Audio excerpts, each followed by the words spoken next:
through overt action, such as street protests and demonstrations that demand a change in the status quo. Our research is driven by the focus of assimilated protest versus resistive protest. We intend to explore different forms of protest through the drag subculture and determine if one is more effective than the other. So, sociologists during the 1960s and 70s sought to understand the evolution of human sexuality and how sociocultural factors shape the behaviors and attitudes toward these identities. Heterosexuality was the norm since sex was meant for procreation, therefore homosexual relations were unnatural. Stephen Epstein writes in his study, because homosexual practices are widespread but socially threatening, McIntosh argued a special stigmatized category of individuals is created so as to keep the rest of society pure. Therefore, anyone who begins to approach that threshold is immediately threatened with being deemed a full-fledged deviant. By the 1980s, with the rise of lesbian and gay communities, the most relevant sociological developments were no longer deviance, but of ethnic group formation and social movement mobilization. This led to the creation of drag, which is dressing up as the opposite gender and putting on a performance. Gender becomes performative and fluid rather than the heteronormative standard of being binary. In New York City during the 1980s, a ballroom culture emerged within Black and Latinx communities. Having a separate safe haven from white queer people opens up a level of complexity within the drag community. The ballroom has a distinct culture from regular drag, which we will develop later on. So now we're going to delve into the sources. So the first one is This Brutal House, a novel about ballroom mothers in New York City sadly protesting against missing children's cases in their queer community that have been neglected. The Black Flamingo, a young adult poetry novel about a biracial gay teenager coming to terms with his identity through drag. Our sources about assimilative forms of protest are Paris is Burning, a documentary following house mothers and performers in New York City ballroom drag, and La Cage aux Folles, a film about a gay couple who must pretend to be straight to appeal to their son's conservative in-laws. Now we will move on to the analysis and discussion. Religious motifs are important in This Brutal House and La Cage aux Folles. In This Brutal House, the characters initially face persecution from religious institutions. The exclusionary and oppressive nature of religious institutions serves to underscore the means LGBTQ+ individuals go through to create alternative spaces for themselves. In La Cage aux Folles, Renato and Alvin have distinguishedly over-the-top and flamboyant interior decorations, a distinguishing part of their own identities. The main design Renato and Alvin used to redecorate their house is a giant cross, as shown in the picture to the left. The grandiose nature of putting the cross on the wall highlights the ludicrous act of changing oneself to fit into a society that does not accept them. The facade they put up in order to appease the conservative family quickly falls apart. By using religious iconography as a band-aid to cover up the flamboyant nature of their home, the film subverts traditional notions that religion can only exist in a heteronormative context.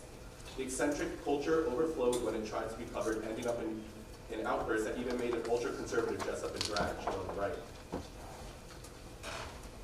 The next major theme across our sources is conformity to dominant culture. In Paris is Burning, there's a clear adherence in which to conform to whiteness or white womanhood. As scholar Emily Skidmore explains, many transgender public figures have the opportunity to display their gender variance in an inclusive way, but instead many conflated transsexuality with whiteness, sexuality, and middle-classness, creating an exclusive way to view transgender individuals. Adhering to this dominant culture allowed white trans women to protect their own respect while harming the perception of transgender people of color by the public. As house mother Doreen Corey explains, everyone dreams of living like a white person pictured in America. Therefore, within the ballroom circuit, if you have captured the white way of living, or looking, or dressing, or speaking, you are a marvel. There is a constant wish to achieve the extravagance and elegance of white America because this is what society has deemed as successful. There are a variety of categories within these drag balls, and some of them are called realness categories. This can often mean attempting to look not gay and portray yourself as heterosexual. Some of the other realness categories include schoolboy or schoolgirl realness, executive realness, or military realness. These categories include professions that are seen as aligning with dominant culture, and as the ballroom MC states in the second quote, because many performers are socially and economically disadvantaged, they are showing the straight world that they too can be an executive. This is a direct example of assimilative protest. And this is a quick clip from La Cage aux Folles.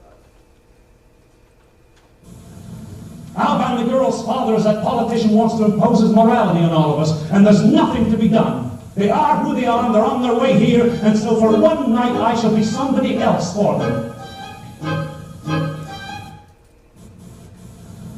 Alban, the girl's father, is that...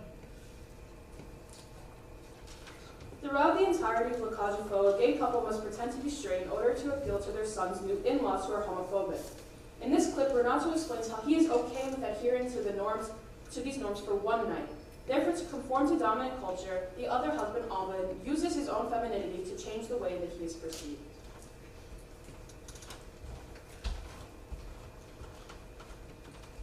Marlon Bailey substantiates that the Black and Latina queer members of ballroom community use performance to create an alternative discursive terrain and a kinship structure that critiques and revises dominant notions of gender, sexuality, family, and community. By having ballroom culture to themselves, queer people of color can exist authentically in their own space. We see this subculture of queer people of color form strong community in Paris's Burning. The New York City ballroom culture helped in redefining gender fluidity. House mother Pepper LaBeija shares how ballroom helped her redefine how she is a man, but can still emulate a woman without a sex change. Another participant in the documentary states, "A ball is where whatever you want to be, you be." This shows how every participant feels welcome to share their authentic selves and identities without fear of judgment or rejection. Ballroom culture redefines nuclear familial structures. A ballroom house is not the traditional man and a woman and children which we grew up knowing as a family. It's a group of human beings in a mutual bond. With most mothers being queer men or transgender women, they are a safe space for people abandoned by their biological families. In The Black Flamingo, Ada highlights this theme of community. The club, Drag Soap, provides Michael with confidence to find pride in his performance. When Michael feels self-conscious about his makeup, club president Ms. B reminds him, "Your passion and story are what the audience really wants to see. We're a family. We've got your back." The Drag Soap family is a consistent place where Michael finds motivation and solace. In This Brutal House, Govinda shares the story of 5 ballroom mothers who sit in protest at City Hall for their missing children. This novel's themes of resistive protest emulate the goals of finding community in times of distress. Our conclusion is that resistive efforts by the queer community have been largely more successful in challenging the status quo to accept queer people. Assimilative and resistive protests ultimately have different goals. Assimilative protest aims for acceptance in mainstream society, whereas resistive protest helps to change dominant norms. To create genuine change, however, resistive protest is needed to truly dismantle heteronormative patriarchy and strengthen community. This research helps us understand how marginalized communities create alternative forms of identity and expression to adapt to the restrictive norms society enforces. This research exposes that heteronormative standards are oftentimes used as a means of maintaining power over marginalized groups. These conclusions will provide a deeper understanding of how certain events impact queer communities, such as HIV or political issues, like the banning of drag shows in certain states. Breaking down cultural barriers will help promote a more inclusive society and contribute to ongoing controversial debates about gender and sexuality. And thank you for listening to our presentation. Here's our bibliography.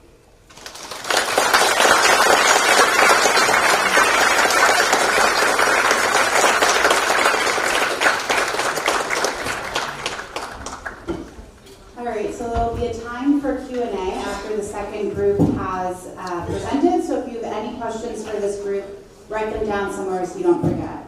All right, our second group this morning, their project is called Drifting Between Princehood and Pauperdom, the Struggle for Identity at the Heart of Twain. And this is Mary Kirk, Ivy Lee, Cora Grace Sagario, Kristen Song, and Yusuf Abdelafada. So let's give a round of applause for them.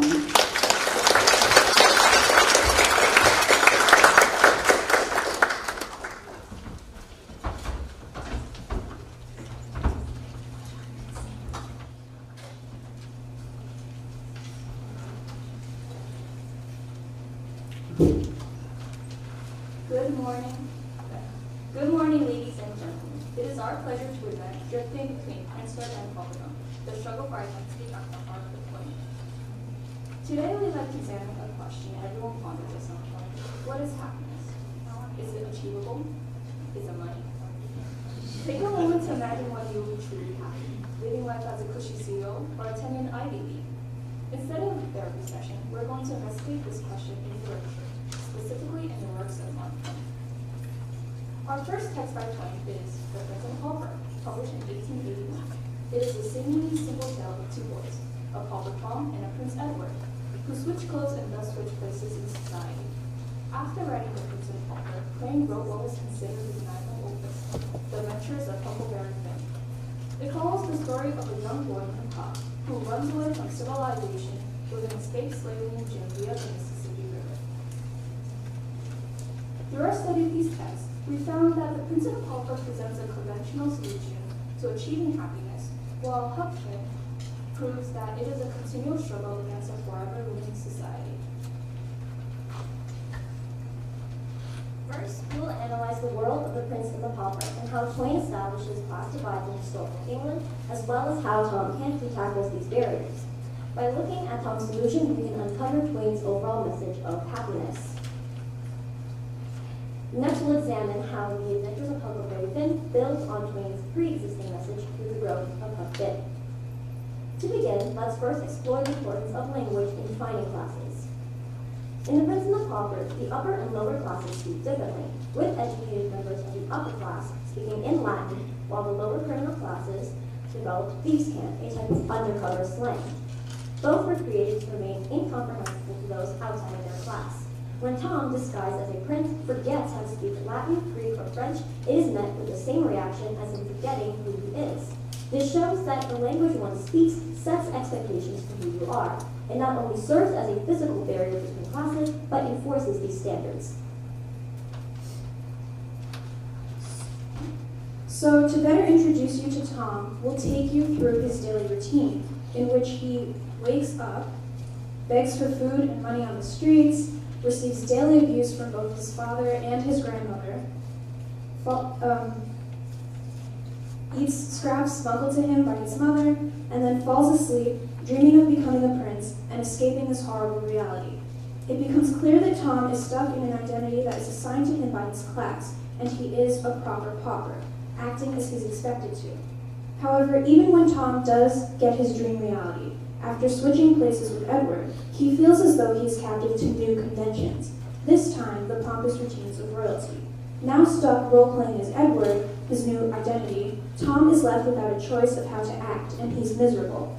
It's clear that according to Twain, we must break free from any and all limiting class assumptions, regardless if they enforce poverty or royalty. So you can see that Tom is in a situation where he has only two choices, princehood or pauperdom, and his identity cannot be contained by either of these narrow categories. His solution is to incorporate elements of his old life into his princely identity.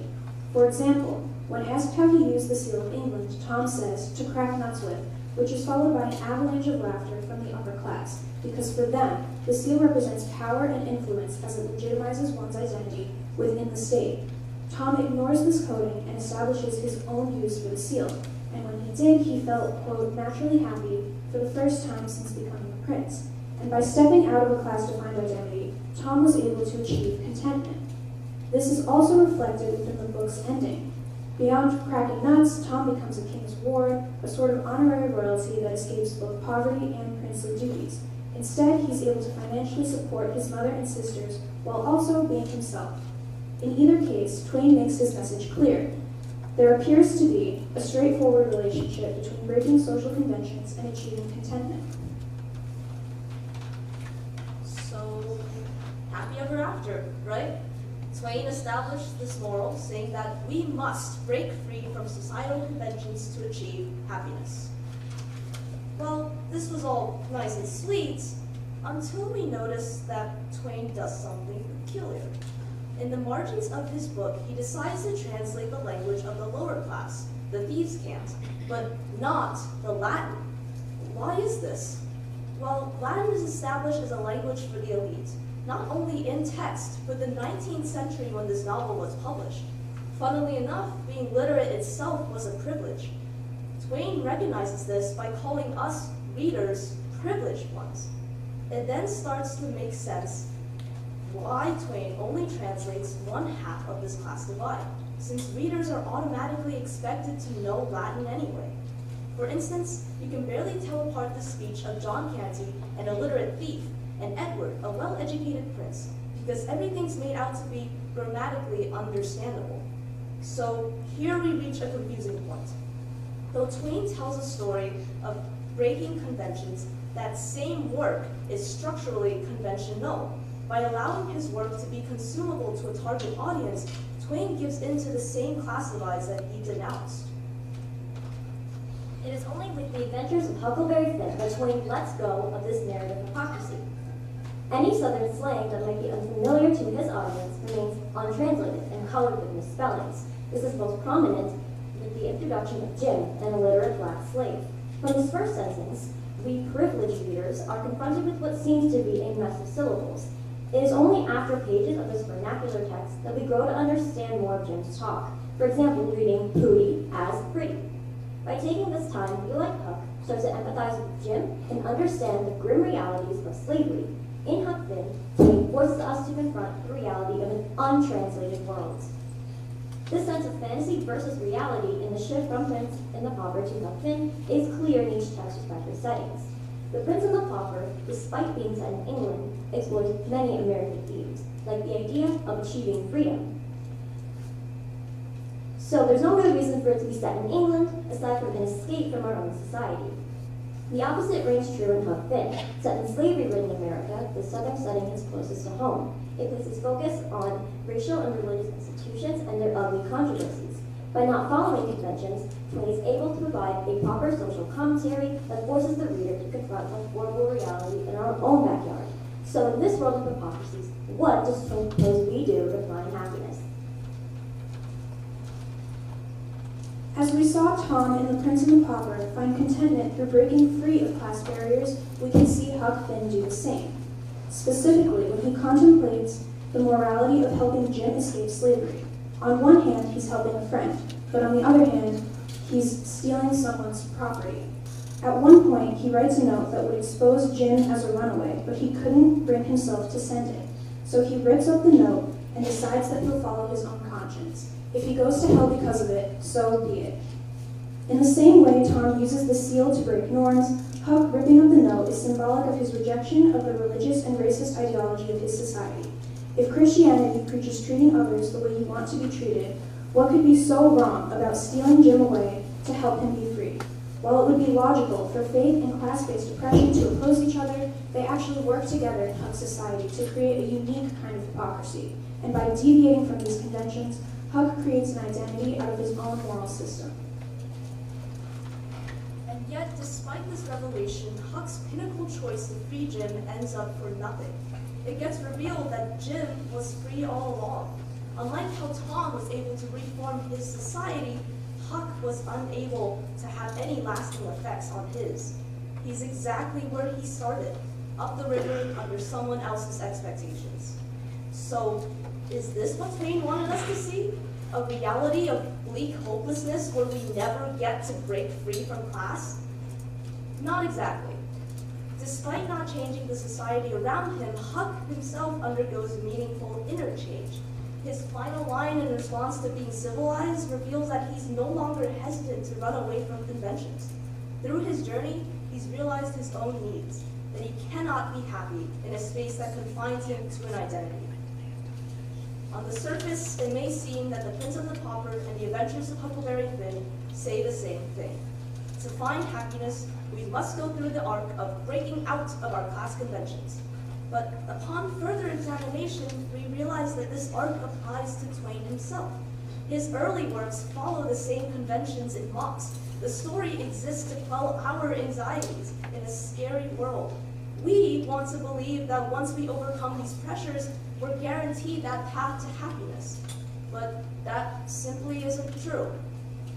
And Twain finally addresses this in Huck Finn, where he breaks conventions to make readers uncomfortable. The unfiltered language and setting forces a re-examination of the text and the society that we have to confront. By doing so, Twain adjusts his message to be what readers needed to hear. Society is cruel, demanding, and inescapable. No matter how many times we row downstream, we find ourselves back up the river.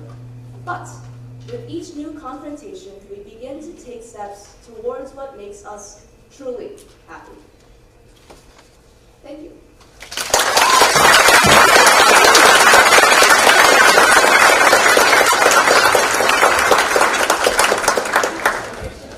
Wow, let's get another round of applause for Roll.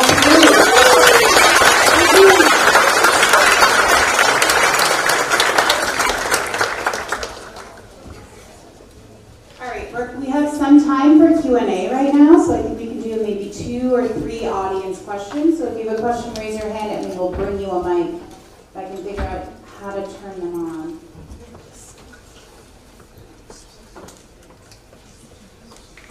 Yeah, this one is on.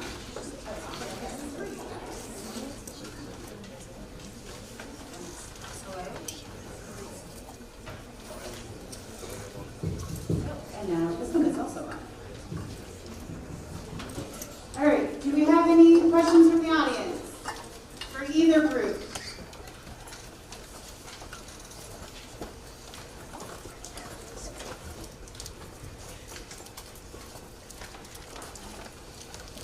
Don't be shy. See what you have to say. Yeah. It might not be. Either group or both. Hello, everyone. You guys did a beautiful job. No, it's working if you hold it up. My question, I guess, for both groups is how did you decide to focus in on the subject that you focus in? So for the second group, like how did you decide to focus on the Mark Twain? And for the first group, how did you focus like what made you decide to focus on like the drag queen kind of thing? Oh, yeah. So if you didn't hear, the question was, how did you decide the topic that you chose? I'll speak for our second group first.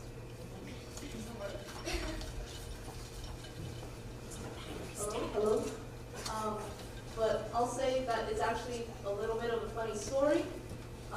We looked into some classic texts of Twain, and one that caught our eye was the title, The Prince and the Pauper, because it reminded us of the Barbie spin-off, The Princess and the Pauper.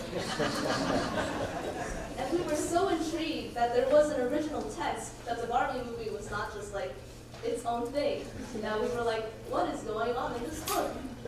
And it did read very much like a fairy tale, which we kind of explored in our presentation. I would say that it's only after reading The Prince and the Pauper, which is more of an unknown work by Twain, that we found ourselves also looking into The Adventures of Huckleberry Finn, which is like his most known work. And we found ways to like understand the differences between each.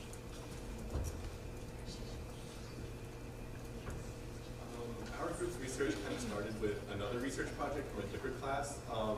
We kind of focused on the HIV and AIDS epidemic alone and how there were different communities within New York City specifically that were affected, which we looked into the underground ballroom community in New York City. And that's kind of our starting point, where we had this previous research and then we kind of honed in on just the ballroom community and look about what made up this community and what other communities existed in New York City.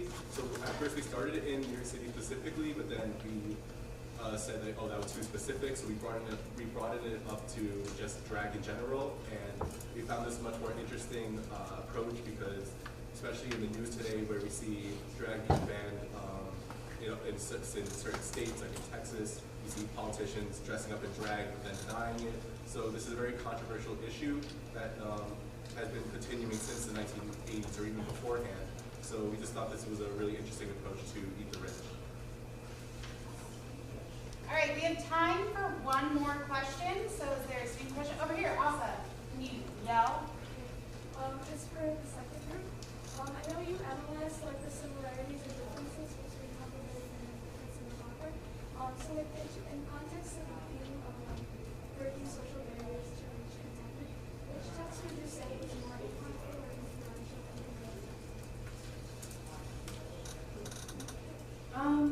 I think we competition that The Adventures of Huckleberry Finn, the message was much more clear and impactful because of the structure of the text. When we talked about the conventional writing style in The Prince and the Pauper, that was because we felt that it kind of muddied the message of the book because the text itself was conventional, but it was telling us to be unconventional.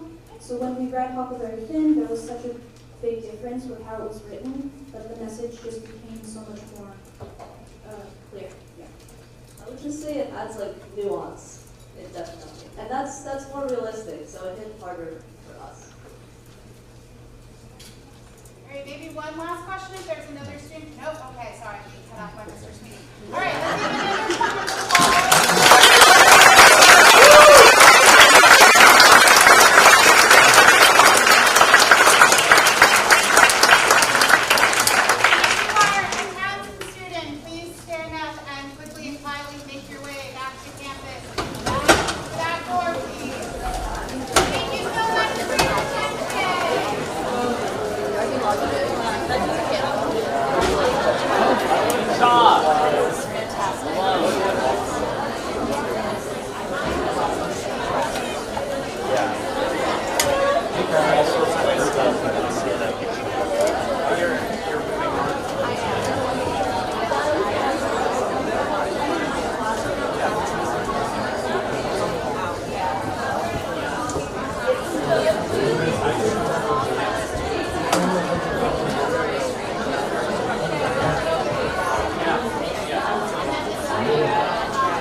I was in the same stage twice. I mean, when I was doing the exact same thing, I was like, seniors.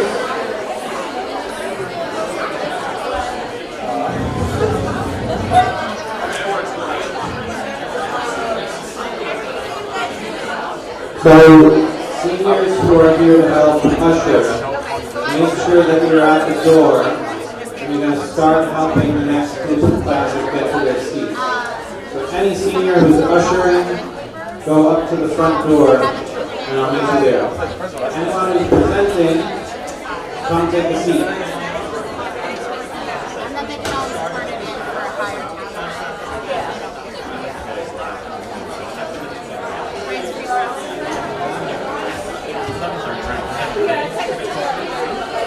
I always feel like if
So seniors in the back, try and take up like one row.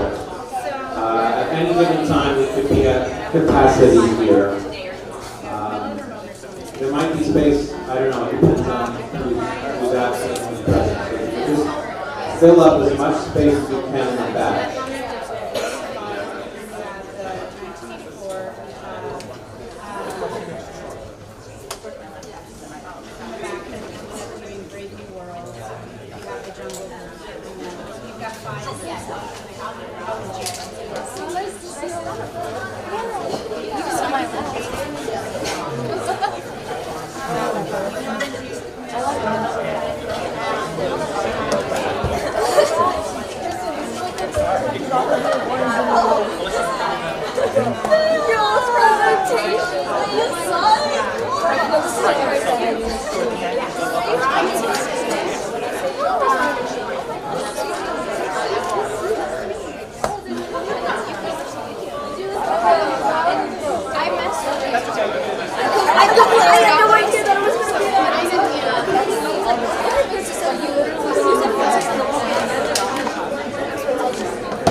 Yeah, same. So, and also, like, you're not going to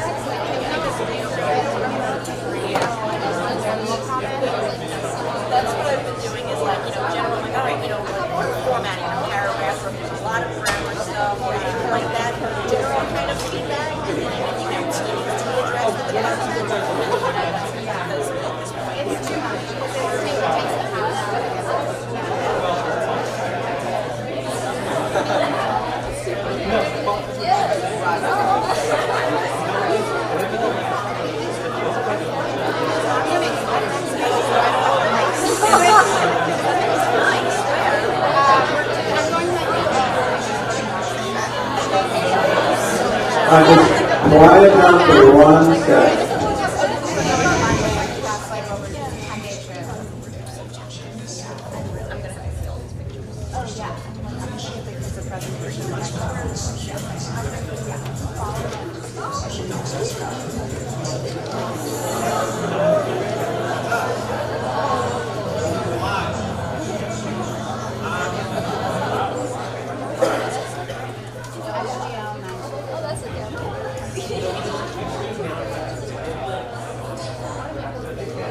So quiet down one more so I can see if this sounds too loud or is it good? Here, I do in my office. I can't hear. Yeah, I have to go back to bring my kids up. Yeah, so I just followed you. So yeah, I absolutely.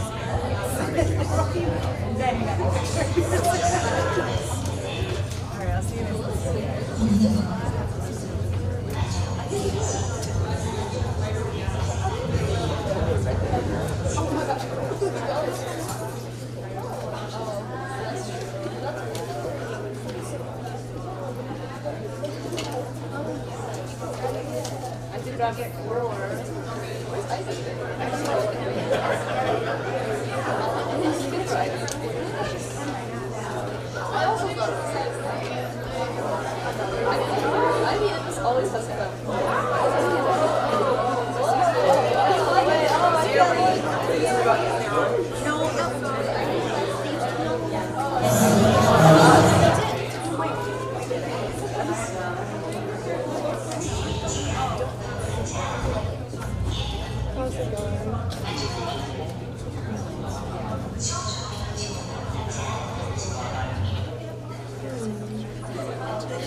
Where'd you get that chair from?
That's amazing.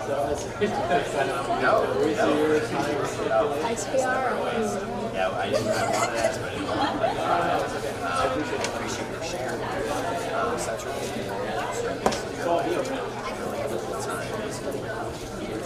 really that sounds like that's good. They don't understand. Yeah, that's hard.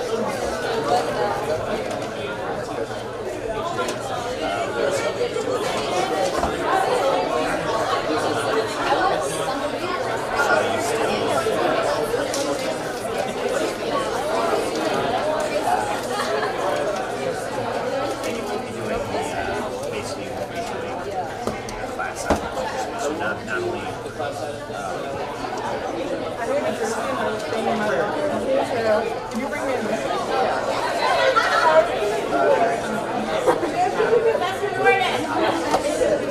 Wait, I'm gonna go talk to Project James.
Alright, we're going to start soon. We should be okay for space this period, but still fill up each row as you get in.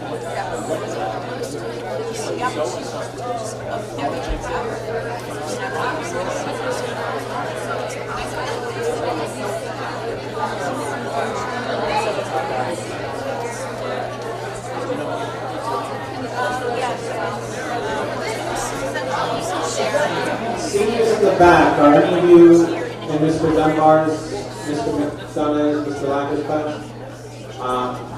So you're just here for regular class time, right? Okay. All right, stay there.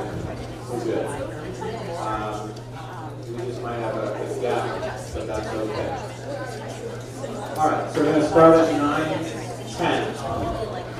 And Mr. McDonough will be your host, right? All right.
Well, he has papers and then...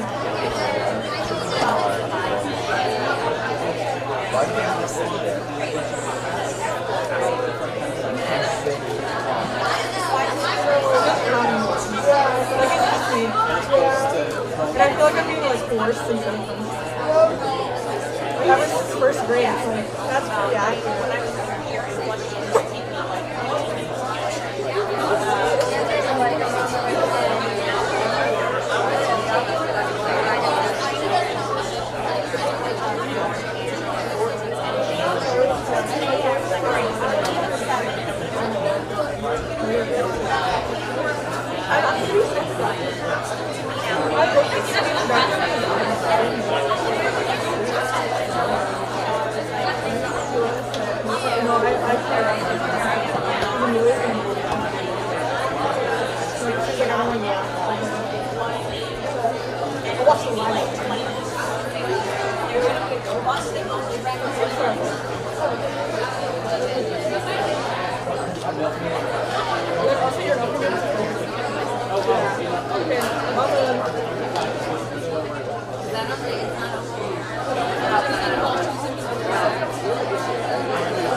Good morning, everybody.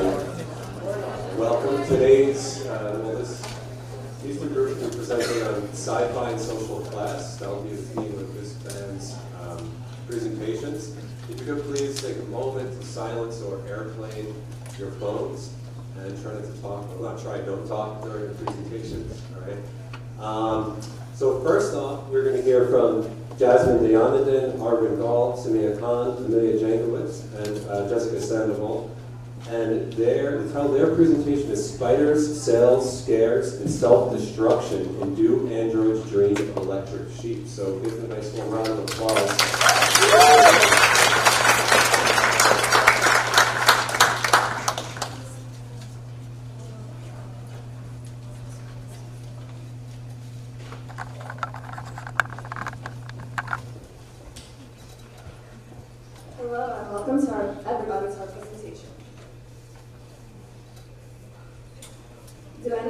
pictures scare you? Why are we so afraid of these tiny creatures? Let's find out throughout Lisa's text, Do Androids Dream of Electric Sheep?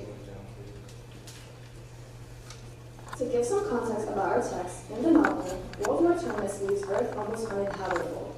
Animals are on the brink of extinction, causing them to be extremely valuable and be bought or sold. Many humans migrate to Mars, accompanied by human-like androids. However, some small communities still remain on Earth. Androids have begun illegally migrating to Earth where they pretend to be humans. To address this problem, bounty hunter cops are tasked with identifying these runaway androids and killing them. The key identifying factor between humans and androids is that androids completely lack empathy. The novel follows a double narrative of character Rick Deckard and John Isidore. Rick Deckard is a human bounty hunter cop who is tasked to find runaway androids Chris, Roy, and Ingard. John Isidore is also human. However, he is labeled as a special, which is someone who is seen as having below average intelligence due to brain deterioration from radioactive dust on Earth. In this world, Isidore is a socially marginalized man who forms a relationship with these runaway androids previously mentioned. We are focusing on one particular scene in the novel, in which the illegal android Chris starts to mutilate a spider with a lack of empathy. This causes a range of reactions from different characters, especially from Isidore, and this exemplifies the overall meaning of the spider. As humans are classified in terms of their hierarchies and social order, so are animals. In terms of exotics, domestic, electric, and insects, as stated before, we will be focusing on the insect class of spiders.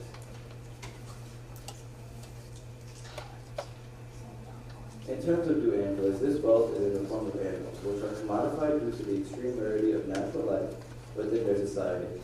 Owning an animal indicates an empathetic owner, which is a trait highly desired by members of this society. Although every animal and do androids can be perceived as a commodity, there are significant emotions and symbols behind each animal and what they represent in humanity. Poor members of society own small household pets such as mice or hamsters. For middle-class characters like android hunter Rick Deckard, owning an electric animal may be more common. While Rick owns a realistic biologic sheep, he experiences deep shame in not owning genuine animals. For other high-class figures such as the company who produces androids, flaunt their ownership of rare animals such as an owl. In the end, spider and oddity in comparison to other animals in the novel aid at exemplifying class differences between characters, while also representing competition for superiority and the self-destruction of humanity. The self-destruction aspect is the most crucial as it's the differentiating factor between the spider and other animals, which is shown in the scene of the mutilation of the spider. So, our argument. The spider and doomed androids represents the fear of mortality, which causes humans to pursue status to make their existence more meaningful. Through our analysis of the spider, we argue that the reasoning behind social hierarchies, religion, and other forms of supremacy humans create is due to the immense terror of eventually dying and losing our value as a person. The spider chapter itself emphasizes the complicated relationship between humans and the surrounding world by focusing on the concepts of dominance and destruction. When Isidore prints out the spider, he begs for it to not be mutilated. Chris, an android, is quite curious about the spider and wonders why it would need such a great amount of legs. She then begins cutting off all but 2 legs on the spider. The human characters within the scene are against this act, representing guilt from World War Terminus and their previous destruction of the planet. As the android carries out the act of violence, it can be interpreted as a symbol of humanity's tendency to harm its surrounding world in the pursuit of power and dominance. This shows that androids now have more power as they can apathetically destroy life the way humans once did. We can further connect this to the physical and mental crumbling of Isidore's world. Isidore's world falling apart leads him to enter another realm. Because the spider is rare in this post-apocalyptic world, Isidore's fear of the scarce item being gone is reflective of the fragility of life and the chance that it could so easily slip away. A theory known as terror management theory can further explain the search for purpose of coping with terror in regards to death, which Chris recognizes when rationalizing the amputation of the spider. Humans' necessity for knowledge can further be attributed to the hyper-awareness we have as humans, as we continue to search for meaning within our world. Chris's actions are also representative of humankind, as our pursuit of knowledge often leads us to be ruthless in the process. Okay, so now that we've kind of toward our thesis and our argument, we're going to talk about the theory that sort of supports it, which is terror management theory. And these fears, insecurities, and terrors of humans that the spider symbolizes can all be directly correlated to this evolutionary psychological concept, terror management theory, or TMT for short. This theory explains the reasoning behind why humans anticipate death, as well as also further confirming our thesis. It might also explain why you have gotten scared by the spiders we've shown earlier. TMT suggests that humans are just essentially evolved animals that are hyper-aware of their existence and the fact that they will eventually die. So we are thus scared of this knowledge of death, which is a condition otherwise known as death anxiety. Death anxiety puts the terror in terror management theory, but what about the management side of things? How will humans combat this death anxiety? Well, I can tell you that the entire structure of our society, as well as the society surrounding Durandroid's dream of electric sheep, is controlled by this fear of mortality. We as humans must give value to ourselves in some shape or form in order to truly believe that our life and legacy won't be erased from the face of the earth after we die. These means of finding purpose can be defined as immortality projects.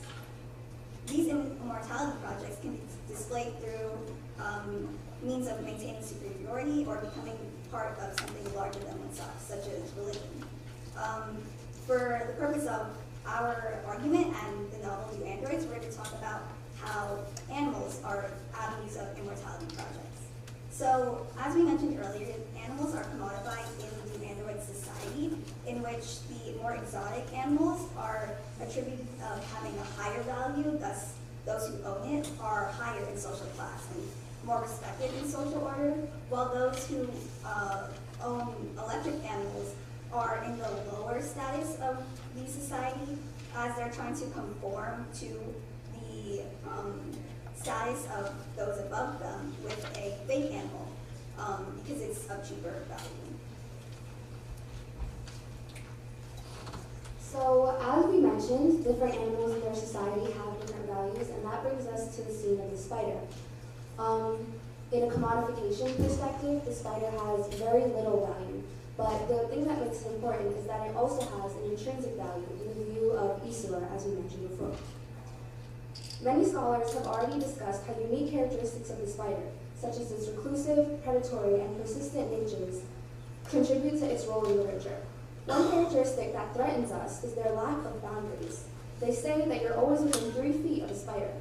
As they can never be fully eradicated, they represent a deep interwoven history that cannot be erased. Spiders hide in shadows and are difficult to get rid of, showing their ability to surpass humanity by maintaining a level of secrecy. Its presence in this scene is a reflection of the humans who are dying off and the androids who are assuming power. Furthermore, spiders tend to reside in dirty, untouched areas, and they are also hard to reach and see. Since these areas are abandoned or underused by people, their presence is related to terror management theory by reminding us of our own mortality. As stated before, the spider represents a persistent history, one that you just simply can't brush under the carpet. Within Do Androids Dream of Electric Sheep, their society is a clear output of World War terminus, which almost completely wiped life off of the planet. In this post-apocalyptic novel, the spider is a reminder of the life that humanity so violently attempted to eradicate. In the face of this guilt, society cannot help but commodify what it now realizes is rare: empathy. The chapter on spider mutilation emphasizes how humankind's pursuit of dominance and conformity can result in the extinction of the human race. We as humans wish to let our legacies in society live on forever, but at what cost? Okay, so to close out our presentation, now we're going to talk about maybe your favorite nursery rhyme and ruin it for you. Well, through our analysis of the spider, we kind of found that there's a deeper meaning in terms of the itsy bitsy spider. It's seen that it's like an allegory of the struggle of the lower class, especially because the spider represents their struggle to maintain their status in society as it climbs up the water spout, while the water spout is representative of the American dream. Because climbing up it is obviously akin to reaching something achievable through reality, and also suggests how life is unfair and hard work does not always pay off as the rain comes and washes the spider out. The rain is representative of the upper class. which is hindering the progress of the lower class, obviously, as a spider cannot fully travel up the spout. And the sun represents the false hope given to the lower class, as the sun will dry out the rain and the spider will attempt to go back up the spout. But eventually, rain will wash it down, and basically it's a circle of life that's just an unachievable goal. And to connect this more to our thesis text, in terms of the spider, we also see it as like an evolutionary concept because the spider is a threat to our human ability to assert dominance, although it's a small item, since its ability to outlive us is much stronger than our own circle of life, as well as the fact that spiders often reside in these unkept, abandoned spaces that we as humans have not like fully have come to dominate. So it's just an interesting kind of symbolism and theory to think about, especially in terms of our novel and the Singh run. And that is the end of our presentation. We'll save the questions for the end.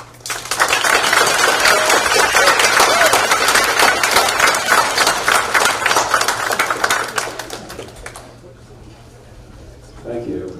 Now I know when I look at a spider, I'm not afraid of it, but it's projecting my unconscious existential dread upon it. Horrifying. All right, well, next up, we have Catherine Pond, Iris Lee, Lena Lynn, Jeffrey Jun, and Carrie Lowe.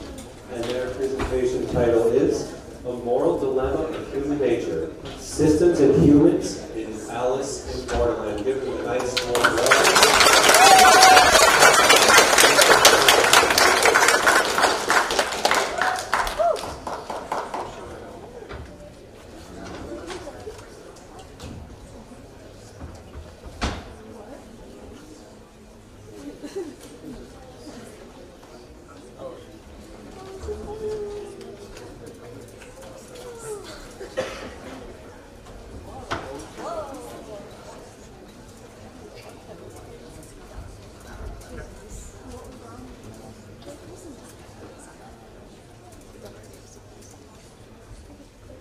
Good morning. We are honored to participate in the 9th annual Humanities Symposium. Our presentation is on the show Alice in Borderland, and we will be diving into the concepts of chaos, fear, and spectatorship in relation to the creation of system of power. So Alice in Borderland is set in an alternative reality of modern-day Japan and revisits the classical tropes of Lewis Carroll's Alice in Wonderland by co-opting names and whimsical settings for a critique of the social, economic, and political basis of human nature. So the story of Alice in Wonderland is simple. Alice desires to leave the world of nonsense and return back to reality. In contrast, Borderland is a tale of desperate survival with a larger ongoing mystery surrounding the government entities behind the games. Just a warning, throughout this presentation there are themes of violence, blood, knives, and more, and if you do, you may be triggered by these themes. Please ask the teacher to let you leave the room. So imagine going about your day just like any other when suddenly everyone disappears. This is what the characters in Alice in Borderland face when they are all suddenly thrusted into a parallel dystopian world with no way home. Players are all forced to risk their lives playing a game that extends their visa, which indicates how much days they have left before they have to play another game. And if the visa runs out, they are faced with a gruesome death.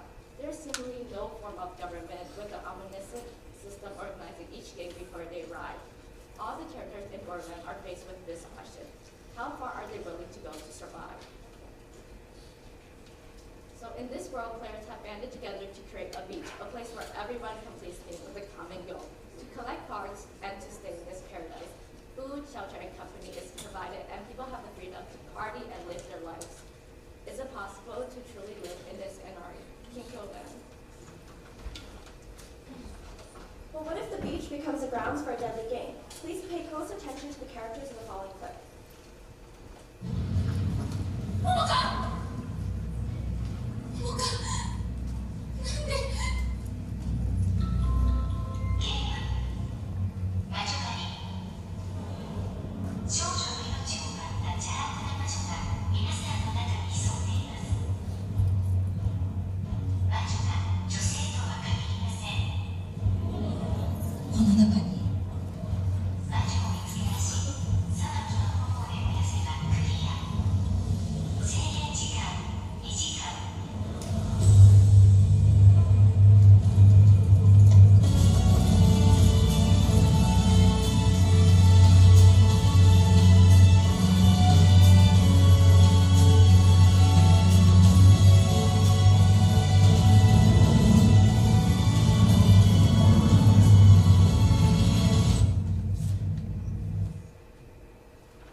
Please hold up your hand when we call the number corresponding to the person you suspect most.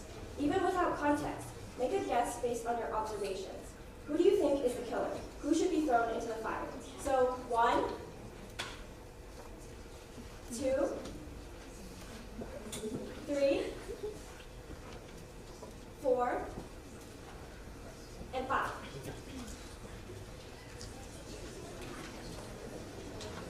Now, for the grand reveal, the killer is...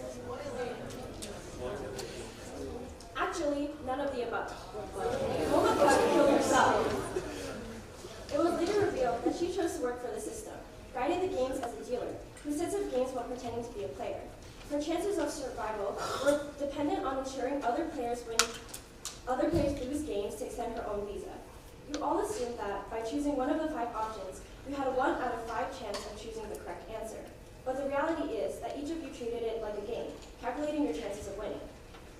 In the witch hunt, Momaka kills herself and set up another player out of her own guilt. However, instead of preventing innocent deaths, she causes the rest of the players to maliciously accuse each other and kill more people. Her thinking falls in line with utilitarian judgment, choosing to sacrifice something for the greater good. However, she doesn't predict the players' reactions. This behavior shows the idea of survival of the fittest, coined by Herbert Spencer. According to the study conducted on self-protective and self-sacrificing preferences of drivers, found that from an evolutionary perspective, it seems possible that self-protective tendencies are ingrained in cognitive decision-making, which implies that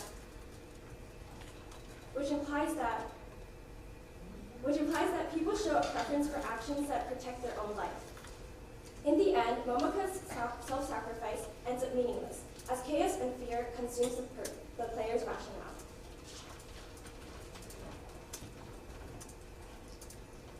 While trying to understand Borderland, people fall back into the inevitable cycle of creating social hierarchies as they assume someone should be empowered. At the beach, people value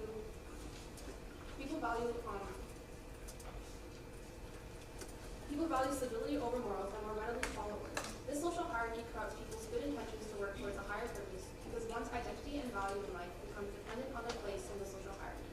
Thus, the people become the pawns for the beach executives in their struggle to climb the social ladder. It is the beach executives who rig the system, and ultimately, they are prioritized to lead Borderland. It is impossible to have a utopia because in order for a utopia to exist, there needs to be a system with people in power. The other residents are seen as worker ants who risk their lives to collect all the cards in the deck. And as Alice in Borderland is a relatively new show, there have not been many studies conducted on it. But of the ones available, they draw a surface-level connection between Alice in Wonderland and Alice in Borderland. So why does Alice in Borderland distort the stories of Alice in Wonderland to create such a gruesome parallel? Perhaps those fantastical places are not so dissimilar in their social hierarchy and commentary on the modern world. Looking at the organizing principle of the beach, the creation of any type of power structures only results in more chaos since it allows chances for betrayal and the suppression of individuals' freedoms. Thus, our thesis is, the real villain behind this massacre is not the system, but the players themselves, who choose to create and follow new systems of power in Borderland.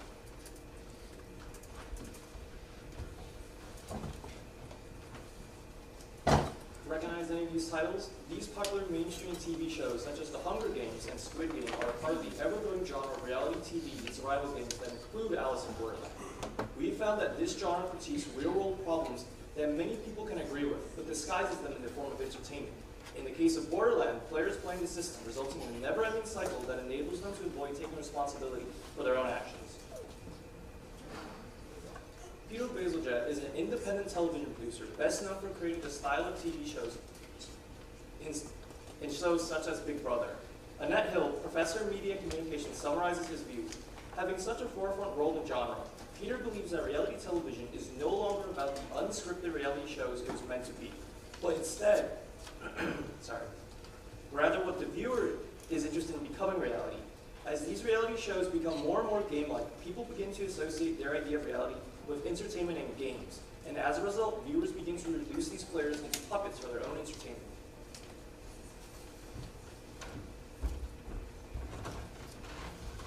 Remember when you chose who to throw into the fire at the beginning of the presentation?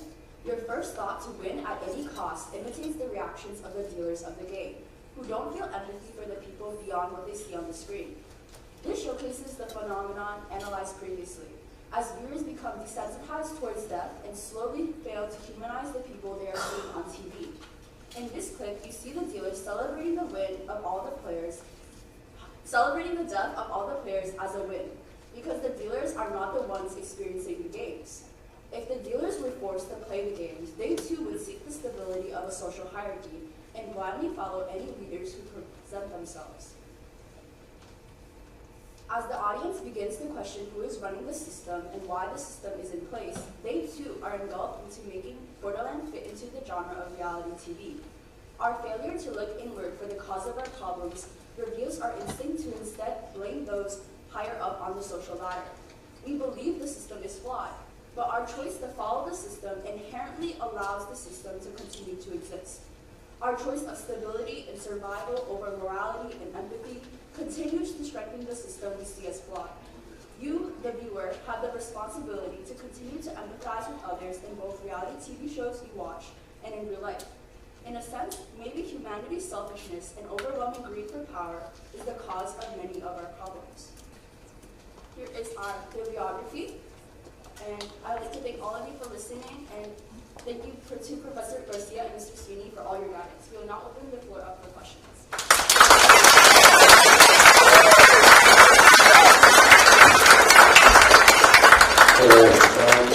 It's really great public speaking, so give another round of applause. We have about 2 minutes for questions, all right? So raise your hand and just scream it out from the audience. Down here. Can you elaborate on your connection between Alice in Borderland and Alice in Wonderland, and how Alice in Wonderland connects to the original?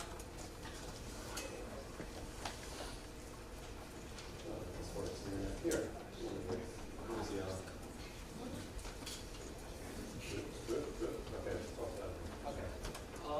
Well, I should start by saying that's a wonderful question. Thank you for asking. Well, we kind of started our research with our personal interests, and we started with Alice in Borderland. And there's a very obvious reference to Alice in Wonderland there, just in the name. And on the surface level, they seem like two very different things. Obviously, Alice in Borderland is a survival show, and Alice in Wonderland is like this whimsical child's book, right? But at a deeper level, look, they're actually very similar. They both use entertainment to critique real-world problems, but while Alice in Borderland, as we talked about here, it critiques the people as the problem instead of the system, whereas Alice in Wonderland critiques the system more by saying that, see, Alice goes into this new world, and it's meant to parallel Victorian-era society, and they use the same format, but they talk about different things and critique different problems. So,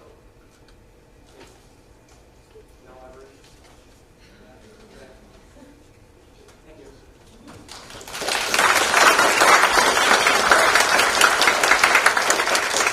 One more question. Yes? So, the border that's mentioned in the title, that's referenced in the title, what would you consider the borders to be in the show?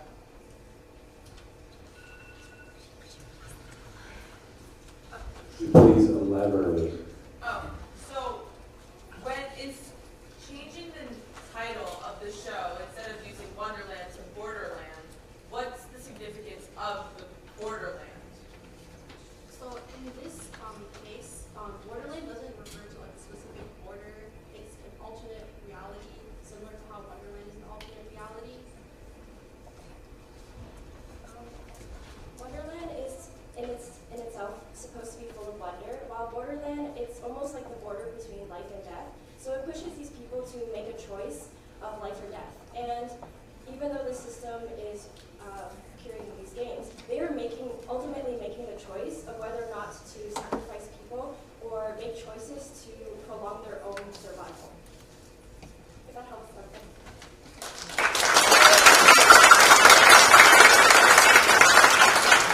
Well, thank you to our group, to our audience, and I'm going to know more about spiders when start making our way back over to Townsend to get our next groups in. So thank you, everybody.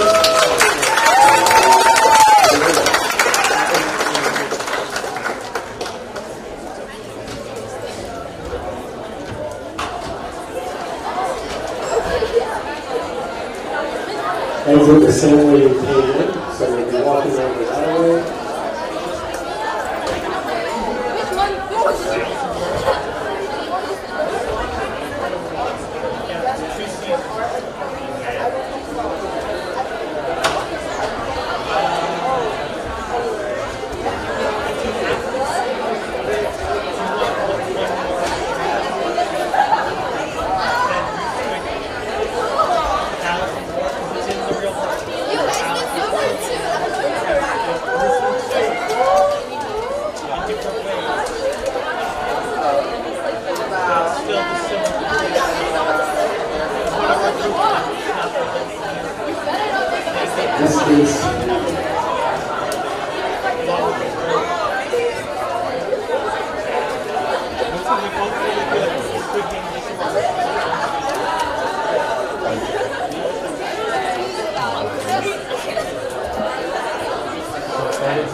Anyone lost AirPods?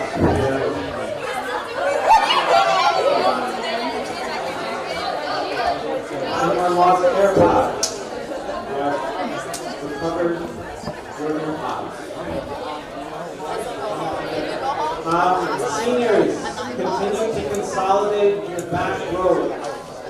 So we need to fill in all the available space when the underclassmen come.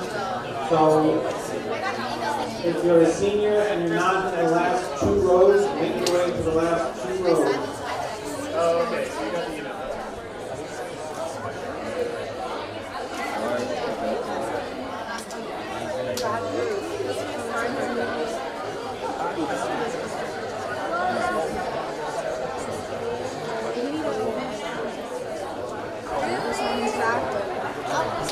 All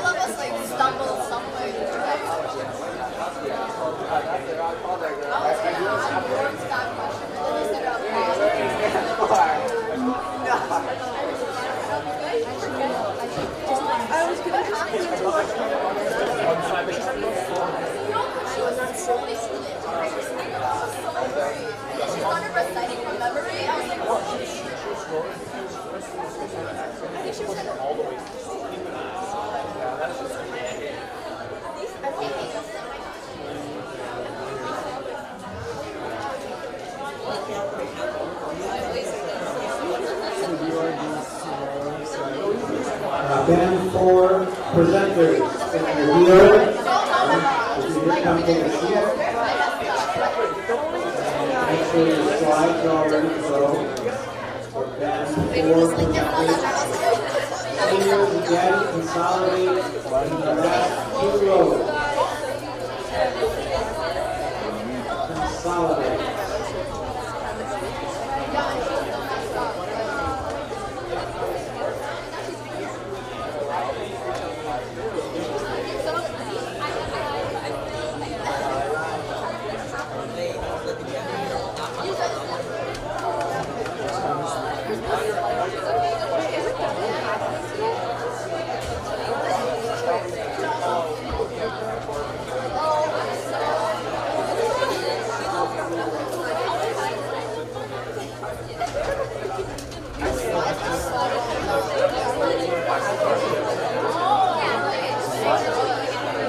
Alright, seniors, you're always coming to poetry in the road, because I keep saying it, nobody's moving. So, here's the thing. Last bed wasn't an issue, but at any given point we might run out of space, so we need seniors to be together. And if we do run out of space, no offense, but I'm going to eject you. So the seniors who are presenters, and you're allowed to stay here, and we're happy to have you here. But because you're here all day, if we run out of space, I'm going to say, okay, that back row, just go in the waiting. Yeah. Back 2 rows, if we can just be all together, then we'll know how much space we have for next band. Next band, there could be 5 classes now. And if only 20 kids are in the class, we're good. But if it's 5 classes of 34, we're bad. Yes. You're good.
They all have passion.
Okay, two announcements. One, we have recovered some AirPods. If they're yours, come and claim them. Two is anyone seen an Android phone? Look around or just come let us know if you've seen one. So one, we have AirPods. It's exhausted to listen to an Android phone. Okay, we found the Android phone. We're good. So it's just the AirPods now.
morning.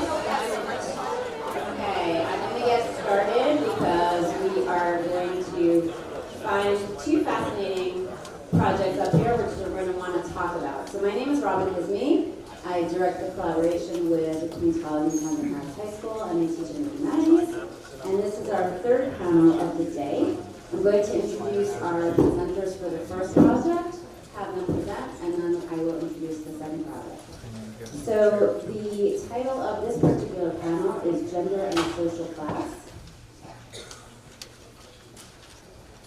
Our first project, the title is Women's Femininity, Charm, Harm, or Arm.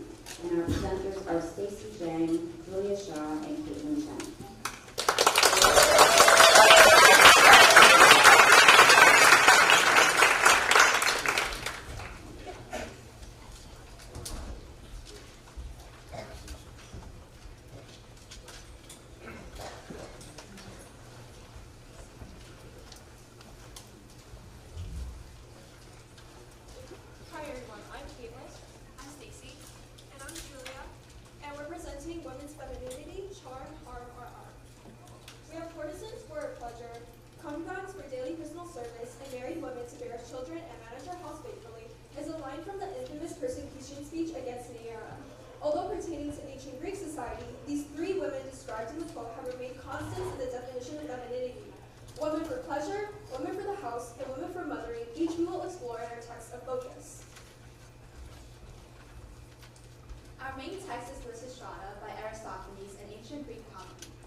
Their femininity.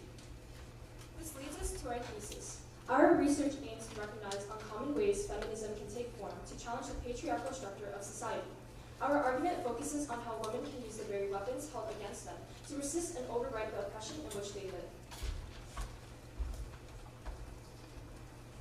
For Lysistrata, in ancient Greek society, women could not attend public assemblies, vote, hold office, and were confined to child rearing and the requirements of the household. There's a clear distinction present that men belong in the public sphere while women belong in the private sphere. It operates almost like a self-fulfilling prophecy that the women are confined to the home and were looked down upon, yet their seclusion only made them seem more inferior and less fit to have a voice in society. And within this equation of conduct is the unspoken but undeniable aspect of sex. But if in Lysistrata, sex seems so unnegotiable that it ends war, and if sex and love are worshipped in the manifested form of the goddess Aphrodite, like her, shouldn't female sexuality be divine and sacred? However, the women believe, what a debased race we women are. It's no wonder men write tragedies about us. We're good for nothing but screwing Poseidon in the bathtub. Fulfilling their husbands' and partners' sexual necessities were the only contributions they could make, and put this way, they seem primitive in their foolishness that they can do nothing further than what is biologically fundamental. Although this is said by Lysistrata, she's actually speaking about the sentiment reflected by typically male writers of these epics and stories. The women who are taken advantage of by the gods in mythology, known for their encounter with a god and ending in nothing but tragedy. Now, looking into Roman society, femininity was primarily associated with domesticity, chastity, and motherhood. There are many similar stories of women who chose suicide with the loss of virtue, such as Livy's story of Lucretia, a Roman woman who killed herself to preserve her honor after being raped by Sextus Tarquinius. Something so valuable that a warrant's death if lost brings rise to the question of why the Romans abducted Sabine women, if such standards were held for women in Roman society. As in many societies, the responsibility of loyalty and preserving chastity fell mainly on women. In the painting, the Roman men picked the Sabine women up within their arms, demonstrating a physical domination of themselves over the women. It seems that these expected feminine qualities were holding the Sabine women back, as they did not possess any physical strength to resist the conflict. In the face of preserving civilization, the expectations of women was easily put aside, and abduction ultimately becomes a noble cause. Despite the value placed on women's virtue, the need to ensure the continuity of Roman society is prioritized over the treatment of women. If these female norms are so disregarded in such a strict society, it becomes a weakness that women have to adhere to them. In the case of the dressmaker of Karakana, Afghan society holds an emphasis on keeping women in the domestic sphere, as the Taliban began reshaping the cosmopolitan capital according to their utopian vision of 7th century Islam, done through compulsory veiling. On the left of this slide, you can see how women are forced to wear a burqa, a long garment covering the body from head to foot, while the right displays traditional Afghan clothing. Note the colorful fabric and intricacy of the accessories that accentuates the femininity of the woman, which is replaced with a plain black burqa. The forceful veiling creates uniformity among women under the Taliban regime, concealing the individuality and character that these women once possessed. For the Taliban, their training had taught them to avoid exposure to the immoral temptation of the other sex, whose rightful place was at home behind closed doors. In creating this divide between men and women so clearly and publicly, it makes it unnegotiable that the women are to serve their roles as mothers and daughters at home. If such is the case, and all these inherently feminine qualities are viewed as setbacks, it is such a shock that Lysistrata suggests. If we sit around at home in our makeup in these gowns made of amaranth silk, naked underneath, with our crotches neatly plucked, our husbands will get hard and want to screw. But then, if we stay away and will come near them, they'll make peace soon enough. I'm sure of it. These feminine attributes are typically scrutinized as passivity and vanity, and in the context of it serving as a resolution to a decades-long conflict, it seems even suggested. But in the same vein that men cite skimpy skirts as to why they took advantage of a woman, it can be reclaimed as a power to allure and entice men. Lysistrata encourages the women to do what they know best, amplify and take advantage of these feminine traits they believe are so worthless against an entire war. For the rape of the Sabine woman, David's painting portrays a pivotal moment from the story. The Sabine women, dressed in flowing garments that outline their femininity, play a powerful role in stopping the violence between their Sabine family and Roman captors. The woman at the center of the painting is Hersilia, who later becomes Romulus' wife. She stands out in her white garment, exuding a goddess-like aura. By physically putting herself between the men, she conveys a moment of compassion in a time of conflict. Her radiant white skin and outfit is a stark contrast to the darker colors used for the men in the background, drawing attention to her importance in the scene. The other women appeal to the fighting men around them emotionally by holding up their children to emphasize their vulnerability in the midst of the violence, convincing the men to negotiate for peace. When looking at the dressmaker of Karakana, Camilla transformed the traditionally feminine task of weaving and clothesmaking in the household into a business and tailoring school. Through clothesmaking, women were still following the Taliban's expectations of a woman's domestic role, but in an alternative way, by using it to gain profit, a sense of identity, and community. Similar to how women joined forces in Lysistrata, Camilla united a community of women and girls interested in learning how to make clothes, establishing a bond of sisterhood. This community is apparent as Camilla's household is described as all these women working together and talking and sharing stories. Lysistrata's plans turns out to not be so worthless. The Spartans are all standing tall and their allies too. Everyone is firm and hard. We need a thrust into someone's rear.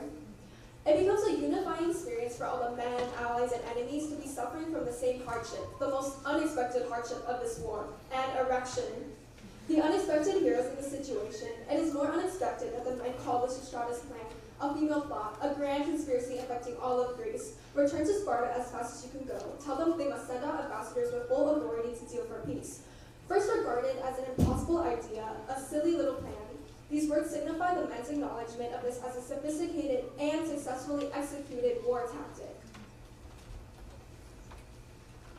For the Sabine women, while their femininity initially made them targets of the Romans, these women come together to demonstrate that their femininity are the same traits that can help end the conflict.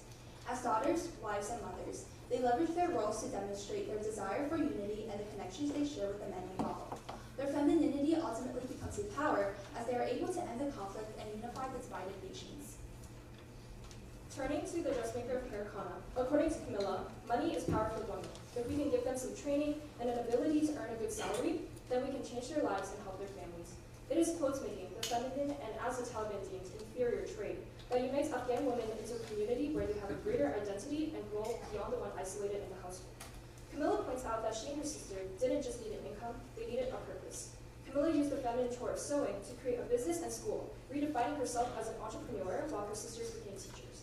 They managed the house, they cooked, and they probably cleaned, but they were also the main breadwinners of the house. Through this perspective, it seems that the power achieved is only a temporary solution to the larger issue of gender inequality in society. However, it is important to acknowledge that femininity has historically been undervalued and dismissed as inferior to masculinity. Set within the context of war, undeniably, all parties will suffer. However, war has an aspect of consent between men as they have the power to choose conflict over treaties and peace. In the rape of the Sabine women, the women are able to prevent conflict and protect their families on both sides. Although they don't accomplish world peace in the end, within the confines of war, instead of accepting their low status, they choose to feed off of the positive aspects of femininity and improve their seemingly feminine weakness of motherhood and wifehood while still protecting their families. From the wars discussed in this presentation to those in between, World War II and the system of Korean comfort women, the Vietnam War and the raping of Vietnamese women, the Rwandan Civil War and the targeting of Tutsi women during the Rwandan genocide, to the very recent Russian invasion of Ukraine and the displacement of Ukrainian women and children, women are collateral damage. They do not possess any say over war's inception or execution, yet they have to live through its procession and experience the worst of atrocities. As wars and the patriarchy persist, recognizing and eating the rich aspects of femininity can become an ever-present source of fuel to continue in an ever-oppressive society to survive. While femininity has historically been viewed as a deficiency, under the constraints and destruction of war, these women were able to better their lives and communities. It is important to both recognize and commemorate women's unexpected approaches to power in the face of adversity. Thank you.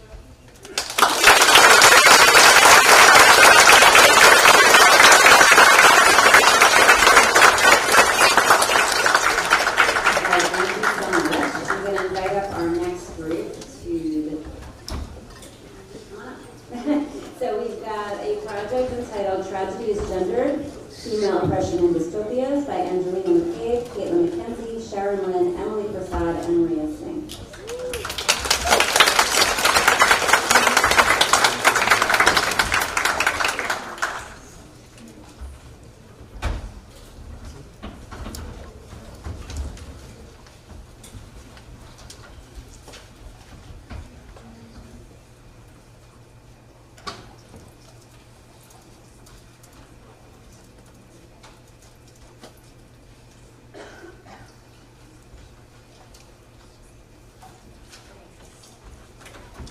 Hello everyone, this is our project named Tragedy is Gender, Female Oppression and Dystopias. Here we go. So what is a dystopia?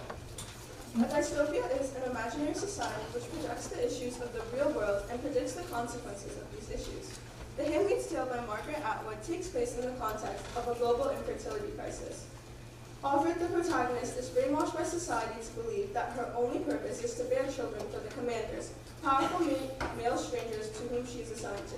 Throughout the novel, the reader uncovers the cruel punishment of rebellious women, uncontent to be victims of exploitation and oppression in an orthodox society. Our thesis is as such. Within the Handmaid's Tale, women are outwardly oppressed by an authoritarian regime and inwardly oppressed by socially enforced gender stereotypes, both of which perpetuate the exploitation and disempowerment of women. This in turn closes the gap between the real world and dystopia to reveal that despite the progress that the feminist movement has made, there will always be inherent hardships brought upon by the patriarchy. So first we must define what a Madonna versus a whore is.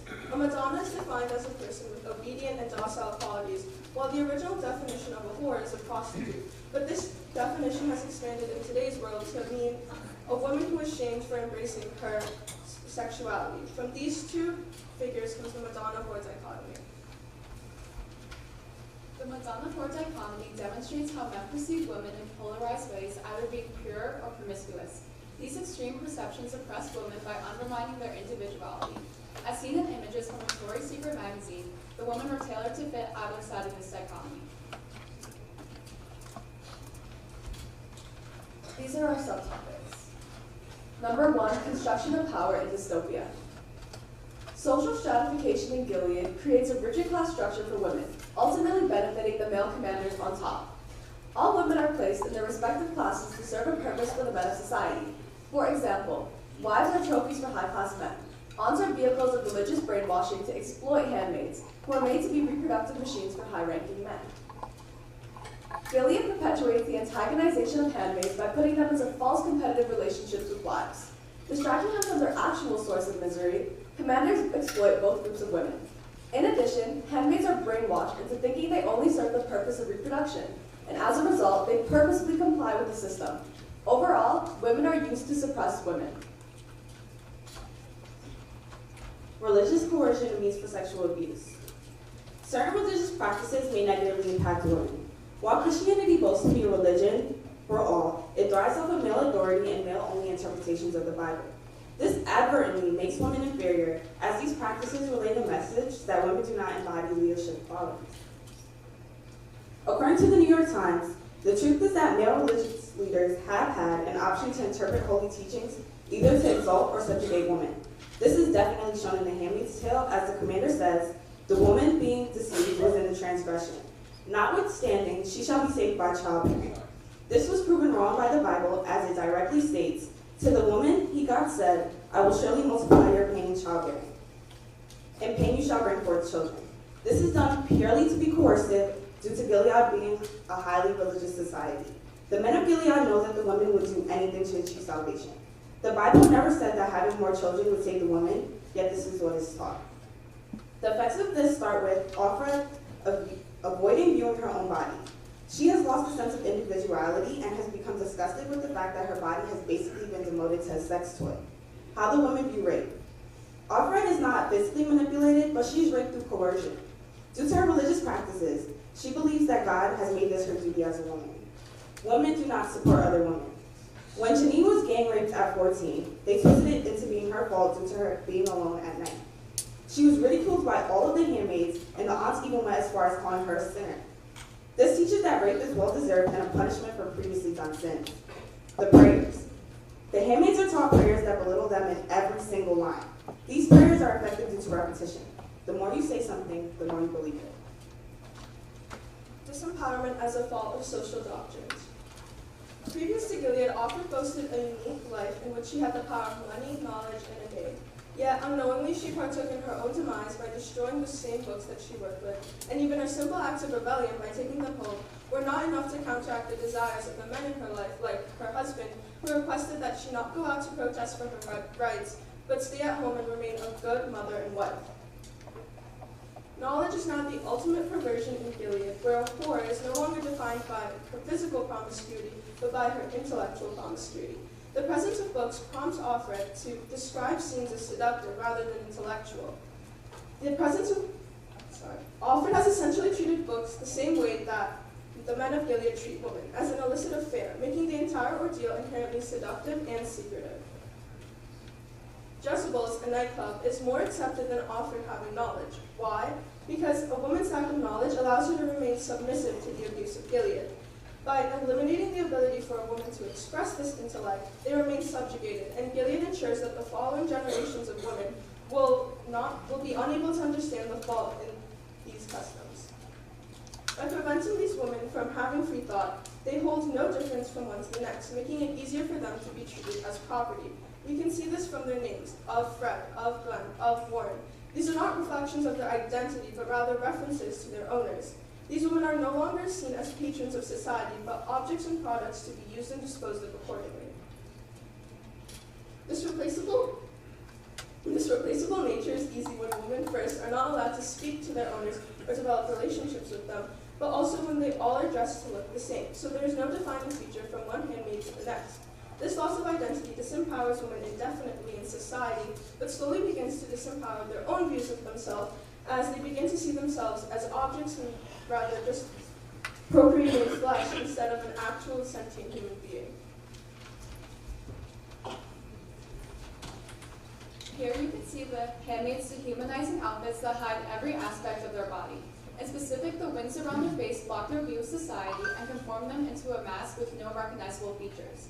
Furthermore, Ophrah correlates freedom with the way she used to dress, showing how important clothing is to individuality. Yet her consistent obedience exhibits the traits of a Madonna. Towards the middle of the book, Ophrah is taken to Jezebel's, a nightclub, with her commander, where he makes her wear lingerie. She observes all women, including herself, being seen as sexual objects.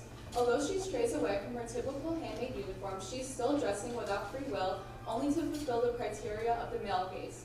Similarly, these ideas are also present in our supplemental text, The Hunger Games. From the beginning, Katniss was established as a strong, independent woman through her fire dress, to advance her performance in the games, and to also distinguish herself from other tributes. Leading up to the games, Katniss and Peter were always advertised as matching in style and color. However, this sharp juxtaposition in fashion rebrands her identity as a Madonna to diminish her masculine traits. She is styled a delicate yellow, using the Madonna figure to her advantage.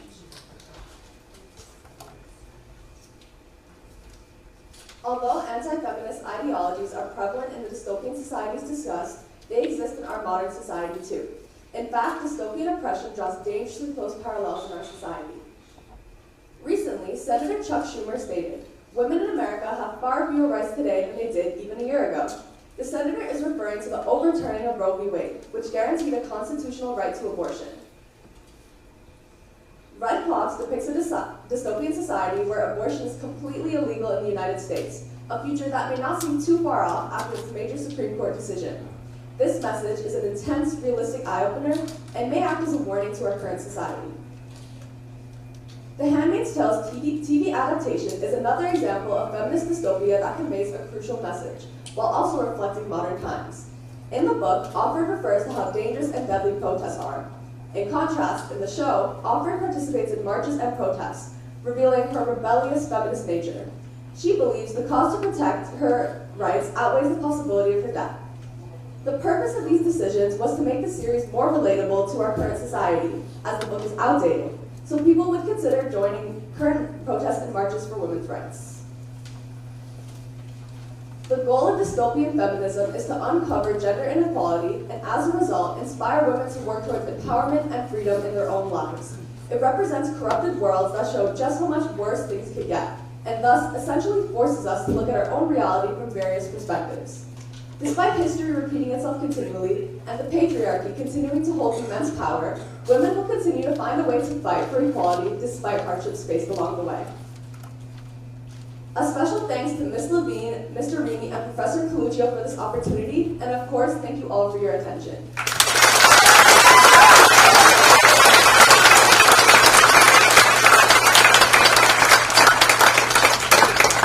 Alright, thank you to both groups for wonderful presentations. We're going to open up the floor to Q&A, so if anybody has a question, please raise your hand.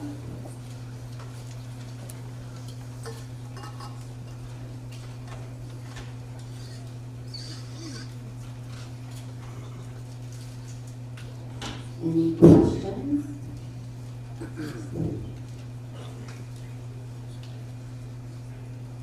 Oh, right over here in front. Okay.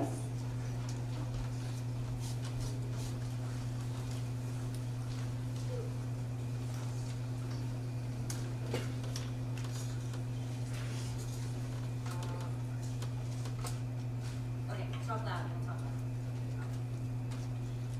Like, it's not about this, but like, what's up with like the Easter rich? Like, what does it mean?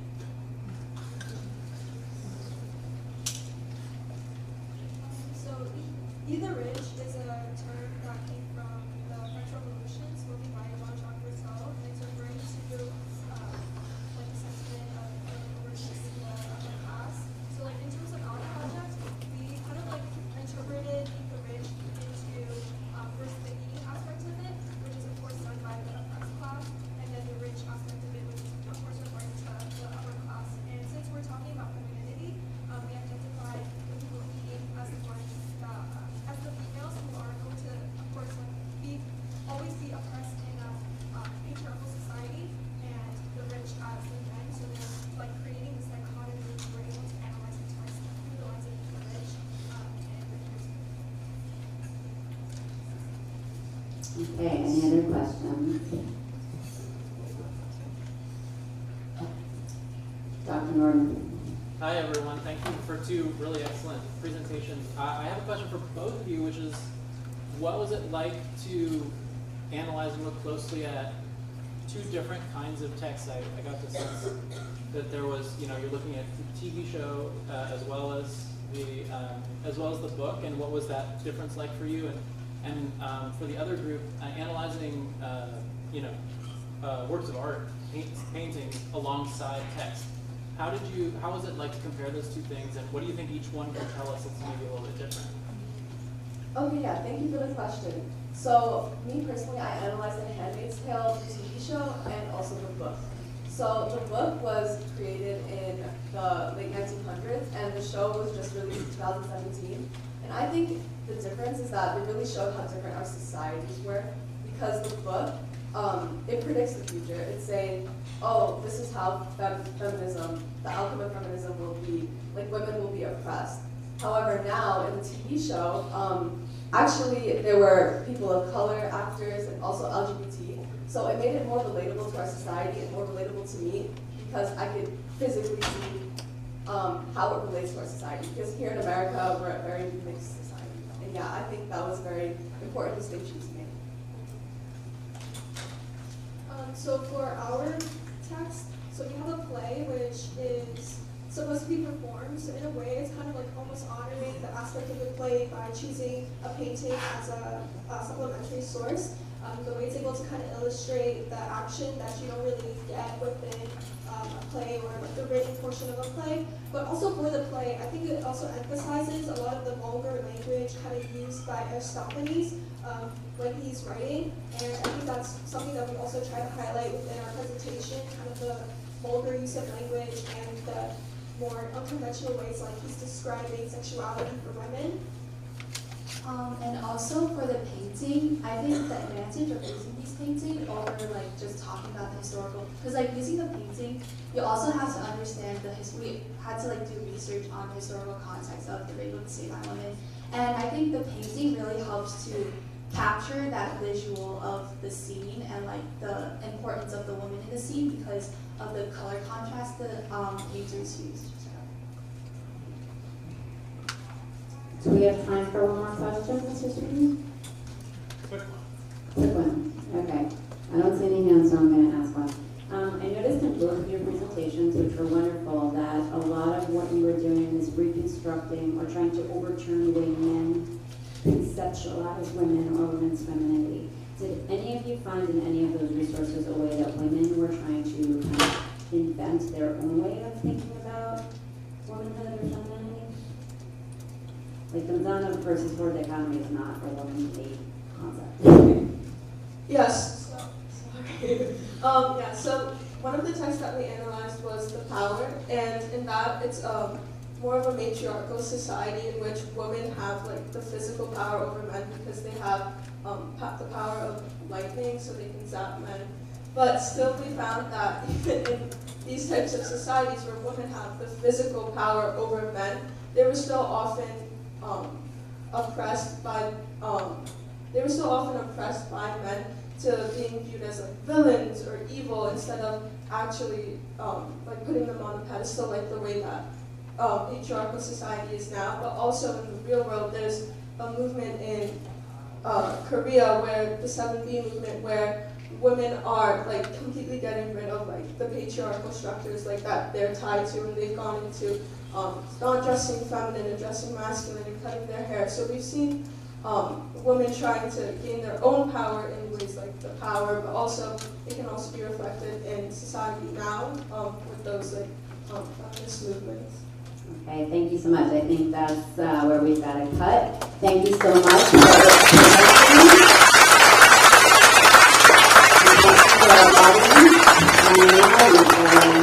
go back to Townsend. So. All right. Please get to your right.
Okay, next band presenters come up. I agree with everything I Seniors again.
My mindset is being broadcast over the internet right now. Turn down to get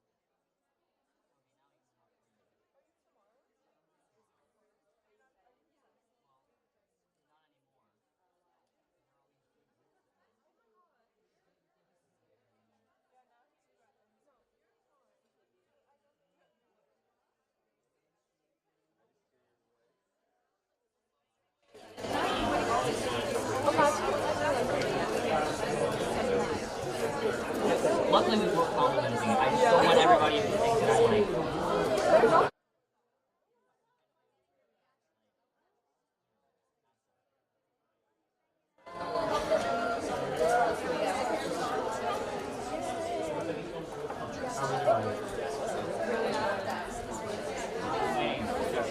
tomorrow, the opening clip, we want you to press it. Since you're going to be in first against anyway. We're going first. We want you to press it. So, first, what? You're our teacher. You guys talk about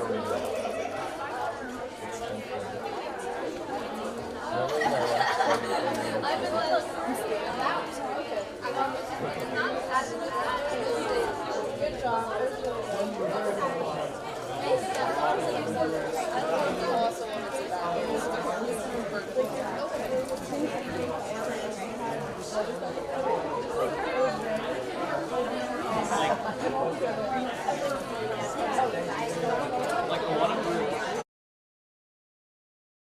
Okay. Okay, everybody, listen up. You know what? This is our commentary of the Yeah. A lot of groups have like messages, like it's very powerful, like message, and a lot of groups are just thinking. Your group like combined it and then made it like speaking like. And other people get so animated and they overcomplicate their message, and so like you have to really think hard about what they're trying to tell you. But your presentation, like, without even realizing it, I was just paying attention the entire time. Yeah, like you're automatically really engaged. And you don't have to, like you make your message, like it's a very good and well thought out, and I think they will respond, but it's very straightforward and like to the point. You know how hard that is? Yeah, I do, actually. Okay, so Symposium listeners, tune in next band. Where are your hosts, Amelia and Amelia? Steven, What are you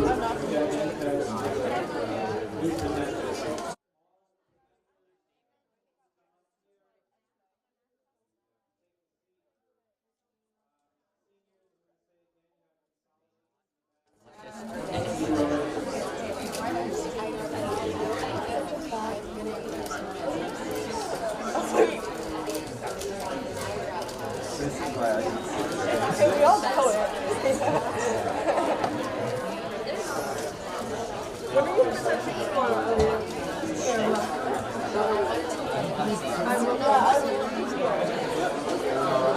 Listen, listeners, sixth band,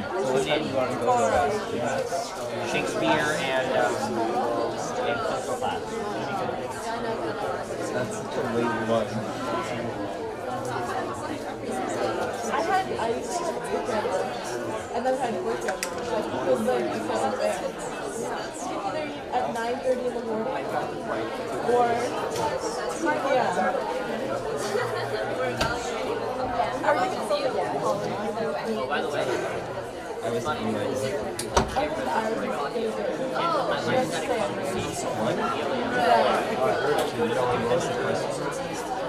Did you ask me to do so many consonants when I was class? I mean, you kind of want that. Basically, everything in this business. I was like, Right, I was also That being said, like, I'm not saying anything bad. It was just like, I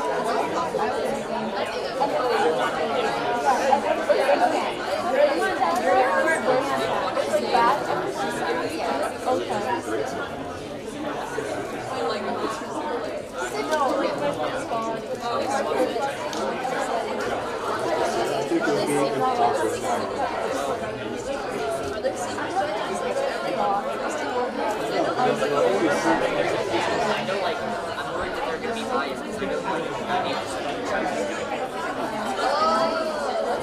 either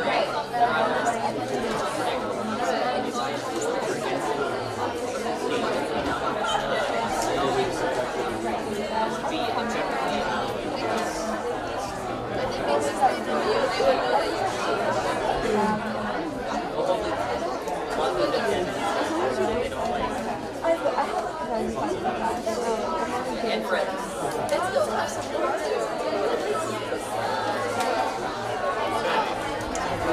Listening on the thing, I trust her decision to be very objective. I value their input.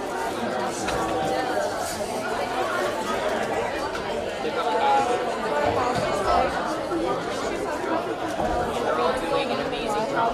Every single one has been fantastic.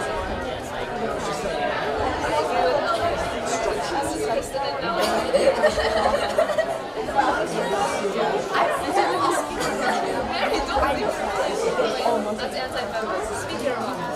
I don't know. It's almost like there's like a wall in front of you. No, I don't know.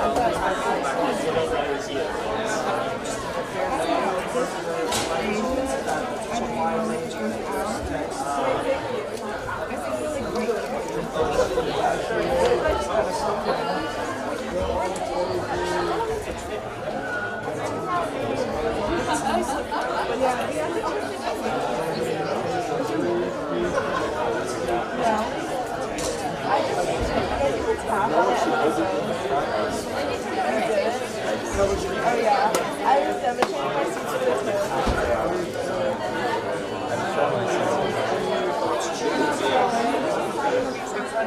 parodies first. Wait, you're actually When you hear that song, oh wait, it was much older than that. Usually I do that, so I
That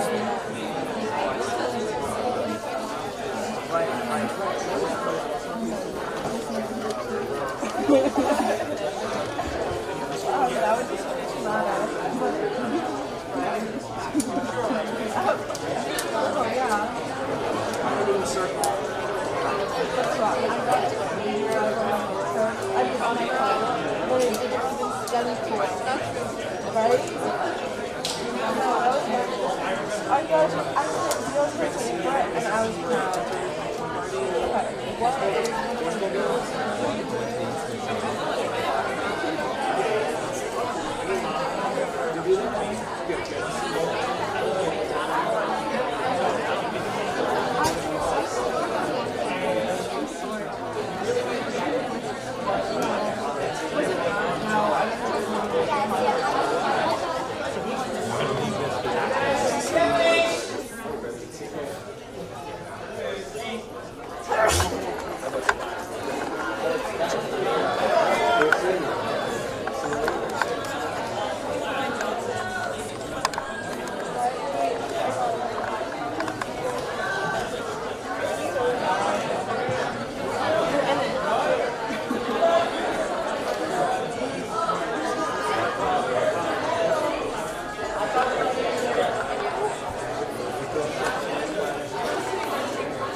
coming in, fill in every available seat.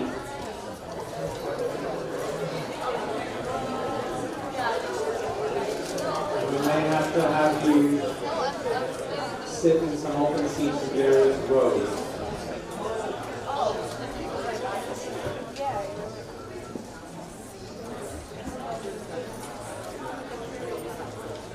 Move all the way down. Fill in every available seat.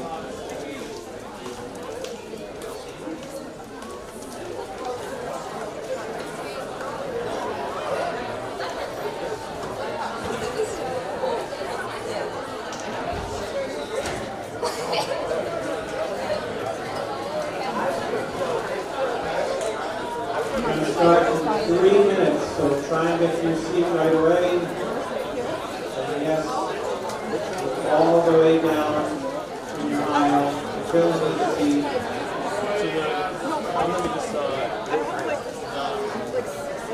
Nobody can be sitting in the aisles or on the floor.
Welcome you all to day one of our 9th annual Humanities Symposium.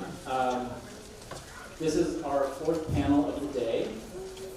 The groups today will be presenting on a topic entitled Taking a Bite Out of Social Class.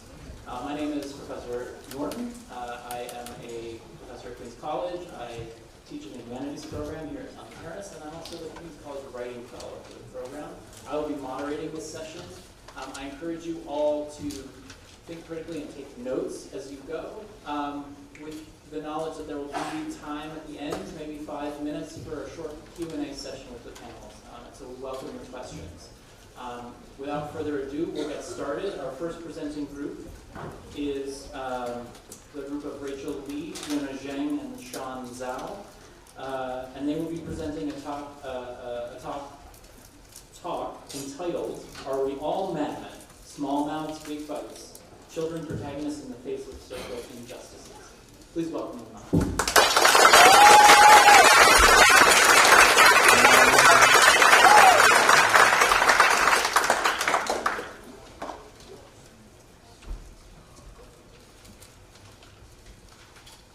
Good morning, everyone, and welcome to our presentation. Today we're presenting to you, Are We All Mad Here? Small Mouths, Big Fights. Children protagonists in the face of social injustices. So just to develop your own preliminary thoughts on our idea, we invite you to consider these following questions. So as a reader, what are some notable attributes of your own favorite childhood protagonist from your own childhood reads? Additionally, in what ways can children be key catalysts for social change? Our thesis analyzes exists in fairy tales. So we have determined that within an innately egalitarian perspective on society, children who are yet to be affected by social norms are driven to enact change in the face of an oppressive environment. Alice's Adventures in Wonderland, The Wonderful Wizard of Oz, and Charlie and the Chocolate Factory are our chosen texts and are all of our favorite childhood reads that most of us have read and we read growing up. So first we're going to delve deeper into the historical context behind our chosen texts. Off with Her Head is one of the Queen of Hearts' many iconic words throughout Alice's Adventures in Wonderland, and is commonly used in modern times to express lighthearted or frustration. However, a closer analysis of the parallels between Alice's Adventures in Wonderland and the Victorian era unveiled deeper political implications of this seemingly harmless book. The Queen of Hearts reflects Queen Victoria's oppressive reign because both monarchs sentenced their citizens to death for a variety of considerably trivial crimes.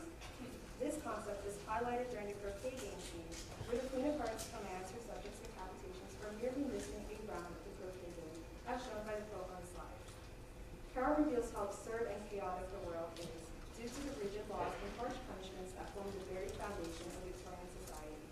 And Alice's interactions with the Queen, as exemplified by the quote and the excerpt, opened her eyes to how Wonderland was deeply ridden with corruption because of the monarchy.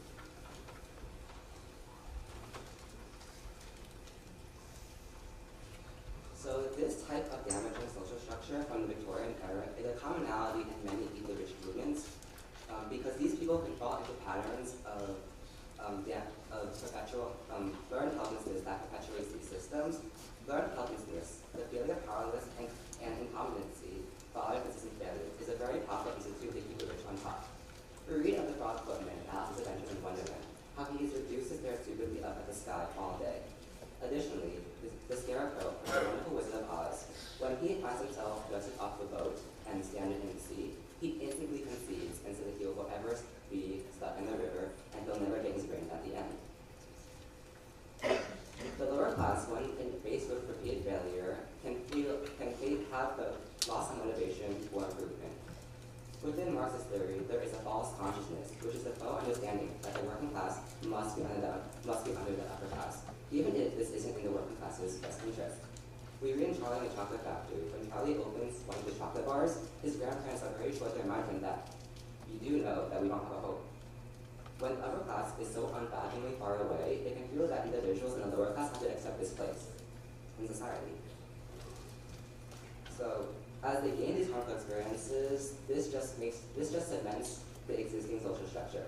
However, learned helplessness and a false consciousness is only developed through the accumulation of experiences. And luckily, these are experiences that the youth have yet to acquire. Okay, so let's discuss how our child protagonists often to eat the rich in their respective wonderlands. Though Alice exhibits dashes of rebellion and opposition all throughout the novel, she most fiercely advocates for the oppressed during the trial scene.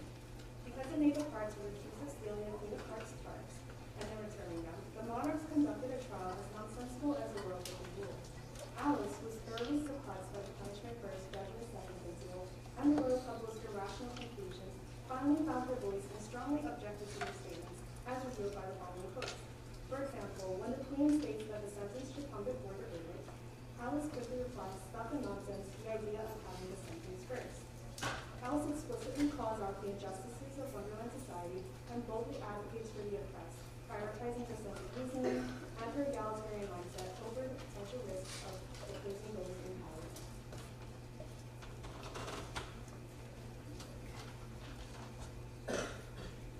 Turning to the Wonderful Wizard of Oz, the most crucial moment occurs when Dorothy permanently eliminates the final oppressive ruler in the land of Oz, the Wicked Witch of the West, by splashing a bucket of water on her while saying, "You are a wicked creature. You have no right to take my shoe from me." The witch believes in her right to strip freedom from her enslaved monkey servants, as well as steal Dorothy's shoes, a magical charm that can further enhance her powers. But Dorothy takes her stand on behalf of all others, amplifying her course of action as a righteous of evil for the oppressed. Upon the witch's demise, her last words are, "Well, in a few minutes I shall be all melted, and you will have the castle to yourself." Despite being victorious, Dorothy never forgot her initial intention of standing up to wicked, corrupted forces. There are a myriad of possibilities she could have entertained given her successful overthrow of the previous ruler. But Dorothy's first act was to call the Winkies together and tell them that they were no longer slaves. By never backing down in confrontation with oppression and never letting go of her moral compass, she is painted in an innocent white light that highlights the beauty of child saviors. And lastly, for Charlie and the Chocolate Factory, there is such a massive difference between a younger, poor mindset and then you have an older, rich mindset. We have Willy Wonka, who has had time and experience as a businessman, and over his time, he grows with his paranoia of spies and also resorts to using Oompa workers who cannot leave the chocolate factory. Additionally, as we read the text, when the 4 rotten children that he other than Charlie are invited and they get injured along the way, he really does not care about how they experience the chocolate factory. Because at the end of the day, all he has in his mind is how can he aspire and create more wealth. This really differs from Charlie, who comes from a very humble background. Despite being a growing child in a cold winter, he makes sure that all his family members, his grandparents and parents, get an equal amount of food at each meal, even when they try to give Charlie more food. This just shows that Charlie has a very just mindset and fights for fairness. Charlie is, while Wonka compromised his sense of justice in his attempt to gain more money, he picked a righteous successor in Charlie who believes in equality since he comes from a background of humility. So we can see how today's youths are definitely advocates for an egalitarian society. In the end, we see 3 integral attributes of children that recognize them as possible leaders of social change, starting with a moral compass. Given their impulsive, naive nature, the children unapologetically confront injustice and seize opportunities to battle the rich before eventually rising to the top. Despite their newfound power in their wonderlands, the children differ from former upper-class citizens by retaining their initial determination to impose a morally good change. Next is curiosity. In all 3 texts, the children refuse to submit to the commands of the rich or the established rules of each fantasy world, and are driven by their curiosity instead. Whether it's being curious about the royal garden, the Emerald City, or a chocolate factory. The children's interaction with their environments lead them to question their surroundings, empathize with natives' learned helplessness barriers, and unveil the larger scale flaws of the general social order. And last but not least, lack of learned helplessness. The upper class convinces the lower class that they are deserving of their brilliant reign of power. Children are not convinced of this innate supremacy because their experiences have not suggested the upper class's right tool, hinting that change can only be achieved starting with self-belief and self-advocacy. From the beginning, we asked you if you were all mad. But what is madness? Madness can be anything from insanity to anger to foolishness. But hopefully you realize that in our case, madness is defined as societal instability as a result from learned helplessness of the lower class and fearful oppression from the upper class. Our presentation title challenges you to reflect on your place in society. Will you succumb to this madness, or will you do something to change it?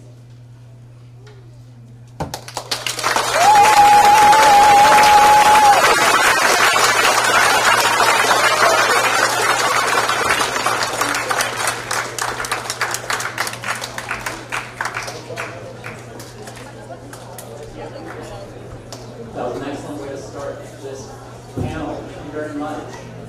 We're going to move right along. So take a moment to leave yourself. Prepare to welcome the next group and write down any questions you might have as they linger from that first presentation here. Up next we have David Babiev, Chris Chen, Dinesh Al-Prasad, and Amber Spolansky with Let Them Cook, a slice into class structures of food.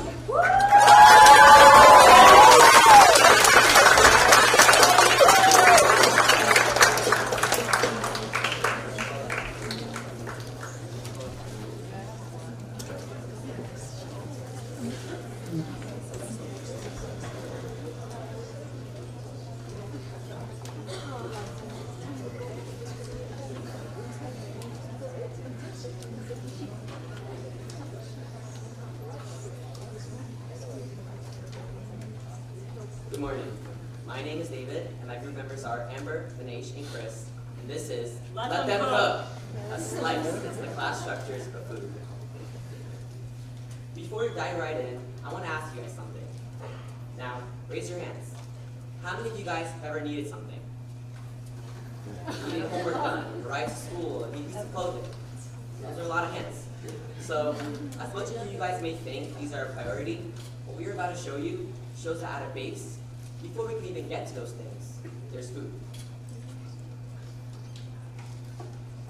It's shown in Maslow's hierarchy of needs, with food being a primary component of survival, signifying the utmost importance of a basic necessity. But this basic necessity doesn't necessarily come easy, and its presence isn't always justified across certain literature. We can see the interaction of food displayed in our two thesis texts.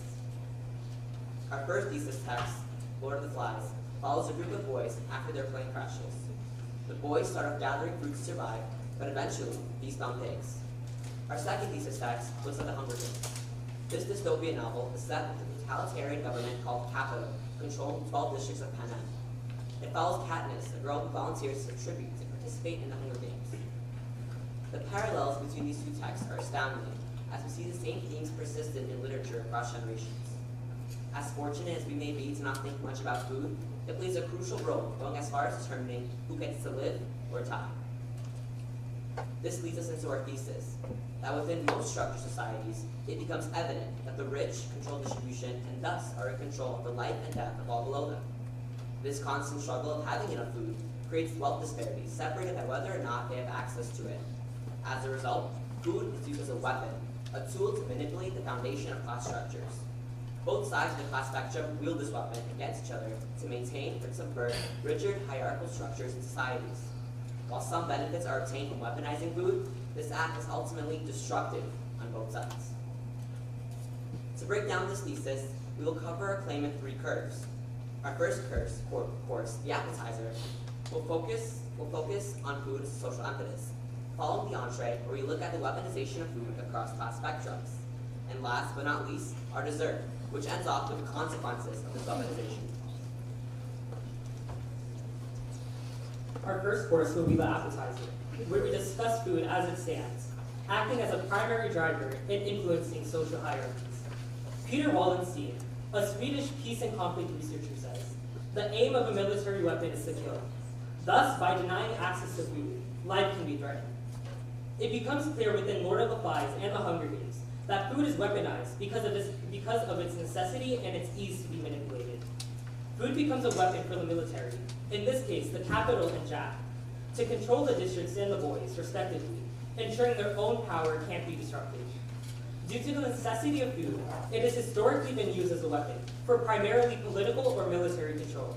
And throughout various events, food is no stranger when acting as a catalyst for resistance and rebellion, due to its requirement for all within a society. Within the Hunger Games, those in control of food are able to demand the obedience of those living within the districts, relinquishing their political power to be able to feed their families.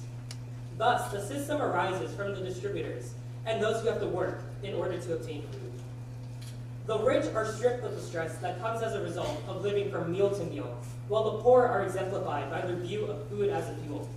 Those afforded the comfort of guaranteed sustenance are given the liberty to pursue other endeavors, those opportunities being unavailable to the poor. This juxtaposition between those living in the capital as opposed to those descending in rank is a form of control. In reference to this quote on the slide, peacekeepers serve as judge, jury, and executioner. However, Collins portrays them as being just as susceptible to the taste of food as any other member of a district, demonstrating that the desire for food does not discriminate between classes. Food cleverly fills the role of a weapon, manipulating the peacekeepers to allow for Katniss's well-being. Now when examining food's ultimate role within Lord of the Flies, we see an egalitarian society made up of hunters and those who would tend to their camp. But as the boys hungered, those who could provide food were seen as more valuable than the ones who couldn't. The non-hunters, such as Piggy and Simon, are excluded from the system and are often denied access to food as a punishment for their perceived weakness. It is able to reach this point because they all hungered, and needed food, making them willing to do anything or listen to anyone in order to survive, demonstrating the corrosive effects food has on the society. In both Lord of the Flies and The Hunger Games, food is a cornerstone of society. Food has this innate quality of a necessity, and through its manipulation, food evolves from its one simple role to a weapon for manipulation and control, because all who want it need it.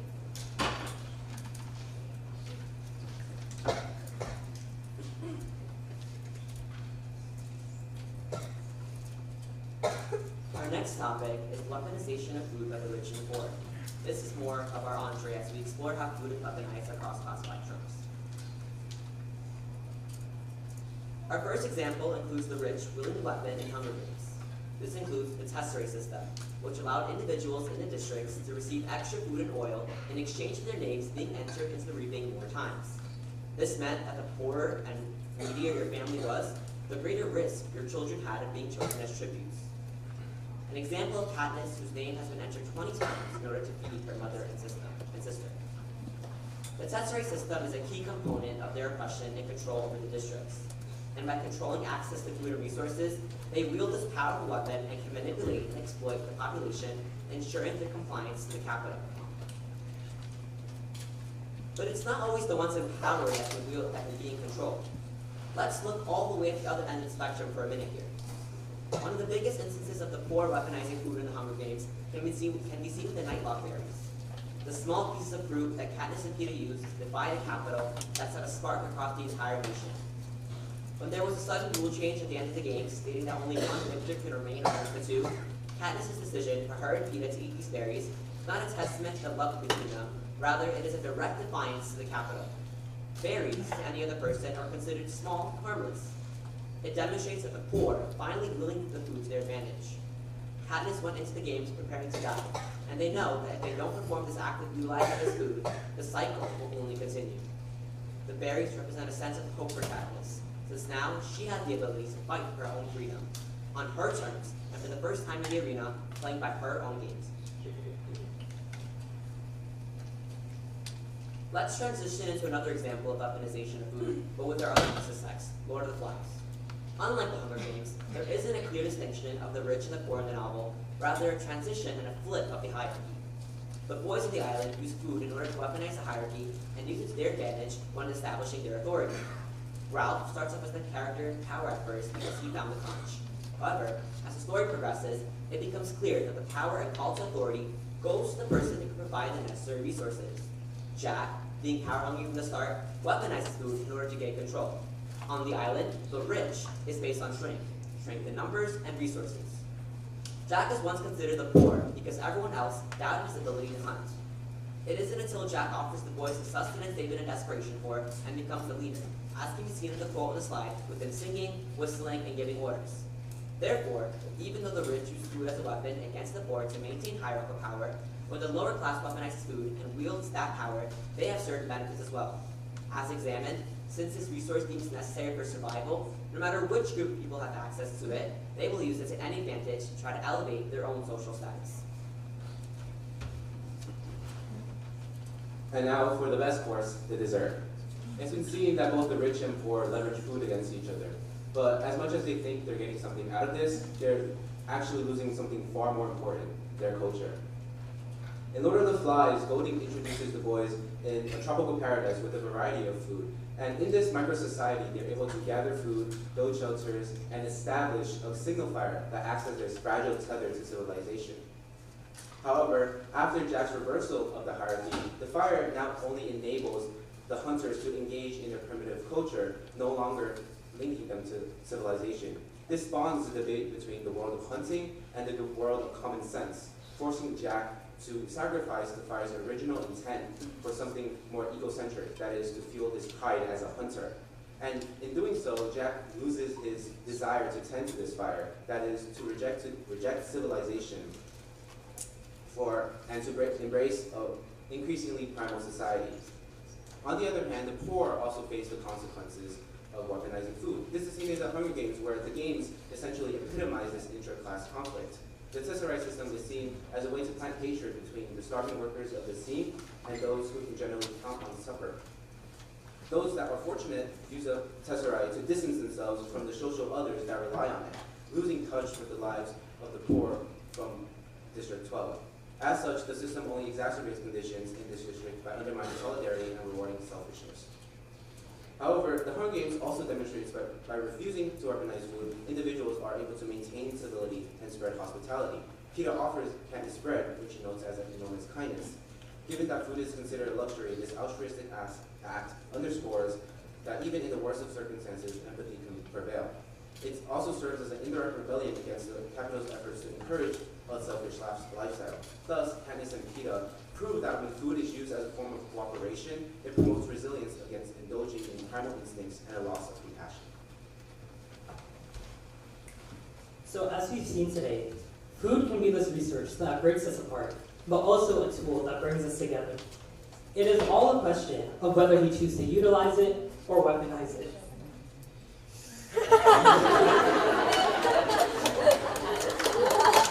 Thank you.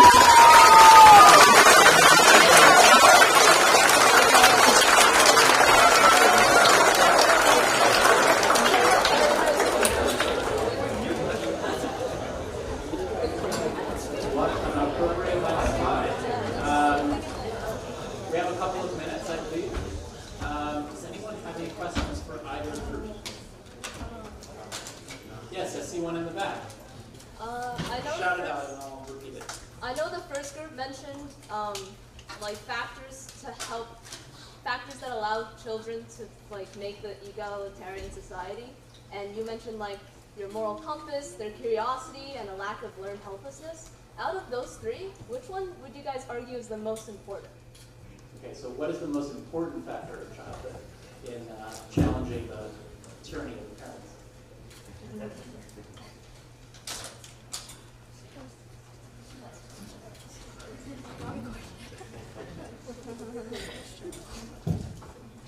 Thank you for your question.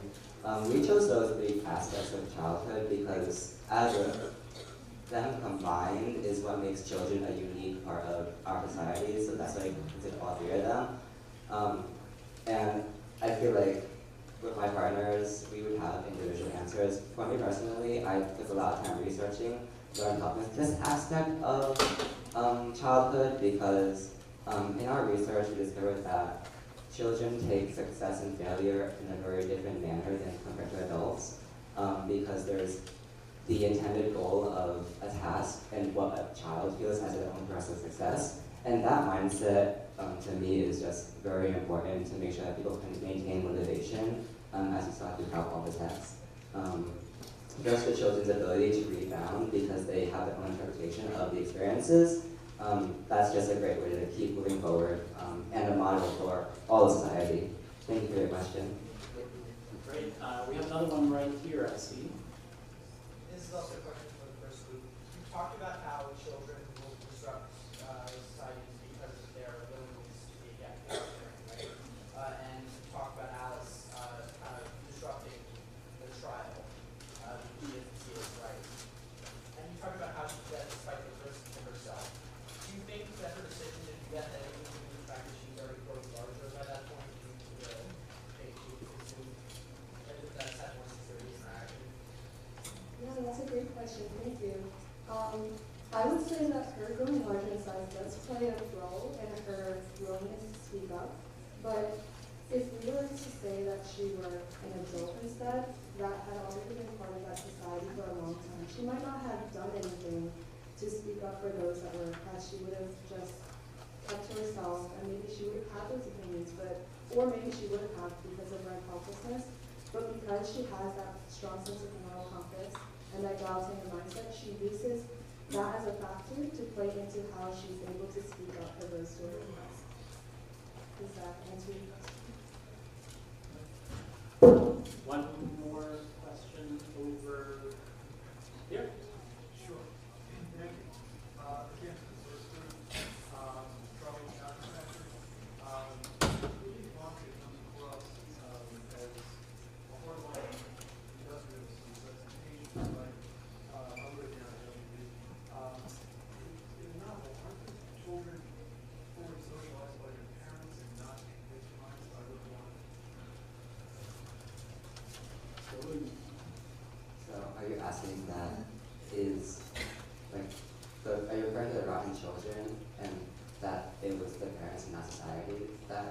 Well, was it Walker or was it parents? I mean, but you seem to come down on the long end is exploited and for the parents, so as to the young. In our presentation, we are mainly analyzing Willy Wonka as not influencing the children, but as how has he been affected by society, because he's the one who kind of fed into being that factory owner and had to change his own mindset, and that's when we compared Charlie, who, in contrast, did not develop those skills. We weren't exactly analyzing how the four Robin children were polarized for their own parents, but society, I guess we could say that society overall enabled those children because of how much media coverage they were getting and what the parents thought best for them to survive in that society. That's my question. Yeah, do you think by ultimately selecting Charlie, is that great hope? Is that give a voice to, his factory number not being equal individual? That's definitely how we just evaluate our hope, because Wonka specifically chose a multitude of children so that he could determine which would be best suited for his factory, and he chose Charlie because that he had that moral justice, and he did not, Charlie did not succumb to what the other children faced in the factory, to being too touching of what they were not supposed to. So those factors combined made Charlie just a great person to lead. Thank you. Do we have time for one more question, perhaps? Yes, no, who's got it? You got it, Okay. One very quick question. Does anyone have a question for the second group? Yes. So a lot of your project was based on aspects of organizations. Could you give me any historical connections of the organization of the modern day society or society? Thank you for asking that question, because throughout our research, one of the things that I chose to focus on was specifically the French Revolution. Due to great connections between the poor uprising against the rich. For example, we saw the bread riot, which was able to showcase the power of food, the power that food has over leading individuals. And this ultimately led to Marie Antoinette's famous statement, "Let them eat cake," in reference to the poor. So we see a lot of connections within that. And while we are unaware whether Susan Collins or William Golding took any exact connection between these historical contexts, we are able to see the power that food does have, both in real life, both in fictional and non-fictional scenarios. Thank you so much for your question. And I think we're really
Very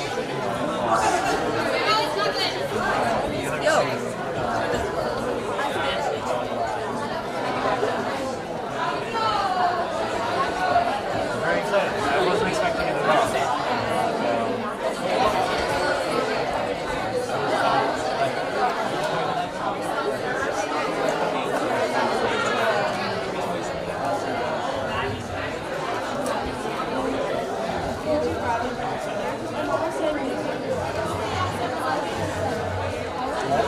I guess, yeah.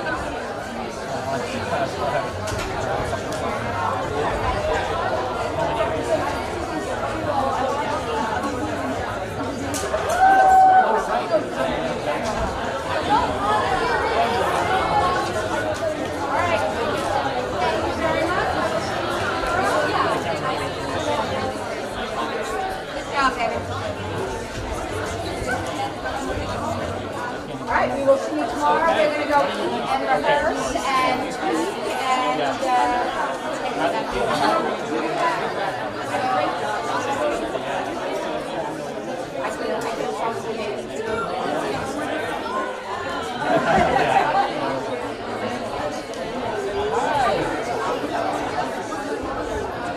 Not my individual, but none of us from my section worked with some of them in the universal.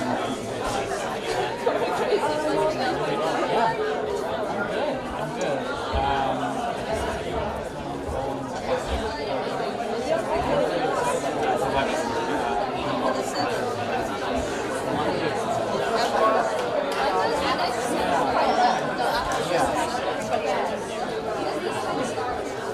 Robin's been the most supportive. Some of them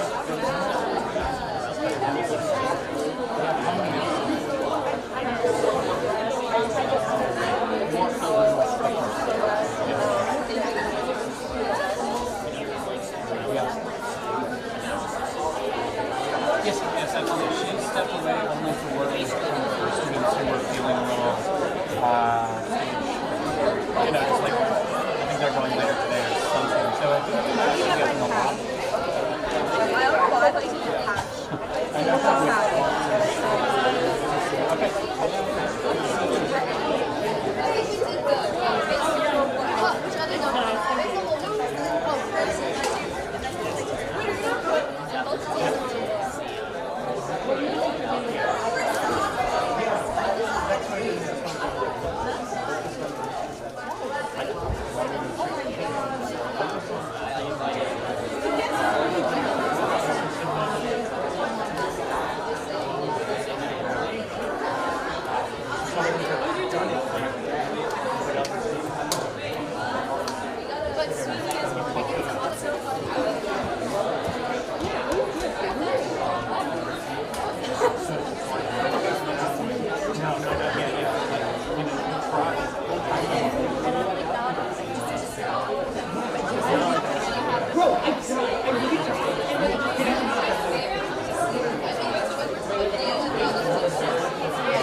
walk through, it's fine.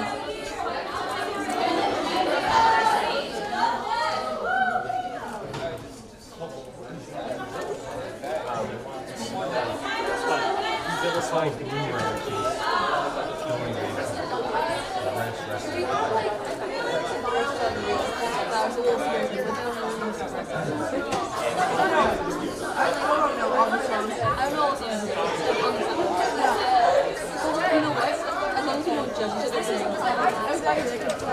I was thinking creepy. I was thinking the way maybe I'm just being humble. I switched it. Damn, like, it's cool the shape of your body is blue, new, cool. I don't know what it was. I used to probably say you. Yeah, not blue. I don't really know. Yeah. It's funny, it's so fun. But every time like a reputation song will be on like my friends. I like them a lot, but I don't know what they're about. I like them, but I'm never in the mood to listen to them on like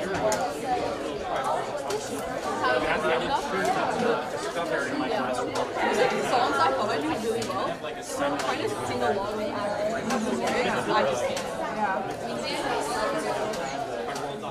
Alright, and then any seniors or any of you in contact with Amelia, and text Amelia. Thank you.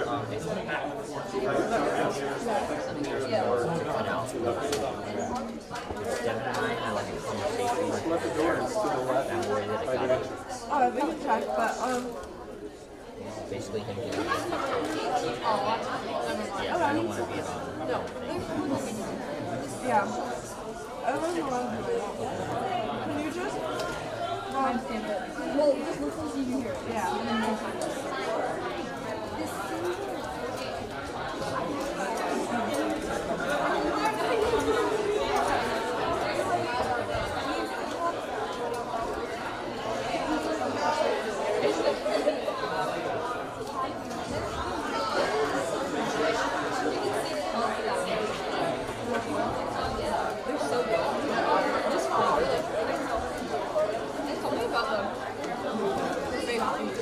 Yeah, I also like it. I don't like it when she's I like the ribbon. Me too. Well, I don't want anyone. Take that out. No, because I feel like I agree. These are these baked or baked content? No. I like baked content. Like, some of them are good. I really like, the kettle. Oh, I love it. It's so good.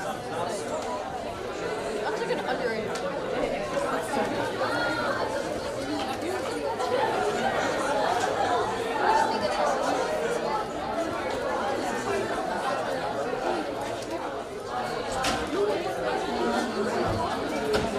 I'm probably going ushering. I'm so happy.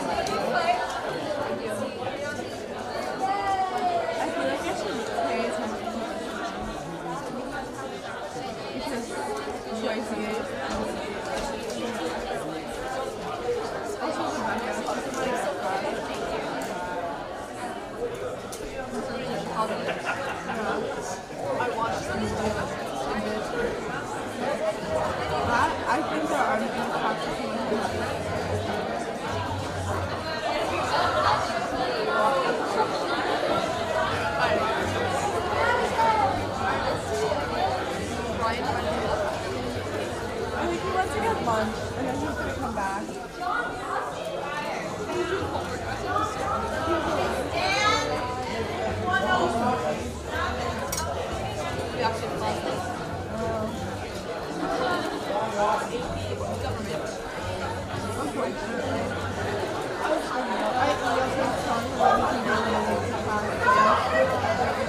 find some place to stand and just think, oh, that looks like a bunch of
Okay, so try and do that, audience. And so without further ado, I'm going to introduce our first presentation. It is called Playing with Fire, the Manipulation of Prejudice in Survival Situations, and it is being presented by Sadia Ahmed, Joyji Bishash, Stella Cho, Alyssa Lee, and Rebecca Ortiz.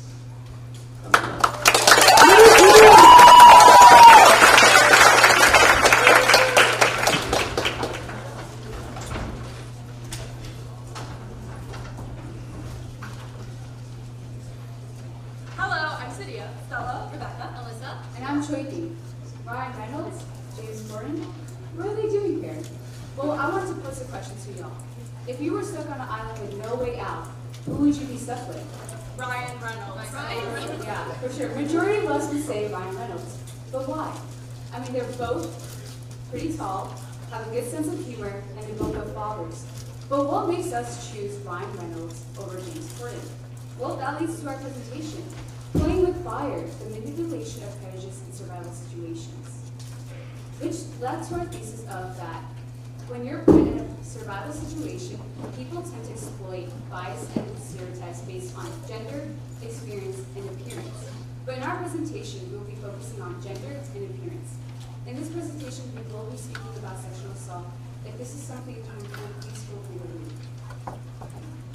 Leading to our two texts, we have Lord of the Flies by William Goldie, where it follows a group of young boys who are trapped on the island with no way out.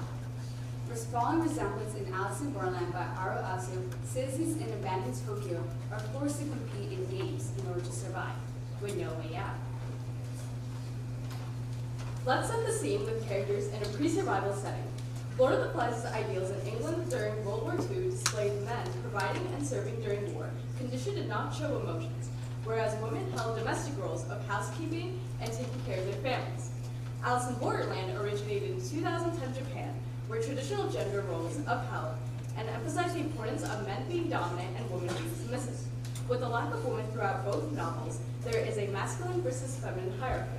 The more stern and athletic characters were, the more manly they were, whereas characters who were quiet, which was deemed a feminine trait, were nurturing like women at the time and had to fight for their representation. In Lord of the Flies, Jack is not a good leader. He doesn't listen to the other boys, he's violent and basically a bully. However, he becomes a leader at the end because he's able to manipulate the gender prejudices present during World War II and emphasizes the importance of masculinity. First, Jack emphasizes his own masculinity. This is seen through the obsession with hunting, which is the most stereotypically masculine job on the island. It's physically demanding, requires callousness, and helps to provide for the rest. Jack saying he wants to make a hilt in his knife to signify a kill shows he's not being a nice guy. He doesn't care about being the boys. He only wants to boast his kills because of the respect hunting brings him. Jack also emphasizes masculinity by putting down femininity. On the island, there are no female characters. However, there are characters who present as more feminine, such as Piggy. Piggy can be seen as a better leader than Jack. He values order, he's smart, and he cares about everyone's opinions. But he isn't masculine. He isn't physically strong, and he acts as a caretaker to the younger boys. All stereotypically feminine characteristics during the World War II period. Jack uses these traits to push Piggy and thus feminine traits aside. For example, Jack snapped Piggy's glasses off his face and got the other passengers to laugh. Because the glasses represent intelligence, a feminine trait, this action shows how Jack is able to belittle femininity and in return emphasize masculinity. This section involves talk of sexual assault, so this is your last opportunity to leave if you feel uncomfortable. Within Alice in Borderland, we see the manipulation of gender prejudice again, namely between two characters, Usagi and Miragi, in their interaction with each other in the beach. The beach consists of two sectors, one being the militant sector, which Miragi is the second in command for. He has a very strong masculine presence, typical of men in Japan at the time. He's also very aggressive and physical with other members of the beach. Usagi is Arisu, the main character's main companion throughout the manga. After a failed attempt at overthrowing the beach's hierarchy, Arisu and Usagi are both punished for their actions. Arisu is tied up, deprived of his senses, of food, of water, and is completely solitary. Miragi, however, takes advantage of his masculinity and engages in sexual assault with Usagi. Furthermore, he has a group of his male companions watch this display, this dominance over not only the feminine, but over his friends as well. Only Miragi's masculinity is dominant over the feminine here, and by having his friends watch but not engage, he's establishing that his masculinity has more influence over the feminine, and this allows him to insert himself as a leader in the beach despite him not being fit to lead. As we talk about standards of appearance, characters who were physically fit were looked up to by the other characters, whereas characters who weren't had their personal status demoted, even if they were an asset towards the group's survival. For Lord of the Flies, the belief that the boys who are skinnier and athletic are qualified to be a leader is set on the basis of men who served during war during World War II. Boys who weren't athletic, fat, and shy, a deemed feminine trait by the boys, were not valued as much. Look at this image. The two boys on the left are taller, more handsome, more fair, and more fit. They're also more outspoken compared to the boys on the right. Who do you think ended up in charge? It was Jack and Ralph.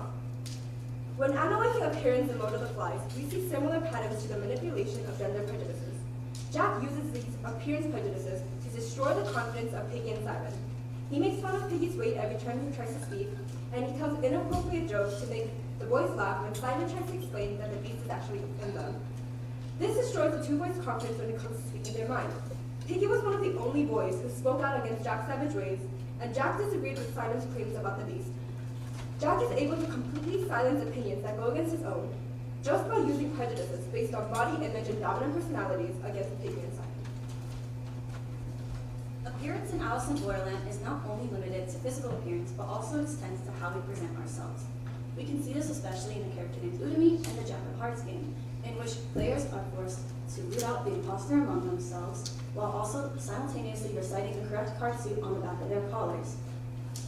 Players join together to recite and tell each other their card suits and masks in order to eliminate the possibility of being lying to each other. However, Udemy grows suspicious of many characters and takes it upon herself to try and root out the imposter. Udemy isn't charismatic in the typical welcome you with open arms kind of way, but she is straightforward and leaves no room for argument with her answers. And we see this throughout the entirety of the game, whether it's confidently stating her suit, even in a life or death situation, and freely speaking her opinions in the group. In order to enact her plan, Udemy pulls a member of the group to the side and tries to convince him to go along and start lying to the group about their suits. The member originally disagrees, and at the end of Udemy's speech, he eventually acquiesces, himself even saying, "I wonder when I ended up agreeing with her." Udemy successfully enacts her plan, and everyone goes along with her lies, and she in fact starts to lie as well. Udemy's words are able to sway the actions and beliefs and behaviors of everyone in the group, and prolongs her survival a little longer with each kill. So, why does this matter? Why is it important that these societies are led by those more masculine and more attractive? I mean, I wouldn't exactly complain if my leader was easy on the eyes. Well, actually, we see that in these societies, these hierarchies tend to violate the social contract and things tend to burn down. So the social contract is this theory that in a governed society, certain natural rights are given up in order to protect those deemed more important. And we can look at this phenomenon in Lord of the Flies first. So we look at these characters, Piggy and Simon, who we talked about before in this presentation. They're constantly and continuously emasculated and feminized by Jack and the other boys. In fact, Jack and the other boys end up killing them in rash acts of violence and physicality. In doing so, they're denying Piggy and Simon the right to life and violating the social contract. And we see this same denial of the right to life in Alice in Borderland returning to the beach. Agni is the beach's military sect leader, and he's used to these displays of aggression and violence in order to control the population. In a game in which the beach population are tasked with either solving a murder or dying, Agni makes the obvious decision to start killing everyone, reasoning that eventually he will kill the murderer and the game will end. In doing so, he violates the social contract by denying them the right to life, just as Jack did in Lord of the Flies. So, who cares? Why does this matter? Why is it important that the social contract is violated, and what are the consequences? Well, actually, we see that the consequences are in fact devastating, as these societies quite literally and figuratively burn down. In Lord of the Flies, after Piggy is killed, Jack sets out after Ralph, setting the island ablaze in order to smoke him out. In doing so, he destroys all the resources that help prolong the boys' survival on the island, as mentioned in this quote, in which Ralph notices that the fruit trees that help provide the boys with sustenance are being burned down. Luckily, the boys are safe, but if not, they would have been doomed by Jack's actions. And we see this almost identically in Alice in Borderland. Nidagi, who we talked about before, also used to these displays of aggression and hypermasculinity in order to display his dominance, helps Agni in killing the members of the beach in order to solve this murder. And he decides that it would be more effective in just burning down the whole beach and destroying everyone and everything in it. In doing so, he destroys the resources that the beach residents depended on and made it a safe haven from the games.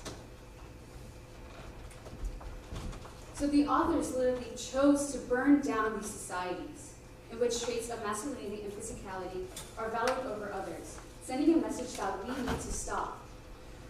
We need to listen to those society rejects. We need to listen to those Simons and Piggies, and we need to question the Jacks and the Agnies. While we pretend modern society is progressive, truthfully, these biases, unconscious or not, still exist.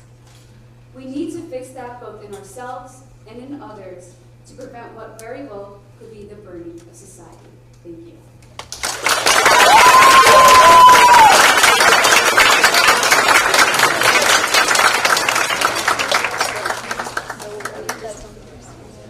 All right, great work. Thank you very much. We have another group coming up. Remember, think of a question for each group. So as you're waiting for the next group, what might you ask this group during the Q&A? And this next presentation is called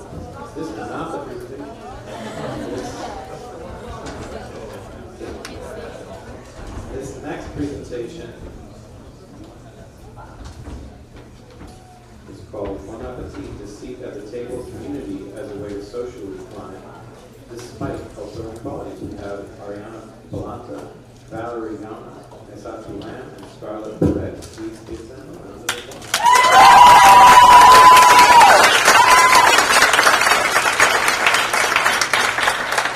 So, hello everyone. Welcome to this year's symposium. We are the Dauntless Duchesses. My name is Ariana. I'm Satu. I'm Valerie. And I'm Scarlett. And our presentation is titled Bon Appetit, A Seat at the Table, Community as a Way to Socially Climb Despite Cultural Inequalities. Throughout our lives, we've heard of the word monster. But what is a monster? Who is a monster? Is a monster non-human, evil, scary, or perhaps it is someone abnormal, strange, threatening, and terrifying? In our presentation, we will discuss what it means to be different, perceived as a monster by others, and uncover the real monsters of our society. Although in three key texts, Frankenstein, the series Wednesday, and Dear Martin appear to be very distinct from one another, each work explores how prejudice creates tension and conflict within and across the social class lines. Frankenstein by Mary Shelley is the story of a scientific experiment gone wrong. Wednesday, the Netflix original series, follows popular character Wednesday Addams as she tampers into Nevermore Academy and investigates a murder mystery. And Dear Martin follows 17-year-old Black Justin McAllister as he's from a low-income neighborhood and one of the 3 Black students in his wealthy, predominantly white preparatory school. He begins to write letters to Martin Luther King Jr. attempting to be like Martin, but he has to overcome discrimination and microaggressions from his peers and others. Within our 3 works, we discover how society's perceptions of one's race, behavior, or even oddness may put these individuals at a disadvantage, creating challenges in achieving upward social mobility. However, with the support of community, these individuals may thrive despite cultural inequalities. In Mary Shelley's Frankenstein, the ambitious scientist Victor Frankenstein is determined to create life through unnatural means and creates a creature.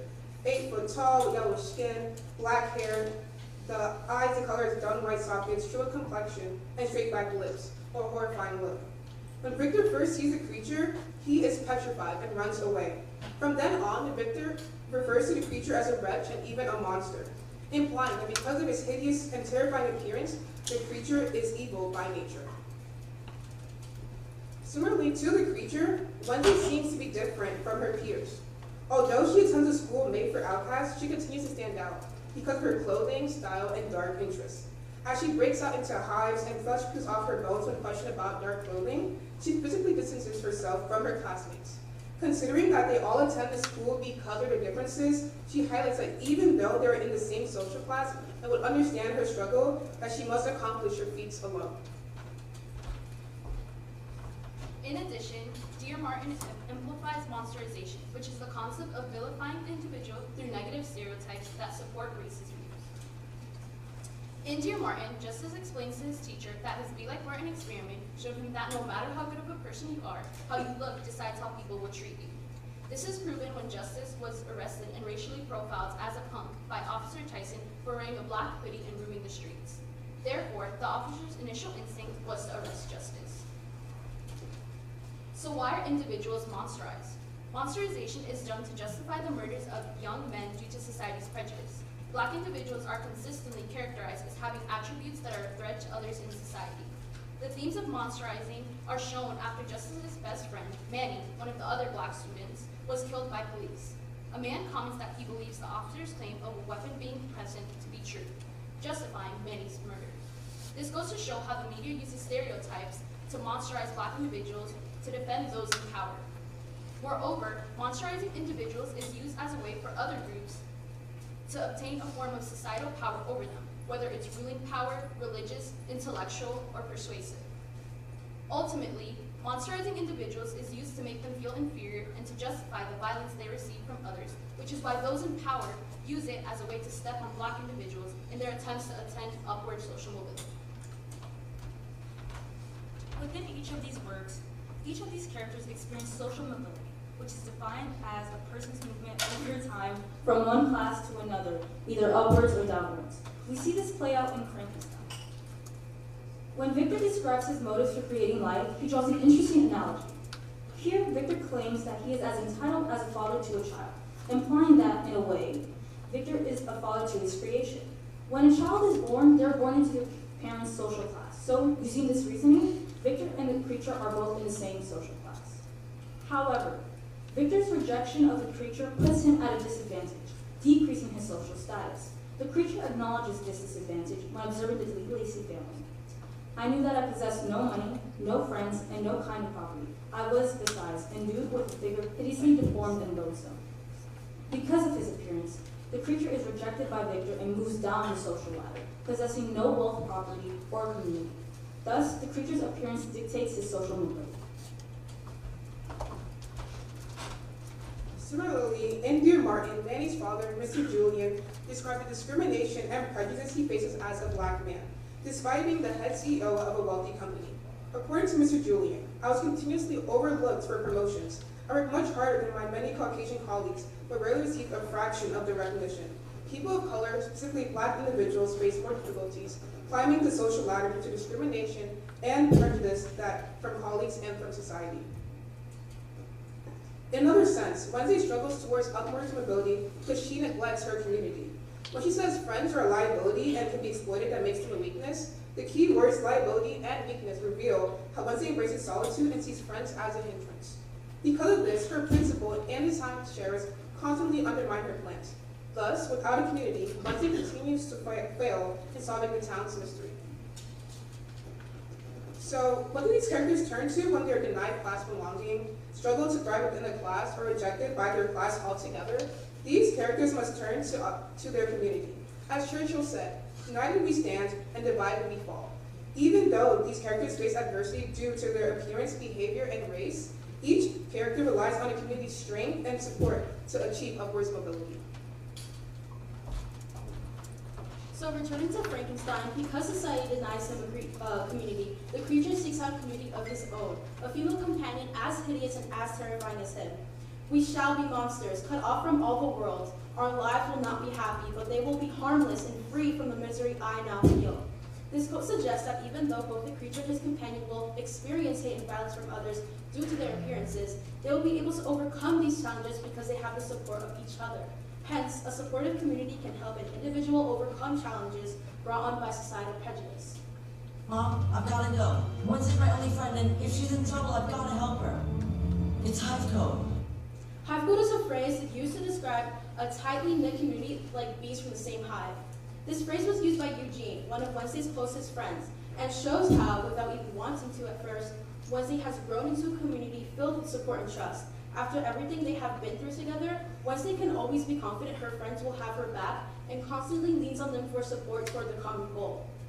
Once Wednesday accepts that there are flaws in solitude, she can embrace friendship as a strength.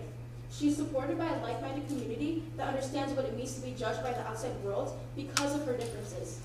It is only then she can solve the murder mystery. Her status in school elevates, and she is now a hero to Nevermore Academy. Only when she embraces her community does everyone else discover her worth. Unlike Wednesday, Justice does come across a negative community. We see Justice search for belonging to like-minded individuals who face similar struggles and physicality. This is when Justice felt like he couldn't talk and relate about what he had gone through, so he reached out to the violent Black Jihad gang. However, Justice later realizes this community isn't suitable for him and realizes the dangers of affiliating with the Black Jihad.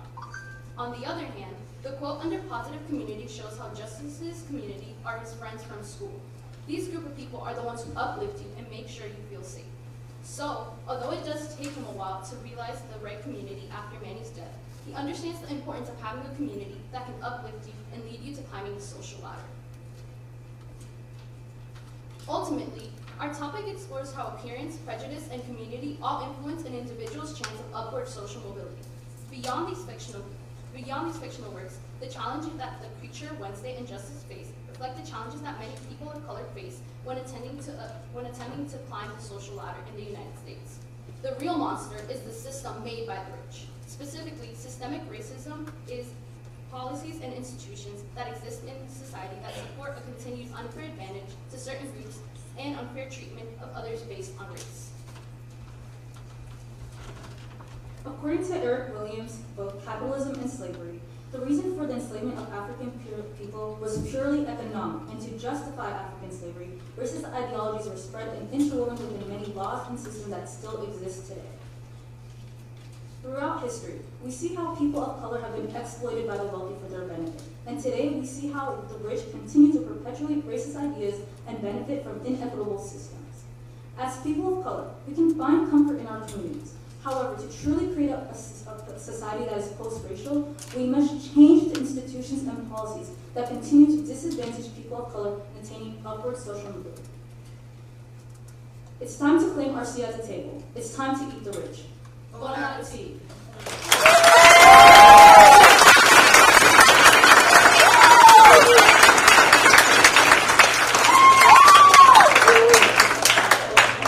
All right, let's do a round of applause for both groups.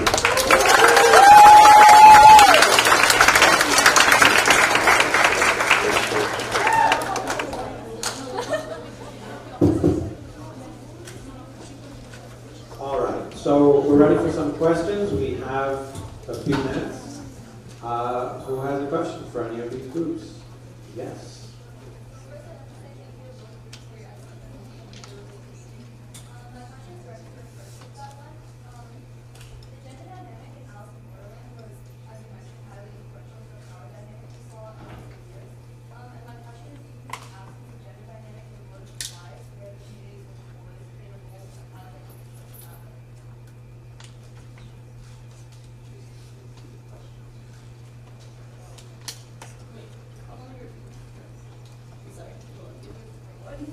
While they're deciding who's going to answer, the question is, could you think about how the gender dynamic in Alice in Borderland plays a role, and since Lord of the Flies doesn't have the same dynamic going on, does that affect your view of Lord of the Flies? Okay, first thank you for the question. I would actually say there are gender dynamics in Lord of the Flies, because even though it is all boys, there are characters who present as more feminine, such as Piggy, as we discussed in the slideshow. So this leads them to become sexist towards Piggy just as they would towards women. But that's your question. Great. Do you have other questions? Questions for the other group? Yes, in the back. Sorry, this is still a question, like following up your answer, Stella. Sorry. Do you think that, like, because I was just thinking about how when people like refer to, like, catcall women, right? Even in the name, catcall, if there's an animal there, when you see an attractive lady, you're like, oh, you're such a hot chick. Do you think that the person, that more feminine boy being named Piggy, like, why so, I don't know, what do you think about it?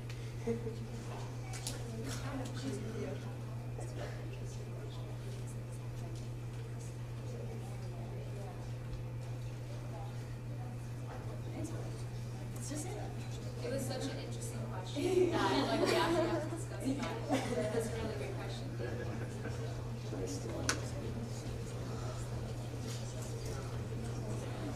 I don't think anything Piggy is more related to his gender, but more like just how he's viewed, like his appearance instead of his gender.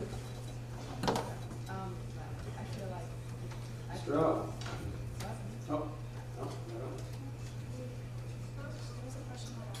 I think the follow-up to this is that there was an interesting scene, and sort of midway through the book, where a sow and a female pig is killed in a very violent way. So the only other pig that's kind of killed on the island is a female, just to kind of link the two, you know. So just throwing it out there. But that was a brilliant question. Thank you. Professor Norton. I have a question for the monsterizing group. Do you have any thoughts about the difference between monster as a noun and monster or to monsterize as a verb? In other words, Frankenstein is non-human, and obviously there's something there that relates to the human. He is a son in some ways, but then you also talk about more like the act of labeling someone a monster. And I was wondering if you had any thoughts about like how those two things are related.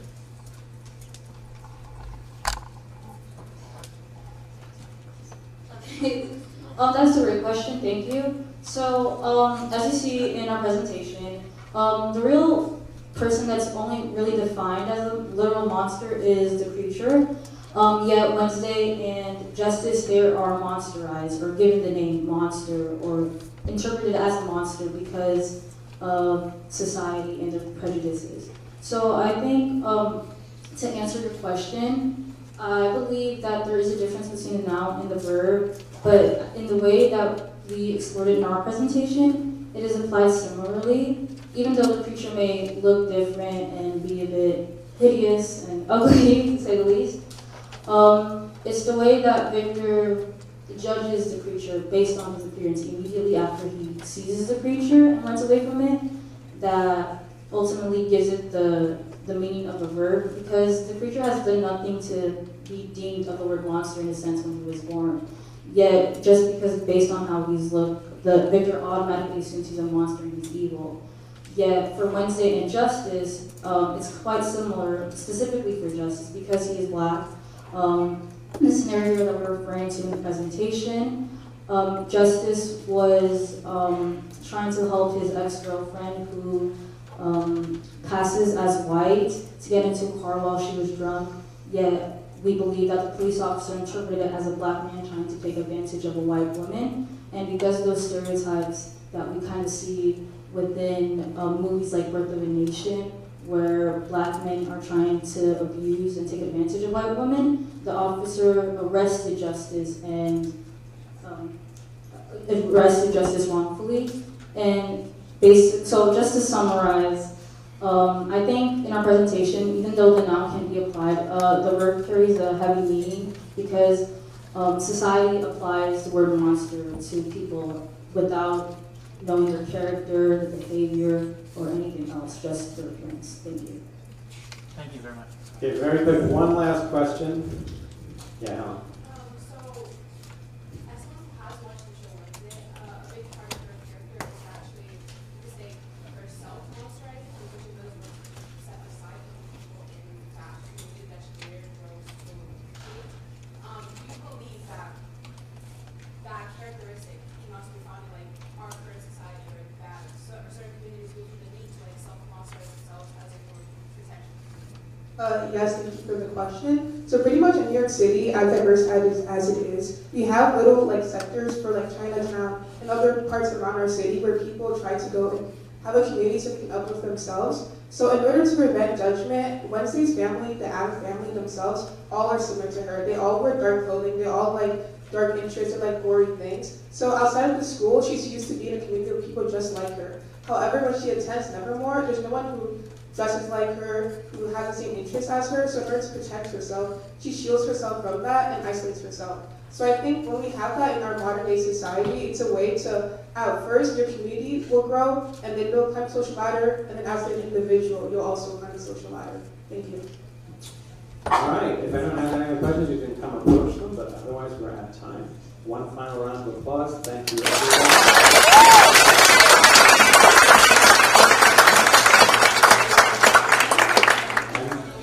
Townsend Harrison's. Well, we definitely got to go. So I mean, he's the principal, so if you give y'all a late pass. Exert my privilege, I don't have to answer it. I just want to pose the question. Is monster an imposition or is it a diagnosis? That's sort of what I'm thinking. Because I'm building off what this professor Norton said, right?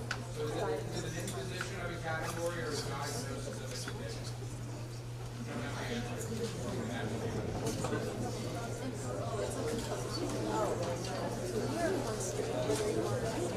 She wants to answer it. Okay, quick. Very, very quick. I'll quickly say it's more of an insufficient society with deems what makes you a monster. So the way that society views you can either isolate you, especially by your actions. And as we see in Justice, his characteristics as a black boy was what caused him to monsterize him. He didn't decide that he was a monster, but because other people viewed him as a monster, he was treated in that way. So I think it's an imposition. I think that's a good use of that text to answer that question. So Thank you. All right, great job. Thank you all for coming.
can get it done.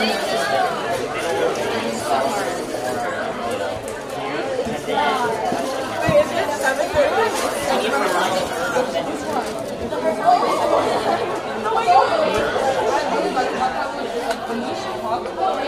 And like what he was saying was like actually it was really like it was good. Like it was really clear and concise and there was just like such good analysis. And it was so really Lana No, listen,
Welcome to day one of our 9th annual symposium. This is actually our 6th panel today. We're going to have 2 sets of presenters. We'll have questions at the end, so please think of questions and hold on to them until both presenters are gone. Okay? So, I'll be moderating this panel. The title of the panel is Love and Social Class. Our first presentation is Love Knows No Boundaries, the impact of social classes on romantic relationships. Our presenters are Georgia Salvino, Amanda Nicole, and Harrison Ferrel.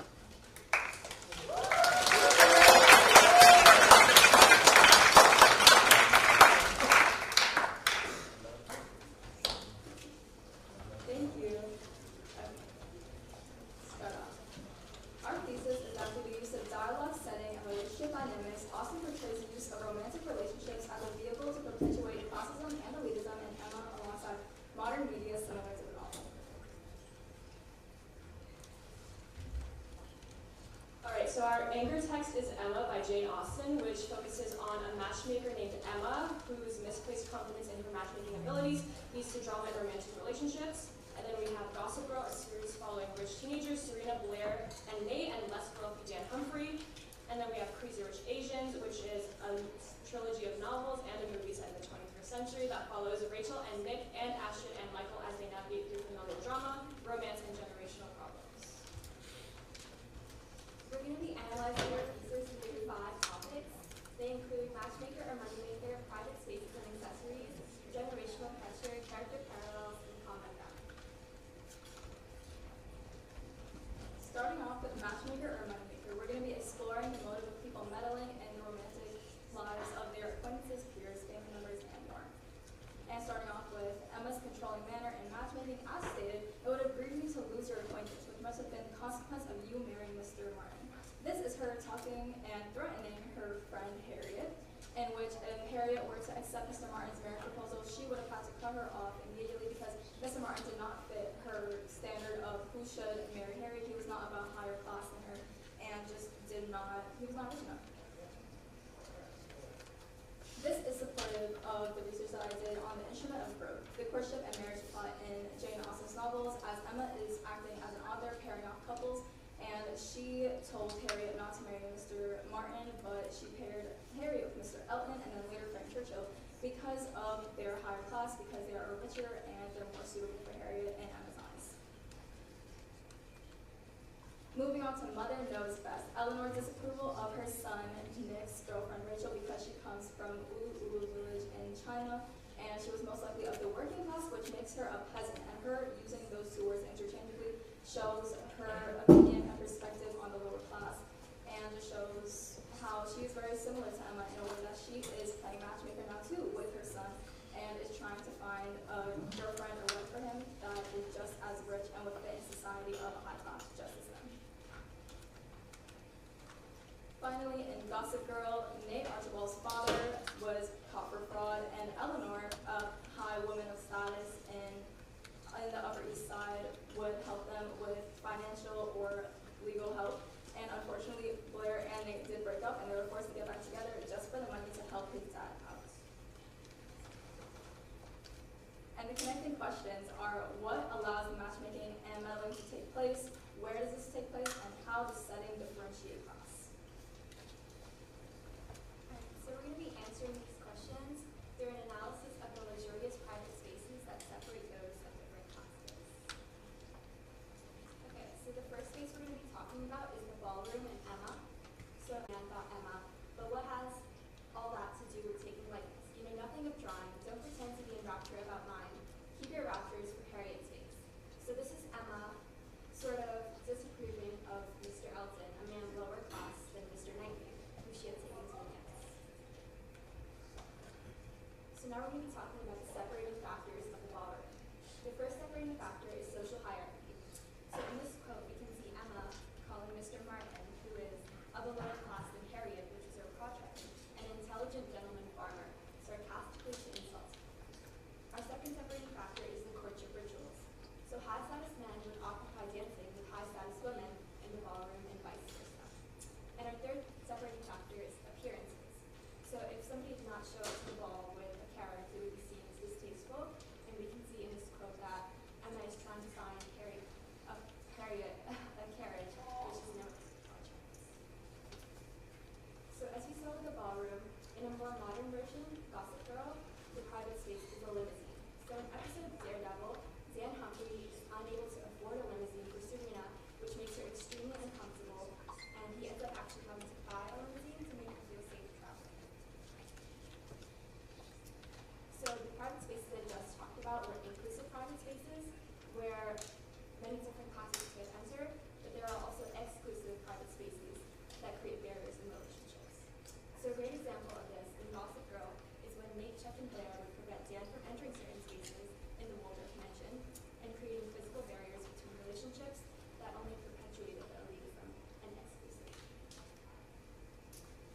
So our connecting question is, how does the separation between private spaces serve as pressure to stay in their assigned place and act accordingly to expectations? Alright, so generational pressure is an analysis on how women have been pressured to marry into a higher social class for financial security in the 19th century novel Emma, and how that belief developed into modern day. So in Emma said that a single woman with a narrow income is basically an old maid, and how a single woman of good fortune is respectable and pleasant, which means that she's insinuating that women should only marry for financial security, and that having money makes you automatically a more pleasant person. In Gossip Girl, Serena's mother, Lily, told her that she needs to worry about her future, that Dan does not come from the same world as her, and that they have a reputation to uphold. So marrying someone like Dan from a lower social class would not give Serena the lifestyle that she grew up with and the one that she needs in her life. And in Crazy Rich Asians, the movie, Eleanor, who is Nick's mother, told Rachel that she was an outsider, that she will never be enough, and that she is nothing, when she thought that Rachel had no father. And then in China Rich Girlfriend, which is the second book, Eleanor hired a private investigator and found out that Rachel's father was a top politician in Beijing, automatically making Rachel more suitable for her son. So where are the generational pressures shown in specific aspects of our media, and to what specificity do these books align? We're going to answer these questions through an analysis of the rational characters in both Gossip Girl and Emma that try to dismantle classism and why they ultimately fail, and what that means for broader society. So we're going talking about George Knightley and Dan Humphrey specifically, both characters that try to establish moral order and hold others accountable for their non-virtuous actions. So, George Knightley says Robert Martin is an excellent young man, and that being the case, I was convinced that he could not do better. So here he is counseling Emma to not focus on status and money for their relationships, but rather focus on love. Now we're going to be talking about Dan Humphrey and how, in an episode, he counsels Serena from running away from her problems and focusing on her irrational decisions of charm and popularity to choose Nate over him. So to talk about the irony of these characters and why they ultimately fail to dismantle the classism in dating, we're going to talk about George Knightley first and how he ends up marrying Emma. So they marry in a similar class system and uphold the cultural idealism in agrarian writing. So the fact that George Knightley, such a moral good character, ends up allowing her to continue the matchmaking and marry her shows the highest practices and virtues of the society, which is the opposing of elitism. And for Gossip Girl, Dan actually superficially boosts his status when he is around Serena. So when he goes on dates with Serena, he plans accordingly to fancy dinners and limousines, superficially elevating his status to match hers. So, though these characters have unique life experiences, what themes are shared? And how do classist, elitist, and superficial romantic relationships persevere? Alright, so now we're going to be discussing common ground, which is the positives in romantic relationship dynamics in elitist figures. So our first example is between Emma and Mr. Knightley. They have shown how their relationship is imperfect, but at the end of the day, they understand each other. They also have agreements as to their duties towards their friends and their families, which ultimately makes them more compatible, disregarding their social status. In Crazy Rich Asians, Rachel and Nick both shared similar hobbies, such as traveling and trying new foods, which is that they have a more in-depth relationship than just their money. And in Gossip Girl, Serena and Dan both shared a passion for writing. They felt that it helps them express themselves, and it's their escape, which allows them to connect over something else and not focus on the money that Dan lacks. So why is finding a common ground important to our research? So what have we learned? This is our revised thesis. Throughout our research and after utilizing our information, it is clear that Austen uses dialogue setting and relationship dynamics, perpetual classism and elitism in Emma, alongside modern media similar to the novel. But regardless of the rich causing downfalls in those relationships, these characters broke barriers and love was still found. And this is our recited. Thank you.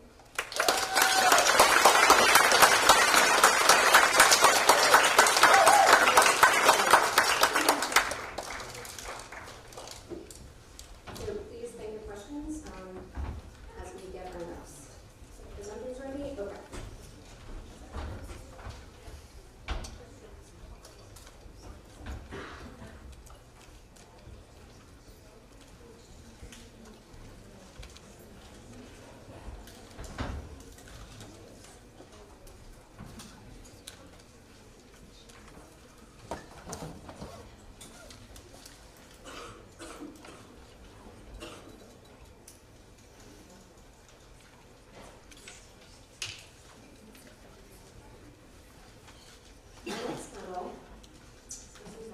Our next presenters for the panel is entitled Would You Kiss a Frog? Fortune Hunting in Washington Square. And our presenters are Bonnie Chen, Devin Kim, Mallory McDonald, and Patricia Brown.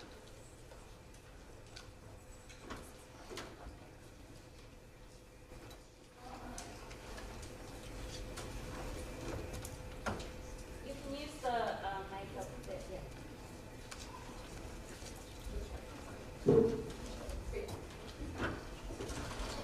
Hello everyone, my name is Ferrel, and this is my team.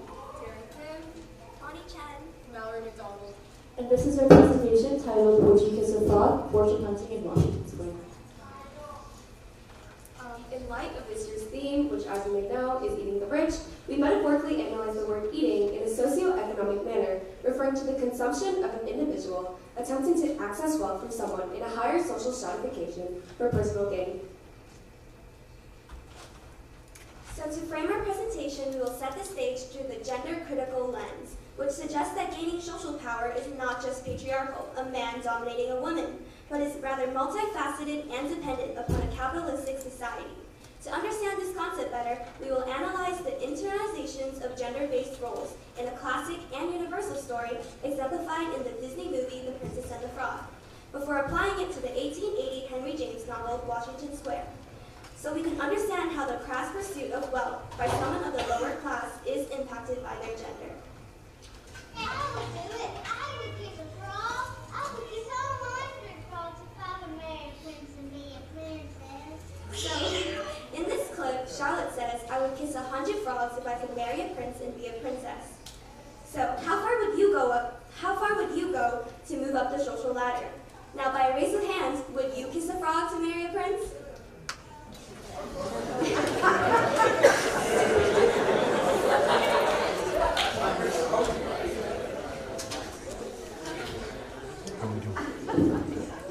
So this brings us to our ultimate thesis. Attempts to climb the social ladder are handicapped by birth status. Hence, why access to consumption is dependent on the wealthy.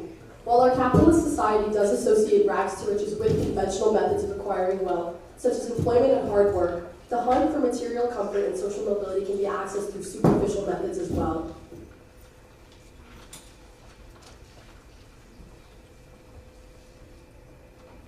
So the hard-working poor trope is a subsection of the rags to riches trope that is prevalent throughout the Disney movie Princess and the Frog. The archetype begins with the poor individual who is working hard to make ends meet. They then meet the rich individual who they fall in love with, and they eventually pursue each other despite the social and disagreements because of said wealth difference. We will be going over the extent to which the work society followed and strayed away from this archetype, and how this reflects the complexities of intersectionality. So, Princess and the Frog starts out with Tiana working as a waiter to save up money for her dad's restaurant. There's a scene specifically where she is talking to two real estate agents, the Fenner brothers, and they tell her, which is why a little woman of your background would have had your hands full trying to run a business like that. This raises the question, are they implying that she couldn't handle it because of her race, social class, and gender? So, as a lower-class black woman, Tiana was treated cruelly and deprived of opportunities to move up the social ladder. Even when her best friend Charlotte offers to give her money, she refuses because she believes that she needs to work hard independently to move up. However, the movie proves that the only way she could have advanced was through meeting and marrying her prince. Clearly, it is not that Tiana didn't work hard enough. The system was simply put against her. The Princess and the Frog illustrates the nuances and differences of fortune hunting when race is taken into consideration. The omission of race in Washington Square shows us that there are more factors than just class and gender that affect social mobility. Namely, Henry James's Washington Square, written in 1880, depicts the complicated relationship between a relentless father, the esteemed Dr. Austin Sloper, and his naive young daughter, Catherine, and how handsome fortune hunter Morris Townsend attempts to take advantage of their wealth. Catherine is stolen and plain at face value, with her prime attraction being the wealth that she has to offer. Hence, when she is pursued by Morris, her father doubts his intentions and refuses to offer him any of Catherine's money. When Morris becomes aware of this, he ultimately leaves Catherine to bring her father right. Dr. Sloper is a member of the respected New York elite who amassed a great fortune through his hard work. Nevertheless, the splendor of Dr. Sloper's character was not immune to the failings of the social elite, as he's often seen as judgmental of the less fortunate. This is manifested through the introduction of Morris Townsend, who is described as not of our culture, our tradition, or our level, as he simply embodies a lower class. Thus, Dr. Sloper denounces Morris for his conniving act of seeking Catherine only for her inheritance, highlighting that their different social standings are to exist in separate realms and thus should not intertwine. However, as an inspiring social climber, Morris attempts to secure a life of leisure by hunting Catherine for her wealth by putting his physical beauty up for sale. And whereas fortune hunter Morris represents a societal culture that correlates superficial consumption as one's main means of acquiring happiness, Catherine's plush yet dull life since birth suggests that as a wealthy woman, her only means of acquiring happiness is through a man. Morris is repeatedly described as a physical work of art, with Catherine relating him to an exotic statue, up for social and visual consumption, despite his lack of employment and wealth. However, Catherine is described as ordinary and unappealing, except for her enormous inheritance. This stark contrast between the appearances and status of Catherine and Morris further demonstrates how social mobility is inaccessible for women and favors men. The characterization of Catherine proves how even wealthy women are susceptible to being consumed by men. In chapter 28 of Washington Square, Mrs. Penniman, Catherine's aunt, claims, Morris's cause seemed so hopeless that Mrs. Penniman fixed her attention exclusively upon the latter branch of her argument. If Morris had been her son, she would have certainly sacrificed Catherine to a superior conception of his future, and to be ready to do so as the case stood was therefore even a finer degree of devotion. Aunt Penniman accepts that Morris is only attracted to Catherine for her inheritance, due to the fact that he's a young man who might easily so find something better. As Catherine experiences the simplification of her identity, her existence is commodified, because her wealth is something that's supposed to compensate for her lack of appearance and personality.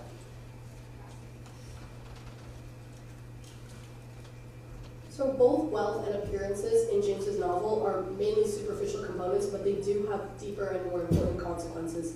These components are something that makes Catherine so appealing to Morris, yet she's constantly manipulated by him, and the plot of Washington Square moves at her expense. In displaying how class and gender impact social mobility, James comments on the commodification of women in the patriarchy.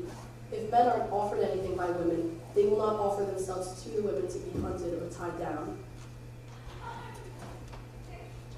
The commodification of women is further showcased through Dr. Sloper's view of Catherine, his own daughter, as an aesthetic commodity to be consumed. Dr. Sloper desires to show off Catherine as the fruits of his own social standing.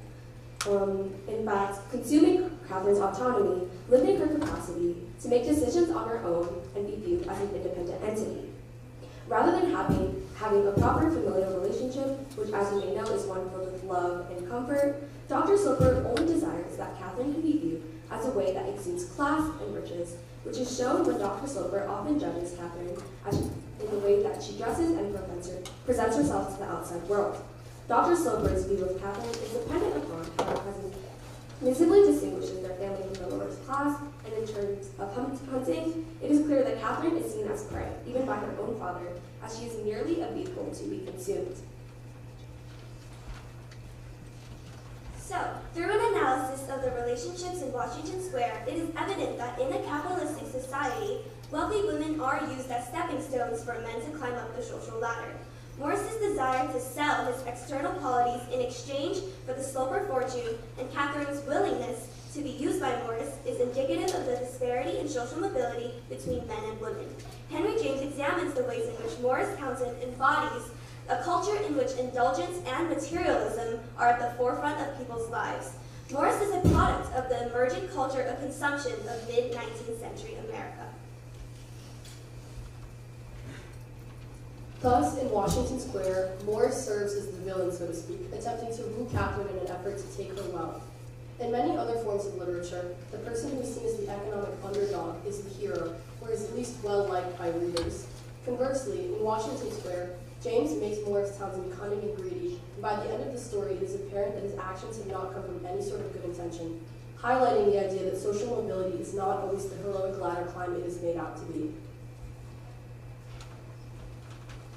As seen as in Princess of the Frog, the rags to riches stereotype is mainly characterized by women in society, because we often associate wealth and success with male dominance and ambition, but we recognize hard work as a woman's way of accessing social mobility.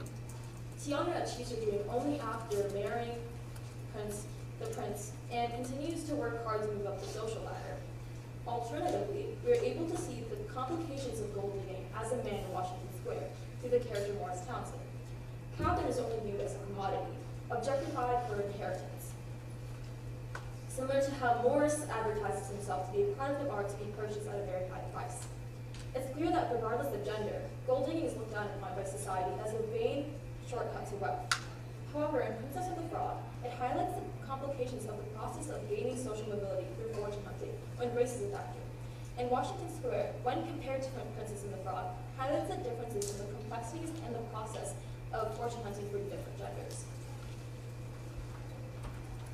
Contemporary society is consumed by materialism, but that highlights how the rich are idolized. However, materialism can only get you so close to the rich. In order to acquire and consolidate wealth, lower classes have to consume the upper classes, at the cost of being called greedy and calculated. In other words, kissing a frog may bring you a prince, but you will be condemned by society for being a slimy gold digger. Here's our works cited, and thank you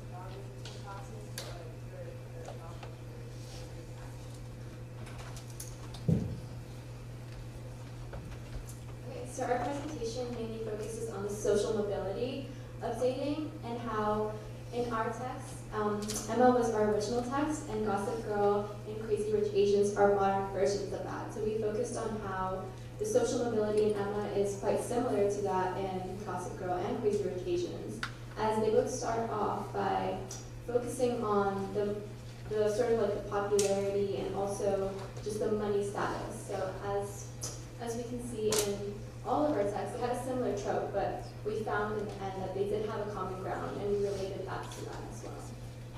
Did that answer your question? Thank you. Other questions? Yes. Your thesis focused mostly on how people of lower social status use love to kind of try and move up the social.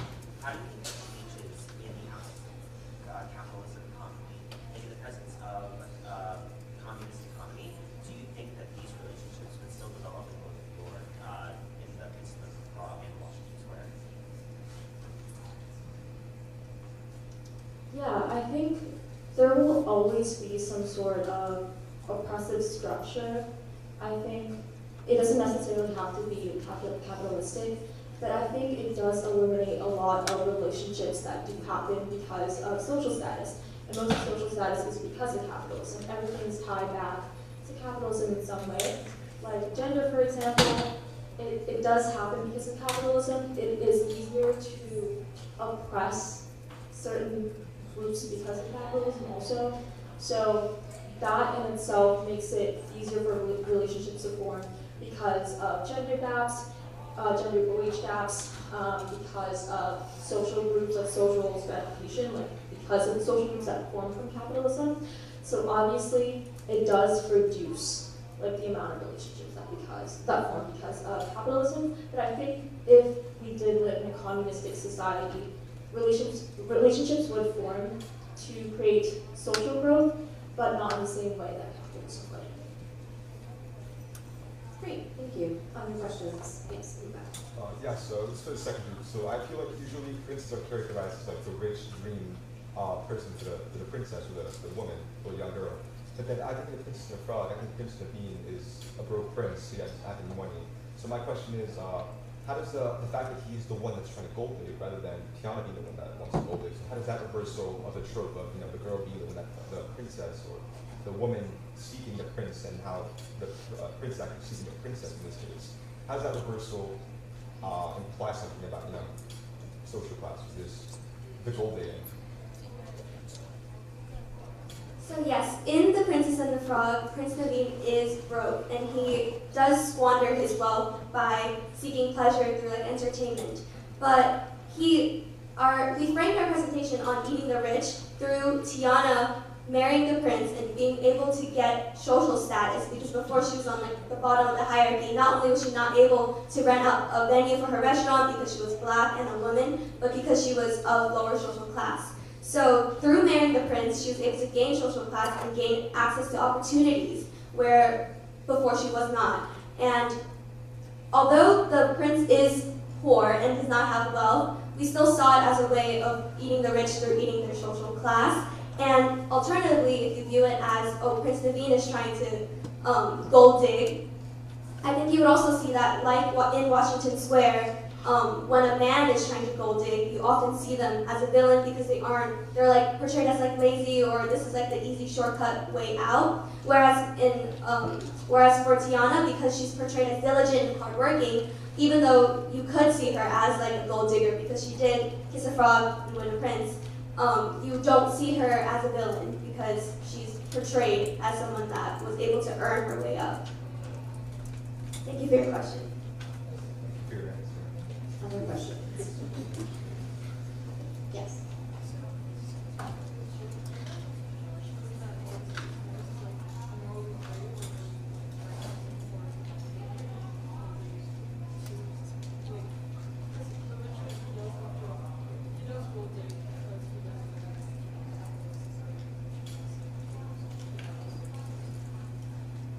So we kind of came to the conclusion that Morris is on the more morally incorrect side, just because the way that the story portrays Catherine, she's very innocent, and she's not really a character that deserves to be taken advantage of in the way that Morris takes advantage of her. But we also did have a lot of discussion about how Morris is working hard for his social mobility. Like, he puts in a lot of effort into what he does.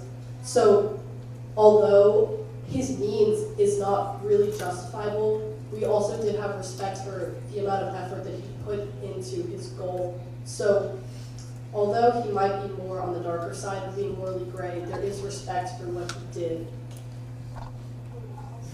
I think the whole hardworking poor trope that we originally talked about, Morris also does fall into that category. He's hardworking in the sense that he's a gold digger that is working hard to get where he needs to be. And I think it's less about villainizing gold digging, and it's more about making a commentary on gold digging, saying that there's no other way to actually have social mobility without gold digging. Because, as we said, Princess Tiana actually only moved up the social ladder after she got the lift from Prince Marine, saying that she could only move up if she had wealth. So I think, again, gold digging is more just a commentary about there's a problem with social mobility. Great. Okay. I think we are. One last question. Let's make it quick. Thank you. Quick. I've never seen a Disney movie, but it seems from your expert rendition of it that it's celebrating the gold digging, it's celebrating the class moving up, whereas Washington Square, which is a text I do know very well, has this tragic angle on, like, the gold digger is actually a victim, and the person who's Catherine is also a victim. So it's more, would you say that, I mean, an important thing to take into account here is that James is much more critical of the system? Maybe the answer is just yes. I honestly like to put on that and say, I think that works for both panels. You can see maybe some sort of commentary about the social critique in the background.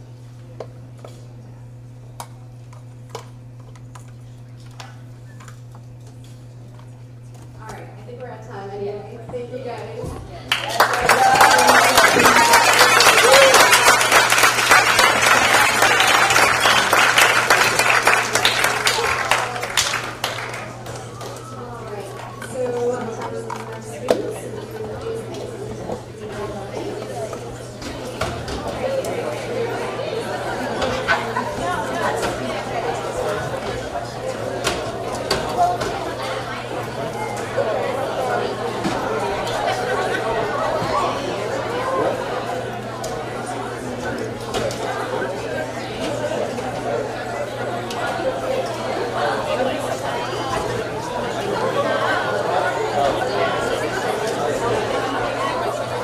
Really good.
That's in front of the counter.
Alright, we're trying to test some sound here.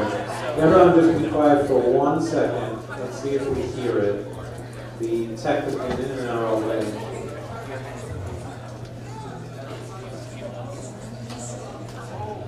I hear something, but I don't think I can tell. It's very low. Very low. All right, thank you.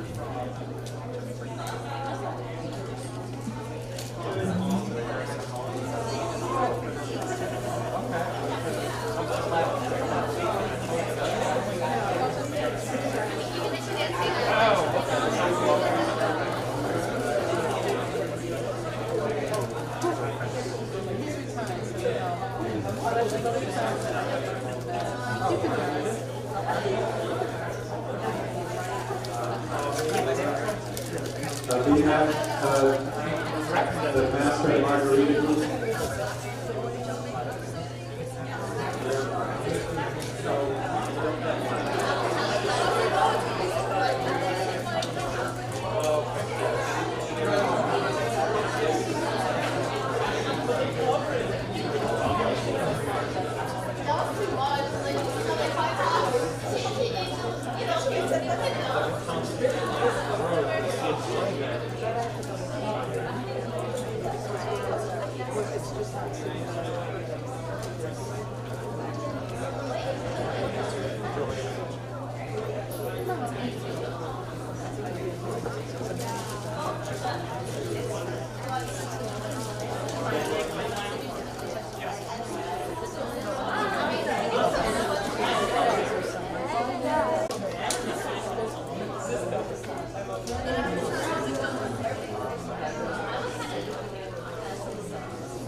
Yeah, more to the it's fun. It got non-mic sounds back. Yeah. Oh my god.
Tetris, but now I'm working on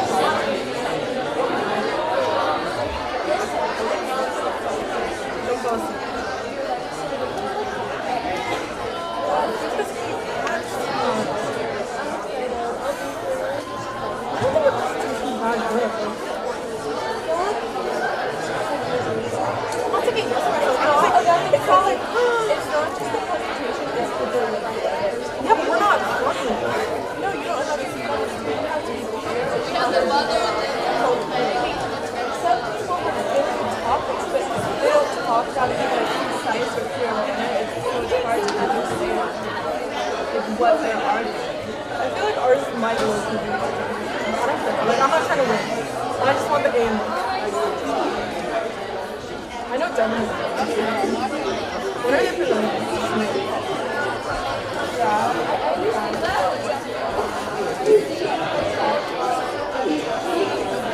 We're filming the first one. Yeah,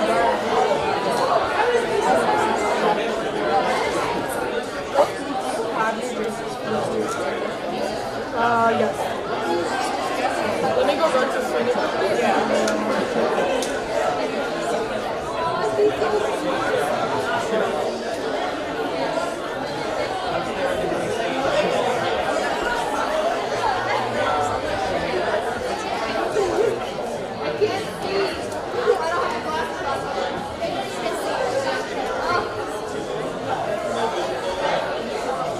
He's doing the heart on her own.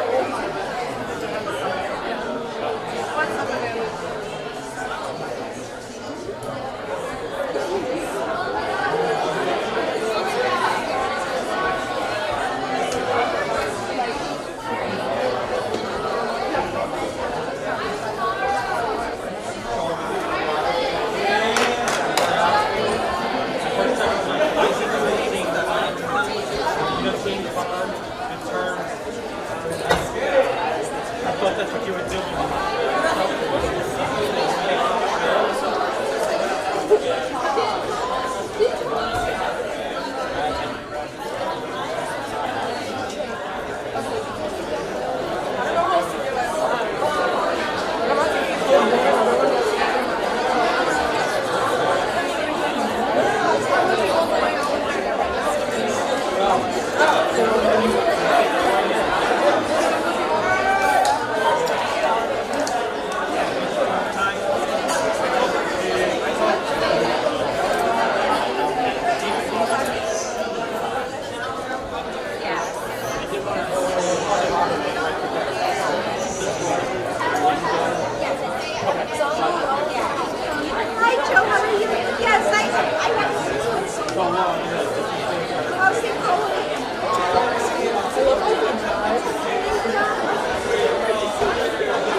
everybody.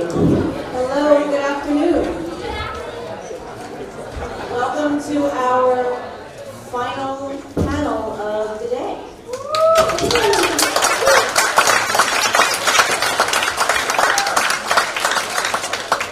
Okay, so I'm Professor Felicio. I know some of you. I teach Townsend classes, and I teach QC classes, and with Professor Norton, I'm one of the writing fellows. We have two panels, or two groups here in this panel. So our first, let's set this up.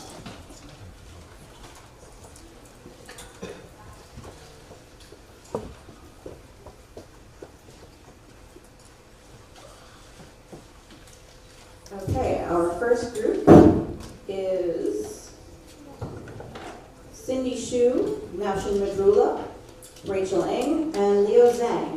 And their title is Hit or Missed, A Mortal's Role in a God's World. All right, everybody, give them a round of applause.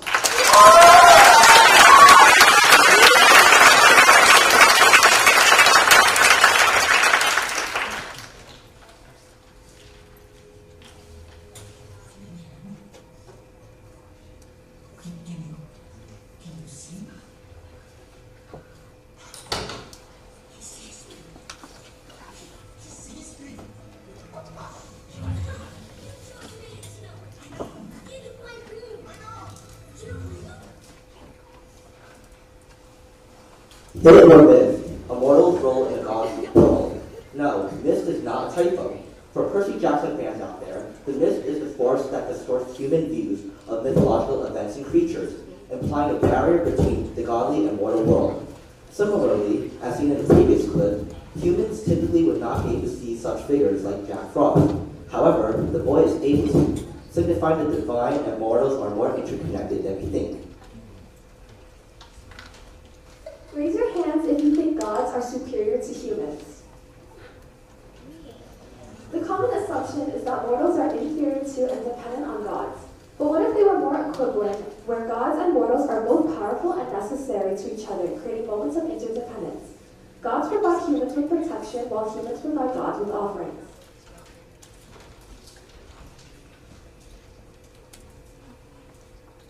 Through the examination of both ancient religious myths and contemporary reimaginings of religious-based myths, we argue that literature and film across time periods and cultures exhibit different types of interdependence between divine and mortals, such as love and lust and reciprocity.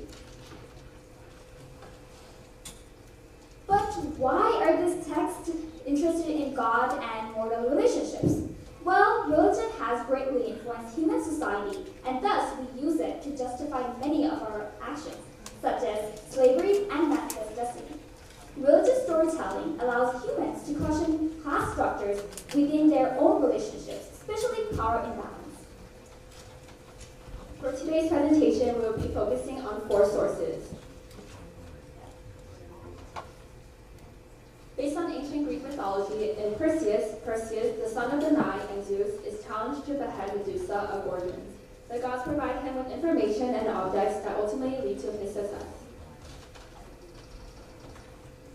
The story of Shiva and Sati is based on an ancient Hinduism, in which Brahma, the lord of creation, plots a plan to make Shiva, a powerful god, fall in love with Sati, a goddess reincarnated as a human.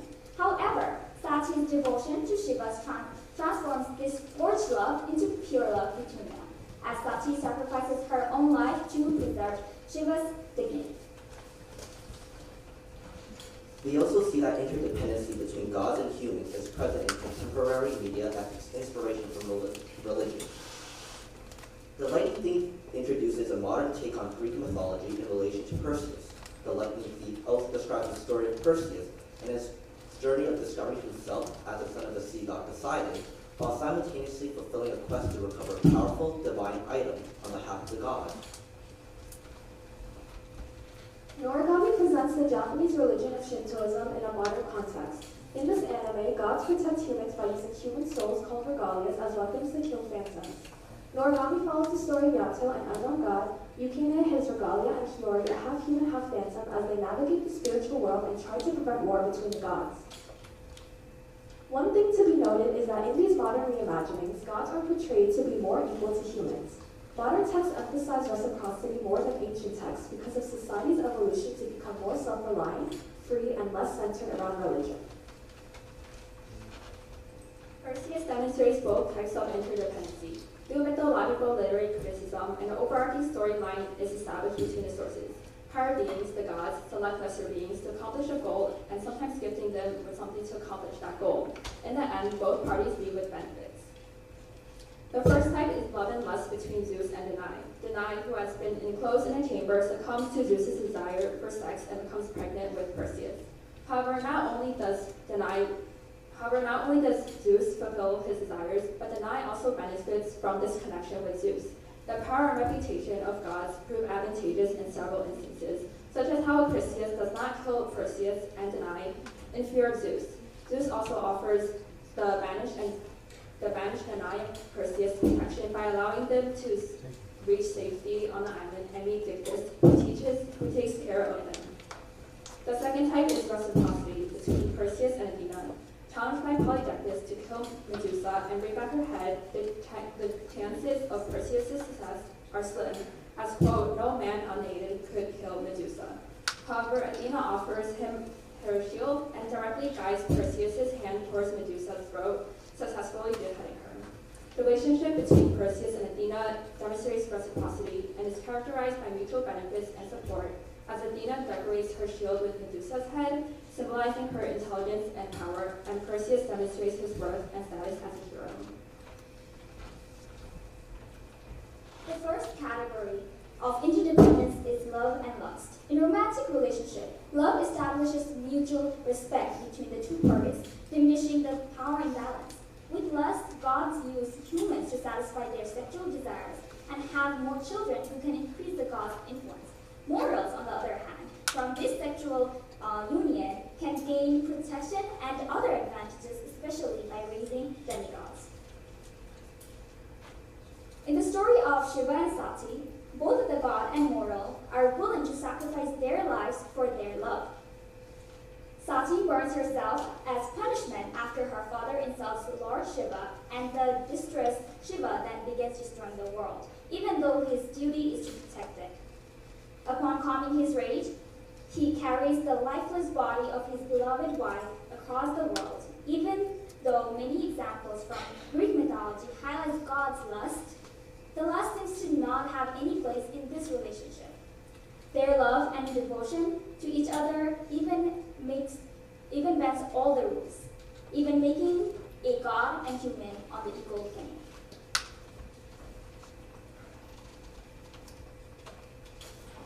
The second category of interdependence is reciprocity. Typically, mortals worship and support gods in return for protection, luck, and reputation. Both parties have mutual benefits within their relationship. Mortals can live more fulfilling lives and have their wishes answered, and gods can sustain their existence and power. Within the Lightning Thief, the relation between Percy and Poseidon displays reciprocity through a parent-child interaction. Demigods gain abilities relating to their godly parents' domain. In return, demigods must act on behalf of the gods, completing quests and traversing onto territories the gods cannot access. Percy, the son of the sea god, gains hydrokinetic and superior physical abilities. However, he is obligated to support Poseidon in searching for the Master Ball, since the sea god is unable to do so himself, as seen in the above conversation between Chiron and Percy. Furthermore, outside of this parent-child variation of divine reciprocity, Chiron describes mortals to be the reason for the existence of the gods, where the gods migrate with human civilization, strengthening the connection between the two. However, since gods rely on humans for help and sustenance, wouldn't that make humans more powerful than gods in their own right? If we look at this interpretation, then the relationship between gods and humans is not reciprocal nor equal, with humans being superior. As explained in Origami, gods are born from the wishes of humans and maintain their existence through their memory. If the god is forgotten, they cannot reincarnate and will disappear forever. Yato, however, is and has always been an unknown god, with humans constantly forgetting him. So how is it possible that he has not disappeared yet? Well, Father is a human who cheats death by possessing human souls to escape the underworld. Since he is considered a human who can exist forever, he acts as Yato's sole believer and lifeline, preventing him from disappearing. Father uses this condition to use Yato to exterminate humanity, displaying the large dependence that gods have on humans. Because if there are no humans, then there are no gods. It might appear that Father benefits more from this relationship because he has his wish fulfilled by manipulating Yato. However, as explained previously, Yato relies heavily on Father's continued existence or else he will disappear. Thus, Yato also benefits from this exchange in that his life could be sustained. Even though divine and human relationships seem to be very different from the relationships we have, interdependency is very prominent in every facet of our lives. As social creatures, understanding the complexities of relationship in society will allow us to thrive in any type of relationship by accepting and working with the power imbalance. A relationship most applicable to us is friendship. Friends can be defined as people who have formed a close and informal relationship of mutual trust and intimacy. They may vary in familiarity and closeness, but are typically characterized by acts of care and support for each other. Balanced and reciprocated actions are an important quality in friendship, as it prevents one person from controlling or taking advantage of others in a friendship. According to a theory and investigation of the effect of exchange orientation on marriage and friendship, reciprocity is heavily incorporated into the framework of friendships, as individuals may be unsure of how the other really feels about the friendship, resulting in a reciprocal model where they imitate the depth of each other's communication and behavior. Ancient and modern texts from different cultures illustrate love and lust as well as reciprocity. Over time, relationships between divine and mortals have become more mutual. Although these relationships and class conflicts are analyzed in the ancient and fictional texts, understanding this relationship assists us in navigating important relationships in our lives. These are the sources we reference. And thank you, everyone. And we will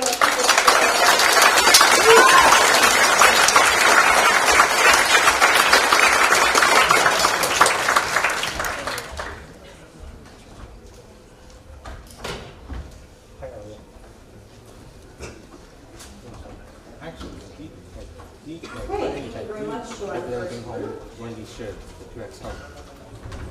Yeah, this is it. And now moving on to our so our second presentation in this panel is Jeremy Diaz, Sajid Ibrahim, Ray Wu, and Keon Douglas, and their title is Ignorance, Humanity's Internal and External Limitation in The Master and Margarita. Give them a round of applause.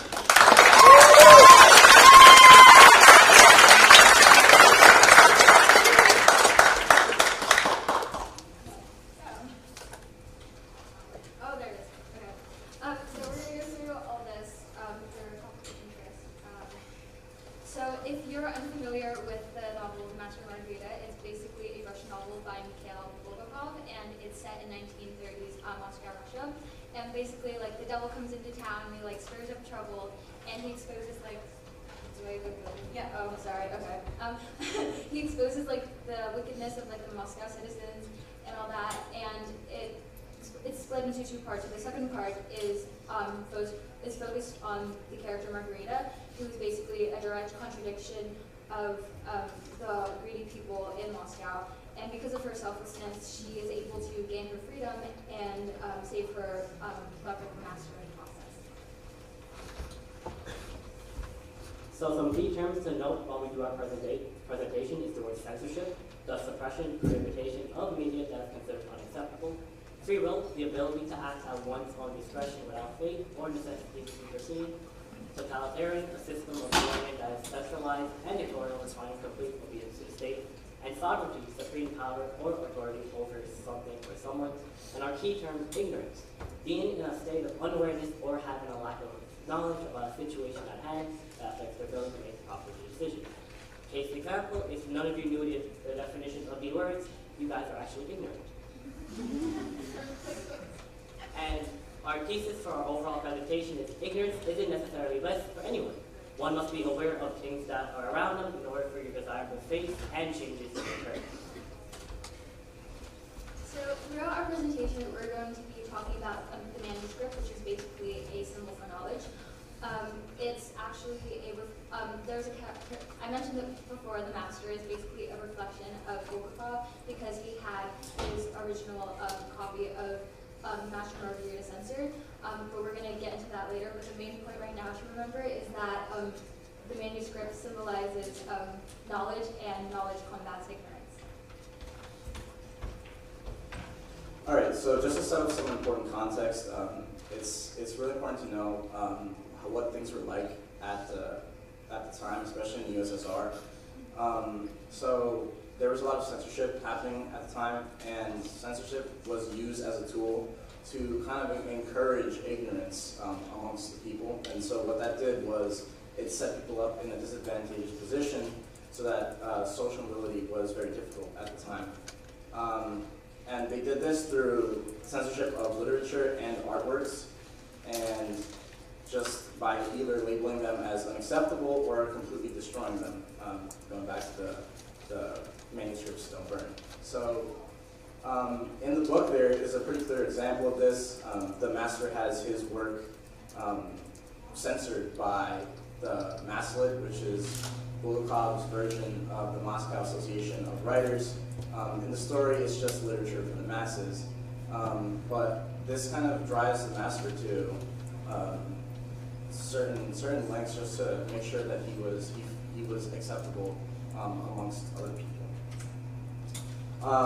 So examples of this kinds of censorship are the interdependence Kunst, which is a German art exhibit that displayed degenerate art, which is actually the definition of the exhibit. And in this portrait right here, this is Street Berlin by Ernst Ludwig Kirchner.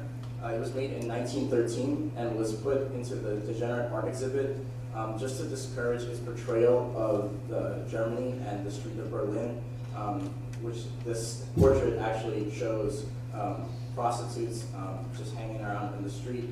And so what Germany did was they put it into the exhibit and tried to make the art unpopular. So that actually led Kirchner to commit suicide in 1938, showing the real effect of censorship on just people and also artists. And also the concept of socialist realism was developed in the USSR at around the 1930s, just as a way to censor the media, and by that they created their own form of media. So then this is an important term that we should know, samizdat, which actually comes from two Russian words. The first one being sam, meaning self, and the second one being izdatelstvo, which means publishing house. And so it was through the samizdat that we got works such as The Power of the Powerless, Sophia Petrovna, and The Master and Margarita, which they were all passed around, close friends, and this is why these works are so alive today.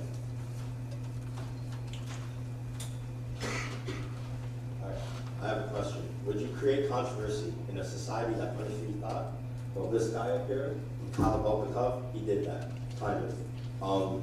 He was born May 15th, 1891 in Kiev during the final years of Russian Empire. He was a strict Russian Orthodox growing up until his father died, meaning that he was very theological from early years.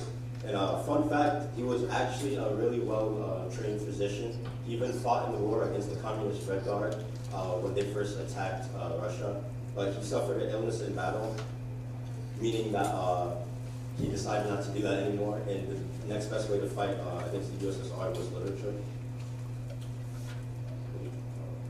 He grew up during the golden age of the Russian literature, meaning that during his younger years, he was exposed to highly controversial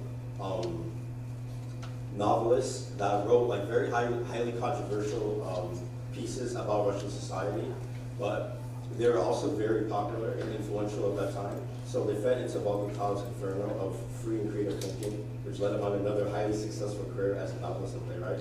And although his books and plays were very successful in Russian theater, they were also highly controversial like the people before him. So eventually, a lot of his work got taken down, and then eventually he got barred altogether from writing. right now.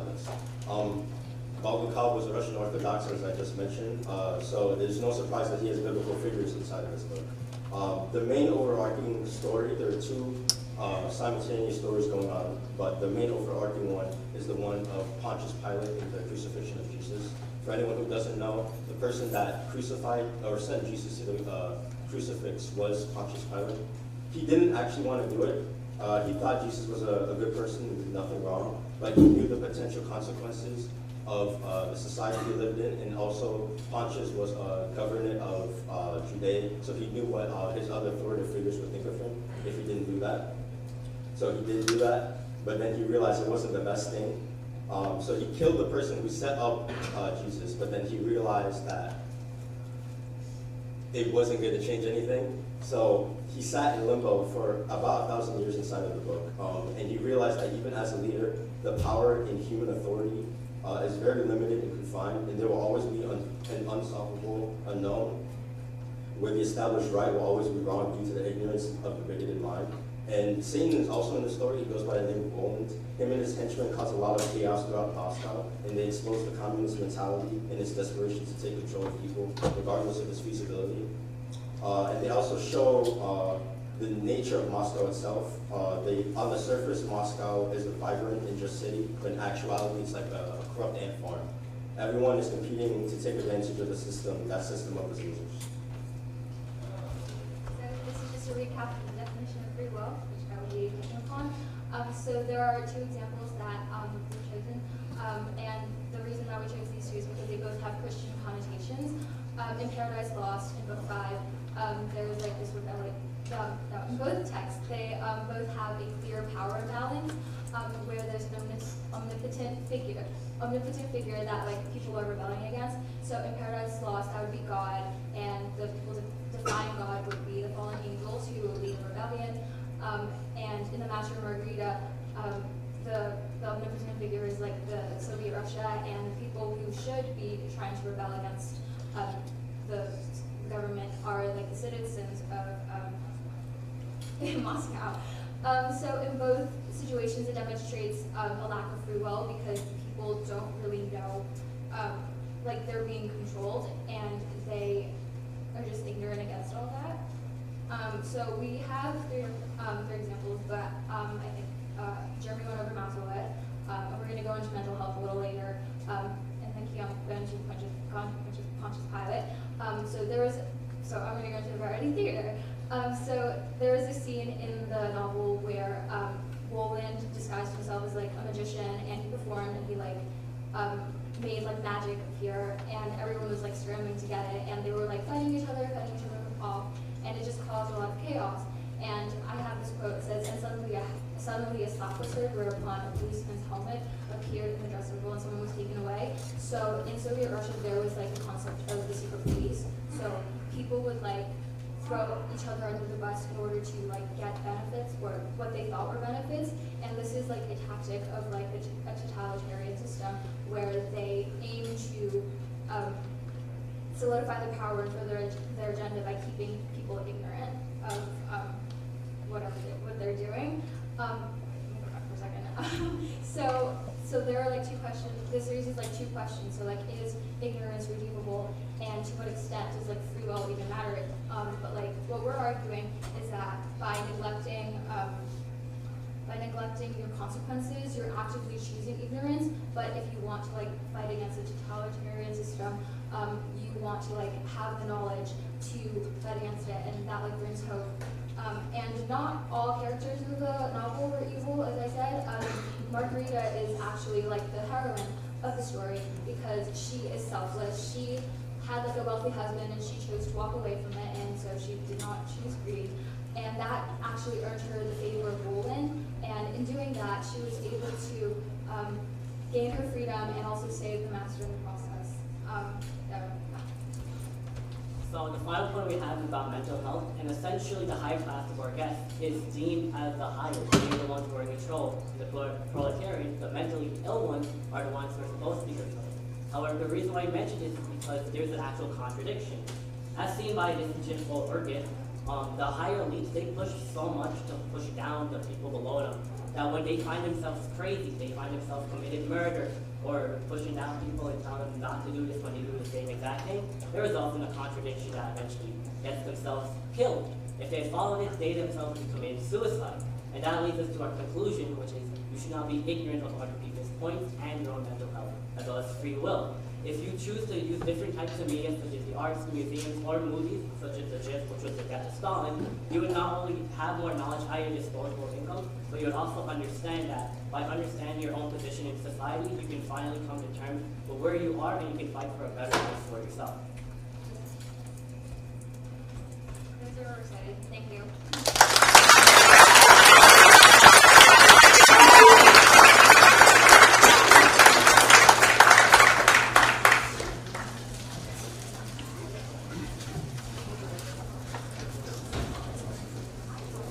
Okay, thank you very much to our really great two groups. We have questions for them? Yes, they were both excellent. Questions from any group?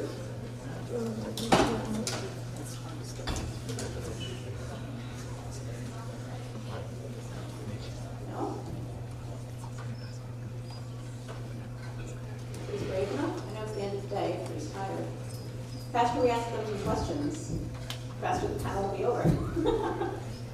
Yes, back. So this question is for the second group. I noticed that in your presentation you had a lot of ties to Christianity. You mentioned like helping Pilate and stuff.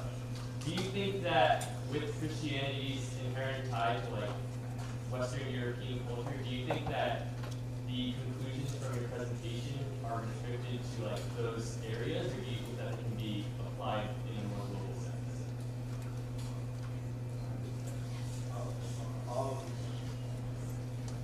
So you're asking if, because of Christianity, is it like tied? Wait, repeat the last part.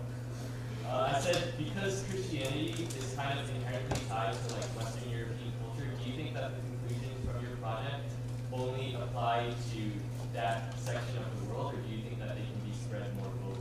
I think it could be spread more because, like, even though Balbakov himself is religious, the whole premise is just the idea of free will and free thinking and kind of just like trying not to be ignorant.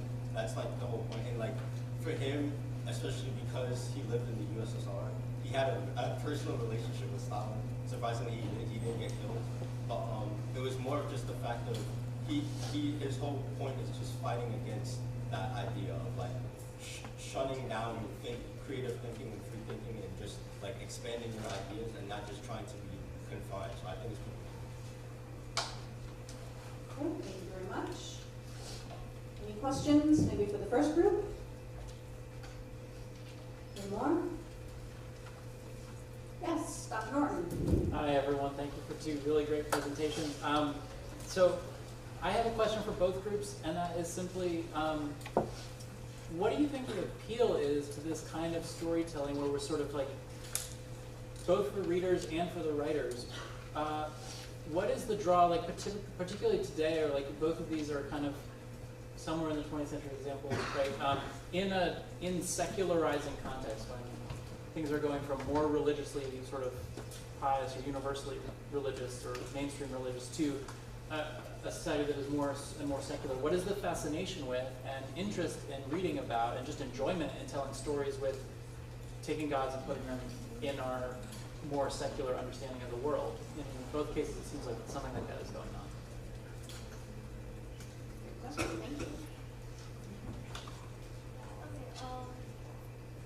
Well, for our group, we said in our presentation that the focus around religion and the text that we chose was because a lot of society is based on religion, and even though now it's evolved past being more religious focused,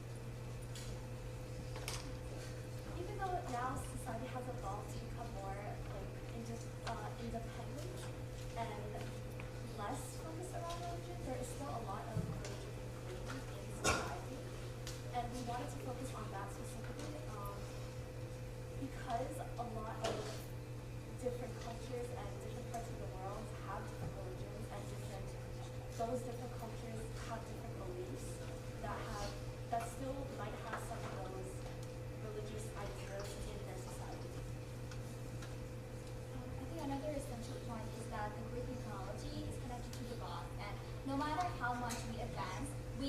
still go back to them, whether it is Percy Jackson, which is more modern, that is referencing to many of the gods that we study, such as from Perseus.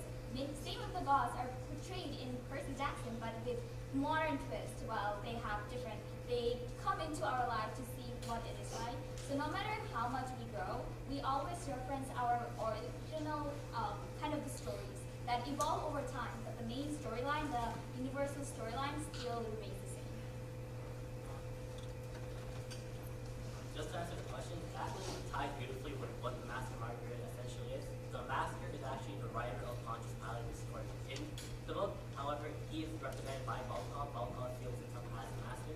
And the reason why this plays such an important part in just not only modern society, but religious idealism, is because it can be applied both in a religious aspect, Pontius Pilate, or it can be in a secularized way.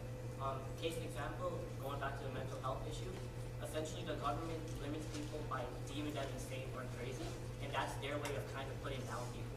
But you can also use religious stories as an example to back it, and that's where the beauty of the Master Margarita shines, in the sense that you have your religious aspect and the religious stories to back it, but by separating it with just a case example, one example is Isaac, he was deemed mentally ill and sent to asylum, and even though he was deemed that, he eventually found a way to enlighten himself, and he found his own happiness. So religion can actually be separated in the Master Margarita. Any other questions? No? We're just about out of time. Oh, all right, one more in the front, real quick. Question for the first groups. You guys talked about how the time changed the perspective between the gods and the people. How would you say like also the setting kind of affect on that? Because Percy Jackson, like the modern ones, Percy Jackson and Oregon kind of like on two opposite sides of the world. So how do you think that affects like the relationship between these gods?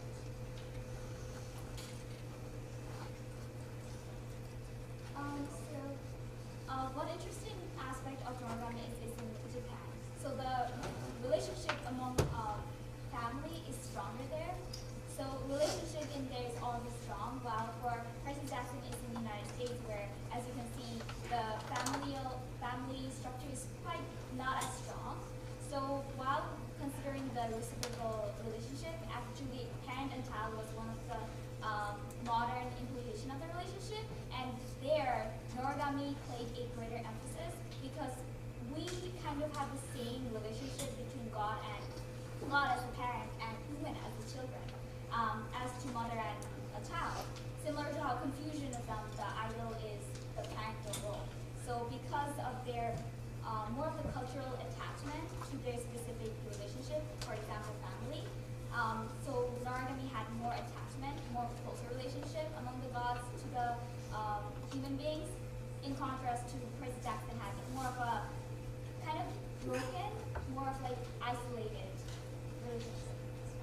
We didn't really get to touch upon this in our presentation, but one of the research that we found was specifically about how like Asian culture, filial piety is a very big part, is a very big virtue in East Asian culture, and you can see that now when like in East Asian culture, East Asian families, it's very common to worship ancestors and worship the dead by like offering like food and burning paper money in worship and memory of ancestors and the dead. I think we Great. Yeah, okay. Stop. So we're all out of time. We're just about out of time, unfortunately. Thank you, though, first row. So thank you, everybody, for hanging out in our last panel of the day. Thank you to our two amazing